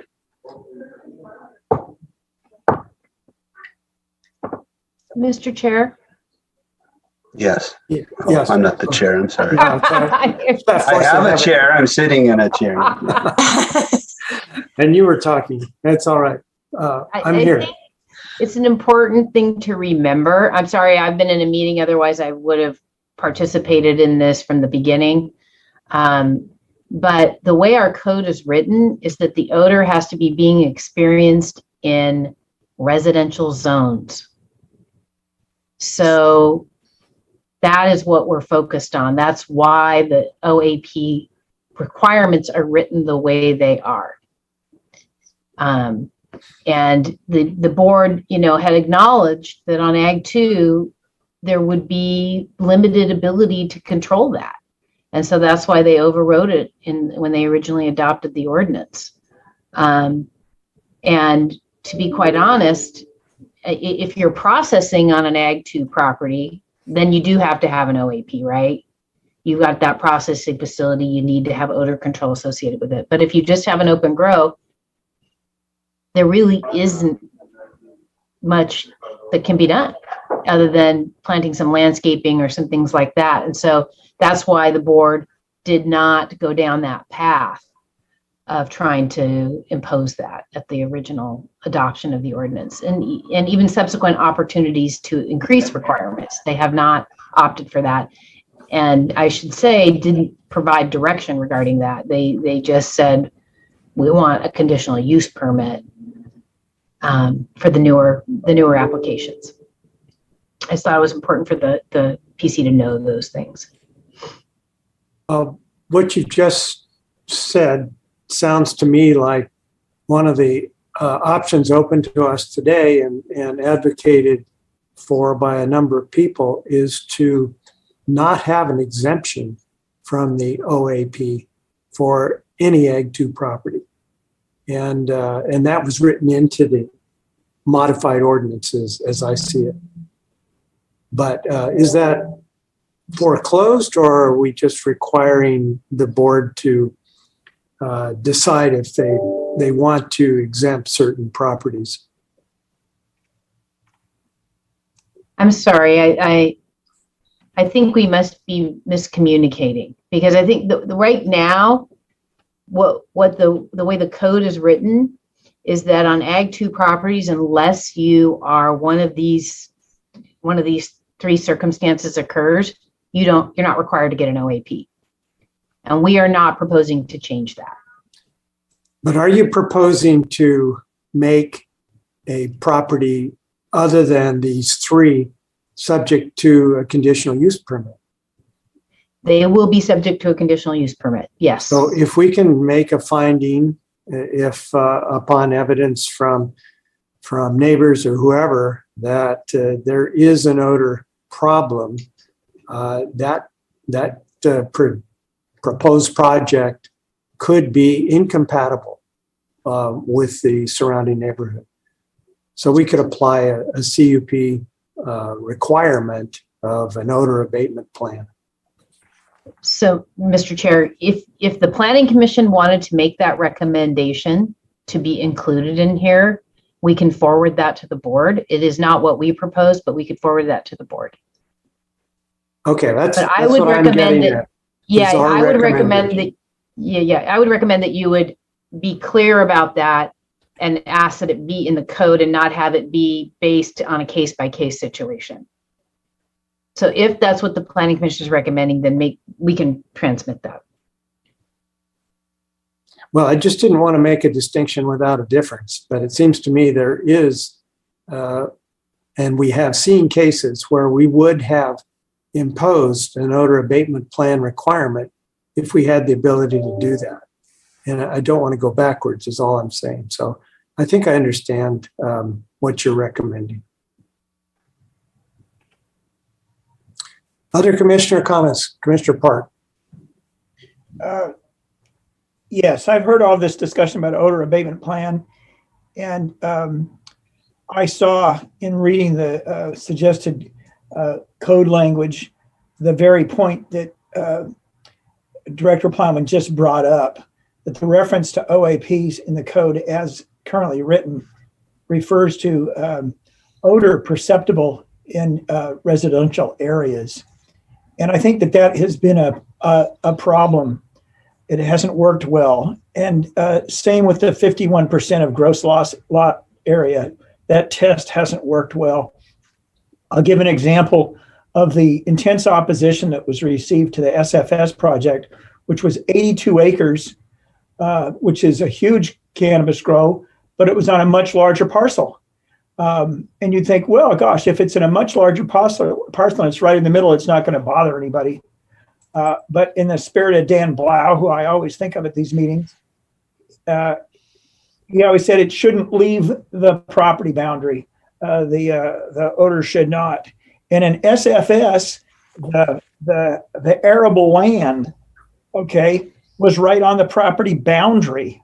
Okay, it was not in the middle of the much larger parcel, and it was within 50 feet of 3 different very prominent vineyard properties, and within smelling range, at least the opponents alleged, of some tasting rooms. So I think there is reason to protect people, even if it's not a purely residential zone, because people live in residences in agricultural areas and other things. And even if it is a parcel in which not more than 51% gross lot coverage. So I would like to change this so that if you're in a parcel which requires a CUP, then there's supposed to be an odor abatement plan. And addressing a point that Commissioner Farini brought up, which is, can we treat parcels differently? And I think, yes, you would. If you have a parcel that's in the middle of nowhere in the Cuyama Valley, I'm not saying the Cuyama Valley's in the middle of nowhere. I'm saying there's parcels in the Cuyama Valley that are in the foothills. And it's not bothering anyone. Your odor abatement plan might be very minimal. And it just might have some sort of a tiered response system so that if there actually is complaints, that somebody has to field them and do something about it. But otherwise, you don't put in a buyer system or scrubbers or anything. If you are, in fact, right next to an EDRN, then you're more likely to have something. So we would have the discretion as to the quality and features of the OAP. But I want to see an OAP on all lots, not as they are limited there. And may I go on and address other points? Sure. Yes. In industrial zones, and this is picking up on something that Commissioner Briley pointed out, they're already graded in the sense by the planning system to be places where we put difficult, unsightly, perhaps smelly uses. Okay. And it seems to me if somebody's going to be in an industrial zone and it's indoors, okay, I'm not talking about outdoor cultivation on an M2 lot. I'm talking about indoor cultivation, and particularly nurseries, then I think we should allow it without a CUP. So I would change the table on that. Why do I pick on nurseries or pick nurseries is something where I particularly make an exception to? We have the model of existing already in the North County of nursery properties that supply nursery plants for farmers everywhere. Plantel is very well known for that. And so I can see in the future that you might have nursery cultivation that's for the whole industry. I say go for it, as long as it's indoors. There's not going to be an odor problem there. There's not going to be anything. And it's already been chosen by the planning apparatus as a place where we let these, as Commissioner Bradley called them, ugly uses exist. So I think for indoor cultivation in M2 zones, I would allow that without a CUP. So I'd change the table on that. A third point that no one spoke about today is just repairing a little bit of an error by the board. And I'm addressing Ag 1 zones where the board took our recommendation, altered it a little bit, and it resulted in an error. And that is we have a statement that if you are in, you have in an Ag 1 zone, a parcel of 20 acres or less, then cannabis is prohibited. Okay. What the board meant to do was prohibit it in by acreage, but also by zone. So if you're in an Ag 120 zone or less, like Ag 110 or Ag 15, then it would be prohibited. What you wound up having in Sabeta Canyon, the zones they were trying to outlaw, they didn't do it right the first time because all of those so-called 20-acre parcels were in fact 20.2, 20.3, 20.7 acres. So I think we should take this opportunity to make the modification that cannabis is prohibited in Ag 1 zones where the parcel is 20 acres or less, but also it should be any parcel in a zone that is Ag 120, Ag 110, Ag 15. My final point is I think that this issue of whether this ordinance should be catching everything that doesn't have its final approval yet, okay, as was defined, meaning it's gone through the entire appeal process, perhaps even the court process. There's a harshness to it, and I'm afraid that will get picked up at the board level, and what is otherwise a good idea, I think this whole thing is a good idea, might get passed on because of that. So I think we should give the board the option and make it clear they have an option. And so we should have one option, A, just as it's written right now, but option B should be that parcels that are already in the pipeline and past their initial approval, that this ordinance won't apply to them. That's my comments. Okay, let me just ask a question before we go to another commissioner. One of our public speakers suggested that if his client wanted to change to a conditional use permit midstream, but before it came to us, would they have the ability to do that? Because they're worried about qualifying for the cap.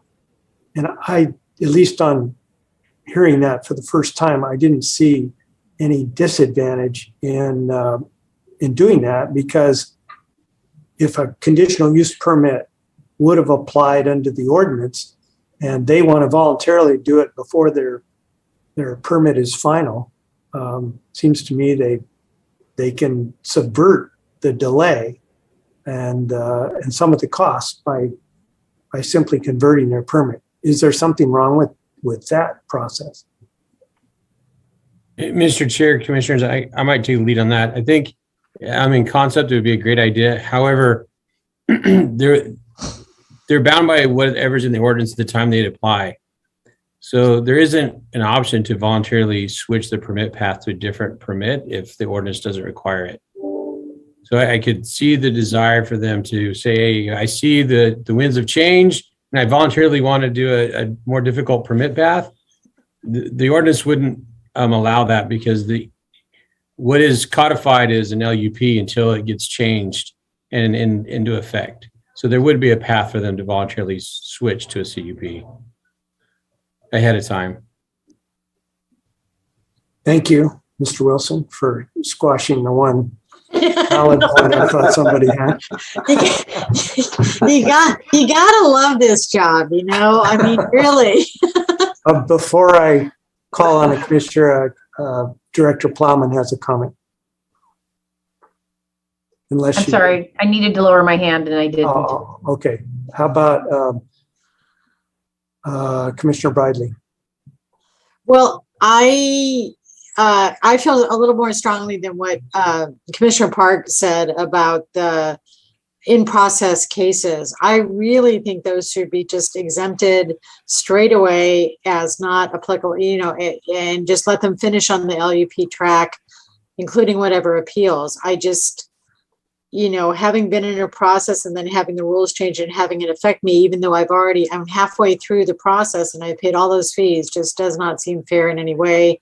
I can't imagine that it's even going to be not a way to sue the county over something procedurally. And so I'd really like the recommendation to be to leave those out of the efficacy of the CUP provision. And I don't know that actually just kicking the implementation date of the ordinance down 3, 4, 5 months is reliable, because as we know, sometimes they just can't finish whatever it is that staff is doing in their good job to bring a case to us that they can support and is ready for a good hearing. So, calling out a 3-month, period of implementation for that ordinance to those cases, that is not that reliable to me. So I'd prefer to recommend that they don't be included in this revision to the permit process, that they be allowed to continue on the LUP path. Okay. Commissioner Park? I don't want to address that right now because I already have. And we're going to have some differences of opinion there. I think, though, it's very useful for us to suggest what changes we would make to what's before us. But I think it's also worth commenting on some of the things that are in this ordinance change as written, as proposed, that we haven't discussed so far that are very good, and the drafters deserve some compliment on that. And I'll give one example. Even for projects that already have their CUP, and then there's going to be some change in the future. This ordinance proposal says, if it's not a substantial change, it's not going to require a CUP in the future for it. Okay, even though it already got a CUP.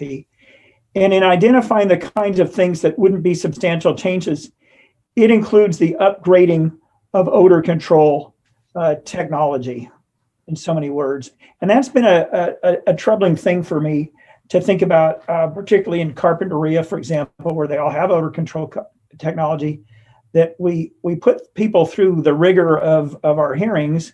And then if somebody wants to upgrade to something, that they then have to go through it again. And really what happens now is it'll be a director approval, but that's appealable. Under this ordinance, if it's a project that has a CUP and there's an upgrade in technology, it's more environmentally beneficial, then it doesn't require a CUP just for that change to the original CUP. It simply goes to the director and it's unappealable. That's the way I read this thing. And I think that's a smart thing to do. Okay. Who's next? Anybody? I don't want anybody to be left out of the conversation. Ordinance making is what? Next to making sausages. Childbirth. Okay. It doesn't look like anybody has a question. So do any of my fellow commissioners have a motion to propose?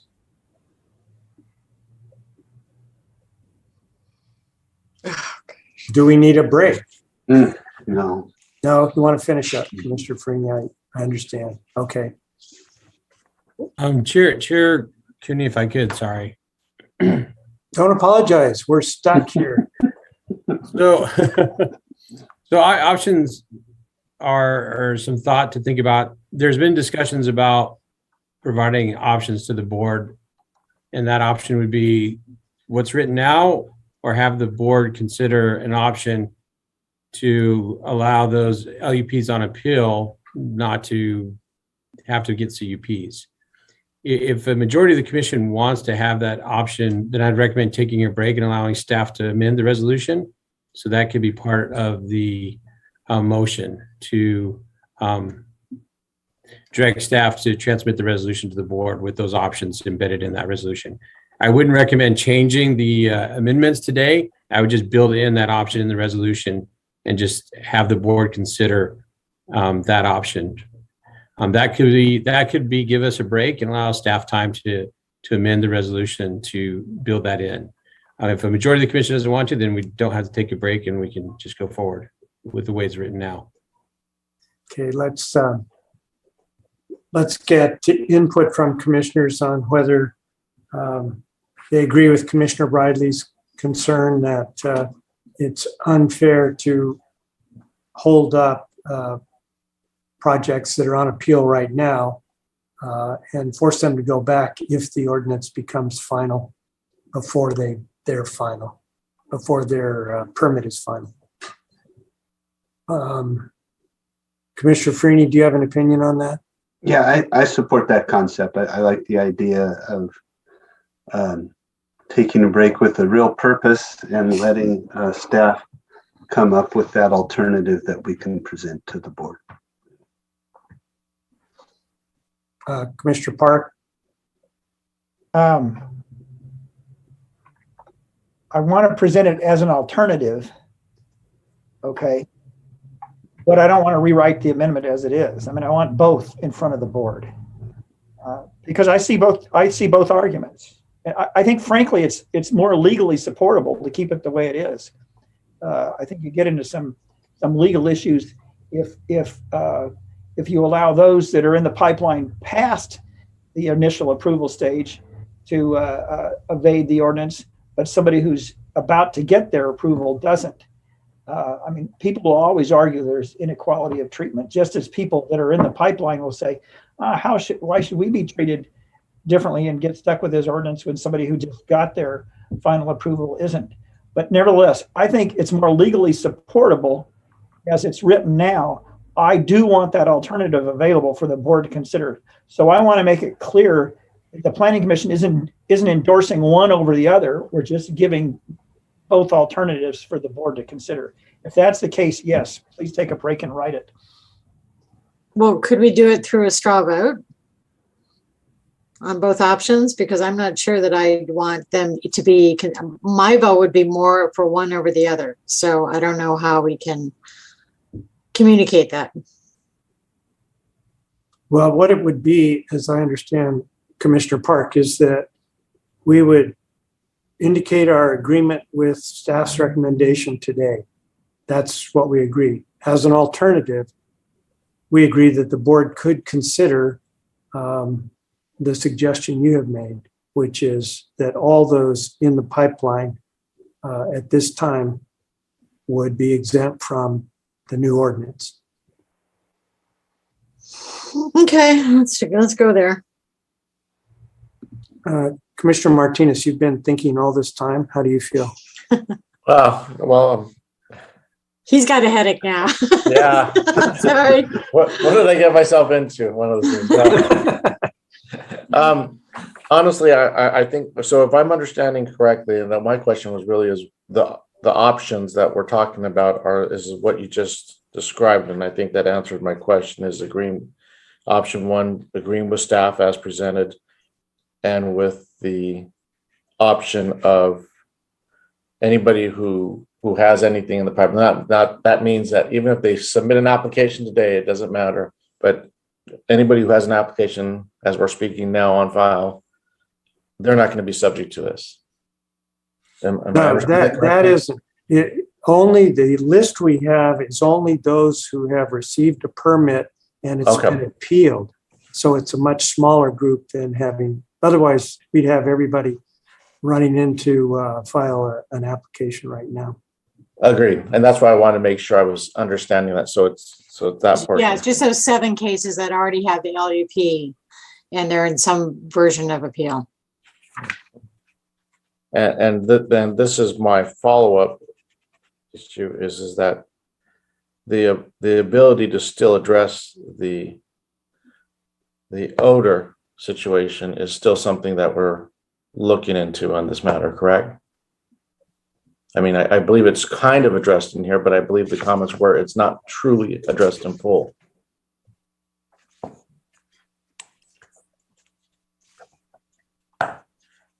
I don't think what Commissioner Farini suggested in terms of having odor abatement plans on all properties, or was it Commissioner Park? I don't think we've finished discussing that. Okay, that's why I wanted to make sure we haven't finished discussing that. Perfect. Thank you. Commissioner, any of us, are we ready to refer this, or do we want to see if a majority of us support the ability to require an odor abatement plan on any parcel, any Ag 2 parcel? Commissioner Park? I don't want to usurp your role. I just want to make a suggestion that you have a straw vote on that particular proposal requiring an OAP on all parcels, so that we have guidance to staff. So when it's preparing its change during a break, it can do that. And because I brought up this simple change to the M2 zone to allow indoor cultivation, including nursery, by permit as opposed to CUP, that you have a straw vote on that as well. And then we've got more clear direction to Mr. Wilson. And then we will have dealt with the issues that people have identified. Commissioner Bradley? I think that's a great approach. And just to remind us, what staff was saying is we have the ability to request an OAP on any case, once it's in front of us. This is a question of whether we're going to require it as part of a CUP process, right? And therefore, applicants would have to do it automatically. But with the CUP findings, we have the ability to ask for that on a discretionary basis. So that could work. Anyway. That's what you would favor, instead of saying up front, you have to have an odor abatement plan. We would need to make a finding of incompatibility.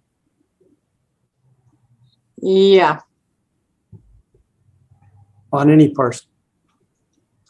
Yeah, and the industry has shown us that they pay attention to what the actions are in all the other cases, and so and staff adjust too. So the reason why so many of the LUP permits got more and more thicker staff reports was because we kept on asking these probing questions, and then by the time we got to a better place of being able to process them through, there was more information in the application before us. So I see the OAP is kind of in the same way. Sorry, didn't mean to go off sidetrack there. No. I like the straw vote idea. That'll definitely help. Mr. Chair, if I might offer something, I think if you were to go down that path, what would happen is somebody would get to the Planning Commission and then have to go back and prepare an OAP if the Planning Commission made a decision that they wanted to require one. I think that's not a good process.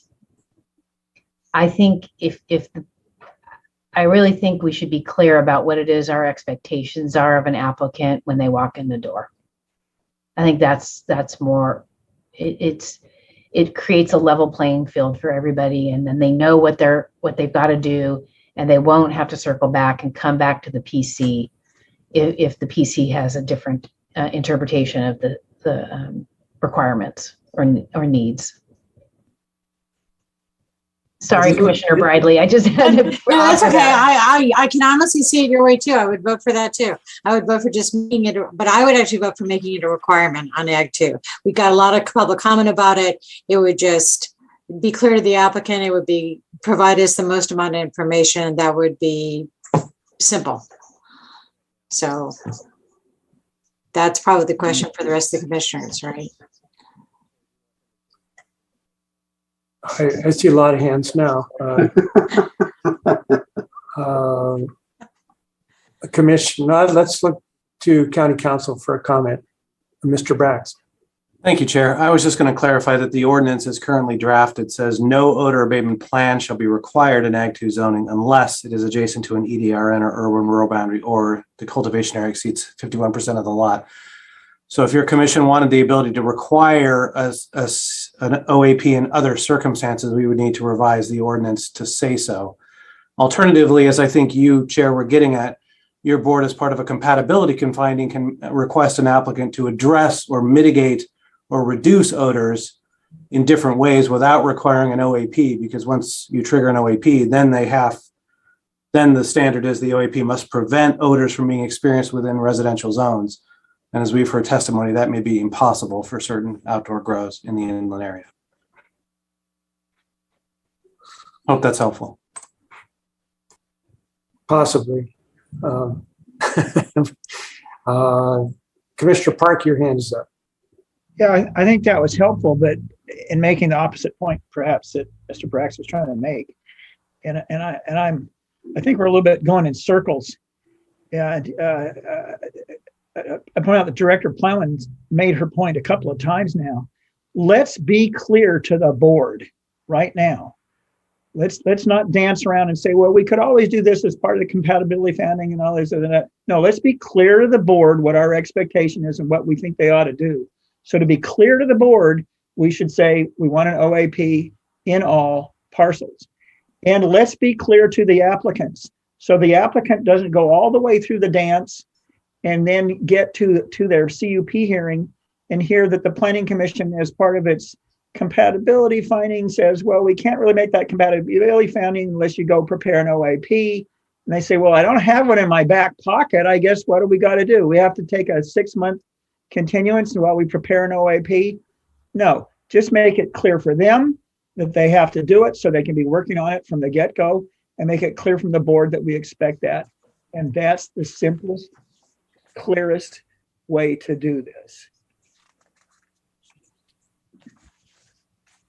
You didn't say whether you favored that approach or not, but I'm assuming that you would support that. I think my tone got the message across. Okay. Well, I support that too. So is that part of, you've got 2 of your straw votes right there. Yep. All right. Commissioner Farini, would you like to be heard on that issue? Yeah, I agree. After hearing everything, I'll stay with the Commissioner Bradley and Park on that. Okay. I will as well. Commissioner Martinez, any different view? No different view. I actually agree. Okay, great. We're making progress. We have a requirement for the odor abatement plan on all parcels. Okay. Now, the issue of whether we give the board an alternative to drop off the list of 7 appellees from having to start over if for some reason their permit is not issued and final before the ordinance is effective. That was a strong recommendation of Commissioner Bradley. Let's take a vote on that. How do you feel, Commissioner Martinez, while I have you? I'm in agreement in regards to what you were just saying. This would be an alternative to the board, having already indicated our approval of the other provisions. Okay, Commissioner Farini?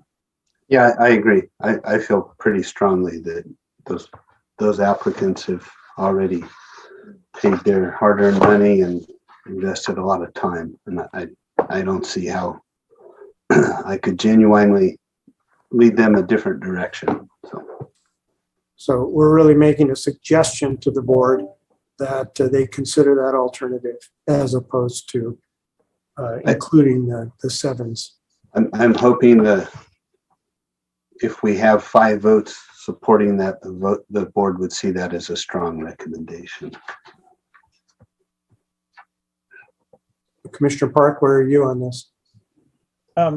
Yes, as an alternative. I'm not actually making a recommendation of one over the other. I just want it as an alternative for the board to consider. So yes, as an alternative. Okay, I would agree with you. And so when it comes to the motion, we would be including that as an alternative for the board's consideration. But it would be alongside the present language, which allows the board to simply approve what we've got in the language that they recommended.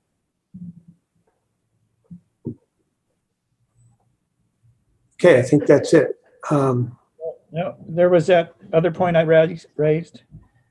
Then one. Yeah. Does anybody oppose Commissioner Park's industrial inside? What else did you attach to it? Inside. That was it. Indoor cultivation in M2 zone would not require a CUP. So it on the table, it would be marked with a P, by permit, but not CUP. Okay. Commissioner Park, your position's clear. Commissioner Farini, do you agree with that? Yeah, I support that. I think where some of the confusion is, I was reading the description of cultivation in our code, and what it does, it includes drying, curing, and trimming as part of cultivation. And as a farmer, I see cultivation as, what's planted in the soil, and buildings I see as not cultivation. So yeah, I agree with that. Okay. So do I. I think we have a majority on that. So does staff need a break to draw those exceptions up for us?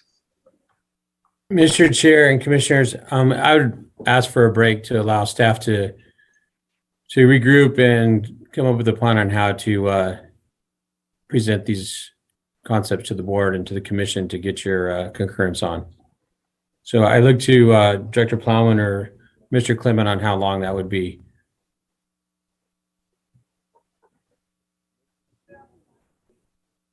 Mr. Chair, I think I would ask Mr. Clement, but I think at least 15 minutes would be helpful.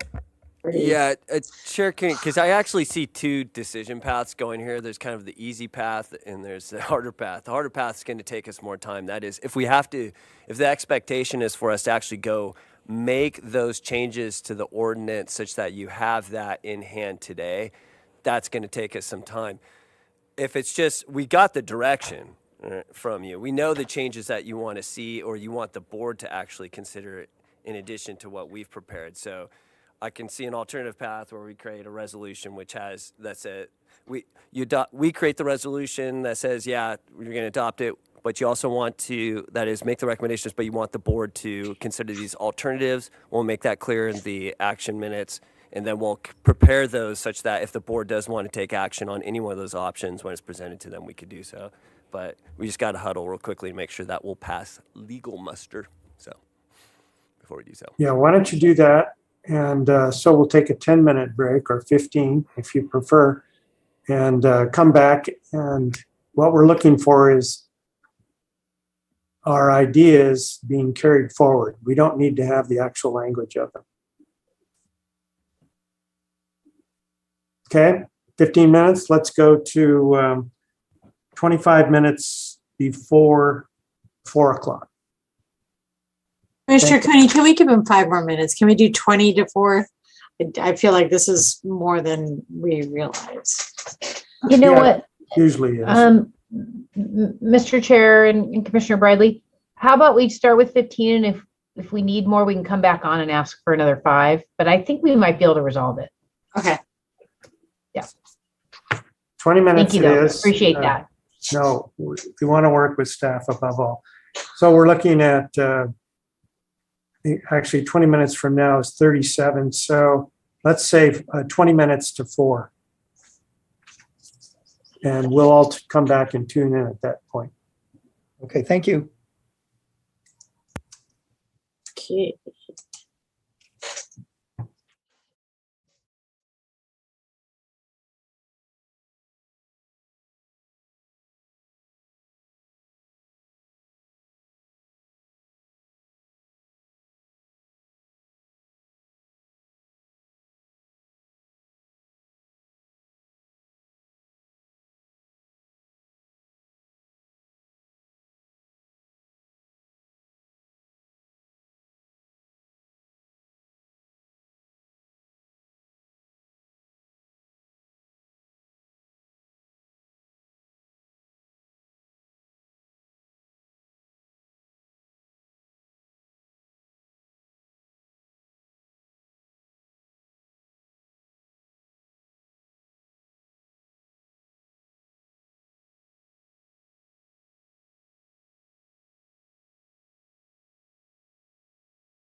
All right, we're back on the air.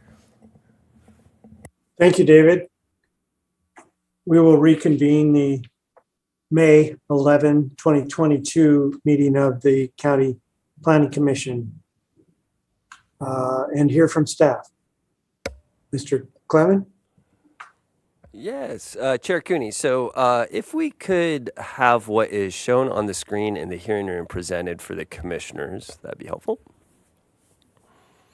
So what you're looking at here is a revised attachment C, page 3. This is the draft resolution that we prepared. And it includes revisions that we added during the break, specifically under item 2, the new subsections A, B, and C were added. And effectively what this is saying is that your commission is recommending that the board consider adopting the ordinance with the following, basically the ordinance that we recommended, staff did, with the following recommendations and options. The first being consider exempting from the requirements of the ordinance projects that are subject to a land use permit that the director has previously approved and are on appeal. The second item is to require an odor abatement, require an odor abatement plan for all commercial cannabis cultivation. And then the third one has to do with requiring the land use permit rather than a conditional use permit for indoor cultivation, both commercial cannabis cultivation and what is qualified as nurseries in the industrial zones. And there are 3 of those zones, the industrial research park, light industrial, and heavy industrial zones. So we believe that with this resolution, what we do is we present this to the board. We would present your commission's recommendations. What we would have prepared as a backup for an alternate, if the board wants to go with your recommendations, an ordinance which reflects these changes for their adoption.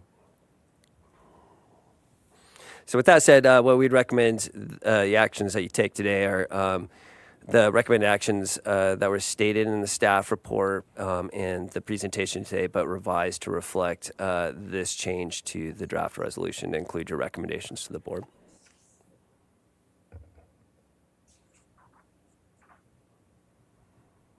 I don't know if anybody has any questions. Let's see what the commissioners feel. If they've had a chance to read this. Commissioner Bridley? You're on mute.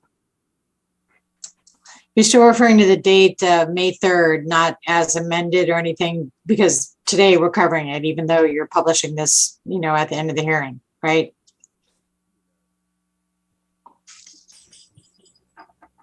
Well, they're referring to a particular recommendation set forth in our staff report, and it's dated May 3. Okay. Yeah, even though this language wasn't in that staff report, this actually came out of the hearing, but that's fine. Yeah, that's good. Commissioner Park? Well, on first glance, it looks perfect to me, so there must be something missing, but I don't know what it is. Well, it's clear that the ABCs are recommendations from the commission.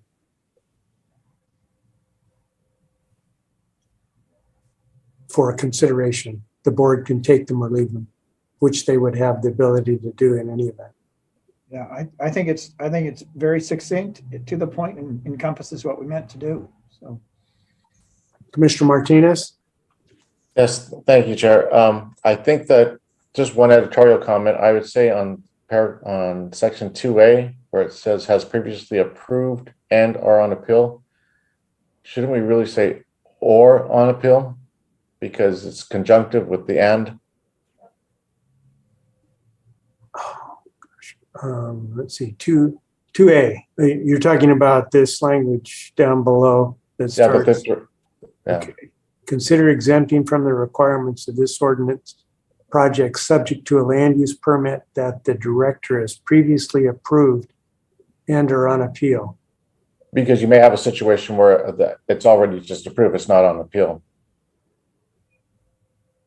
Yeah, in other words, staff has given its approval. The appeal period hasn't run, so it's not a final appeal, a final permit. Is that Correct. your group there? Yeah, okay. Do you follow that, Mr. Clement?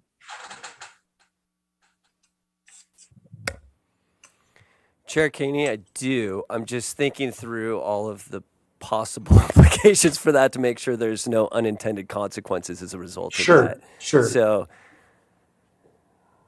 Or take the larger breath, which would be and / or yeah, that's what I'm thinking. We could Okay. do. And unless county council or anybody else sees any problem with that, I can't see any problems with that are jumping out at me. I think that could do. So, Ms. Venegas, you want to type that into the version on the screen just so everybody's clear what they can see.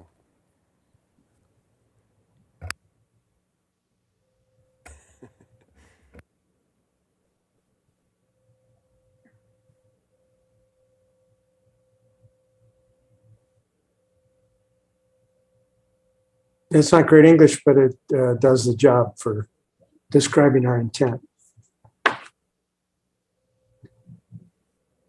Any further comments from commissioners?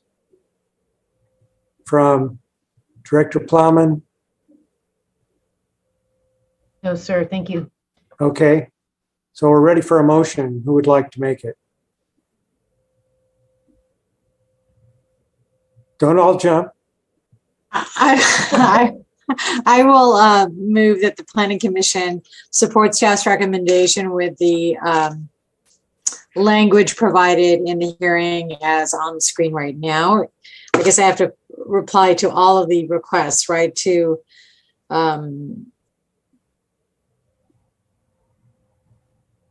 It would be all of the yeah, all that's of right. the recommendations in the Right, resolution. all the okay. Give me a minute. Give me a minute. I'm still awake. Hold on. Okay, I would move that the planning commission make the required findings for approval as provided in attachment A of the staff report for the hearing of May 11th, including CEQA findings, and recommend that the board make the required findings for approval of the proposed amendments to the LUDC for the cannabis land use ordinance. 2, recommend that the board determine that the previously proposed certified PEIR, add in the numbers, constitutes adequate environmental review, and repeat the rest of that paragraph. 3, adopt a resolution, attachment C, recommending that the board adopt an ordinance amending the LUDC, case number 22 Ord 00001 of chapter 35 zoning of the Santa Barbara County Code, attachment C, exhibit C2, comma, as amended at today's hearing, close parentheses, period.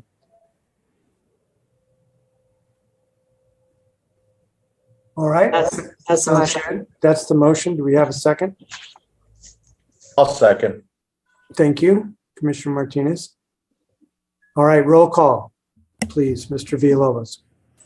Commissioner Bradley, Aye. Commissioner Park, Aye. Commissioner Farini, You're muted. Aye. Commissioner Martinez, Aye. Chair Cooney. Aye. Motion passes 5-0. Okay, thank you all. That's hard work. Staff did a good job of teeing it up, and we just had to work through the issues to make a strong recommendation. So Now Commissioner Martinez has his first stripes of the clan. We are the group that struggles with this. I agree. Okay. Thank you, Chair Cooney. Nothing else. We do not meet on the 25th. Remember, oh, wait a minute. We do meet on the 25th. That's our next meeting, right? Yeah. Yeah. That's Wednesday, the 25th, 2 weeks from today. See you then, if not before. All right. Thank you. Meeting adjourned.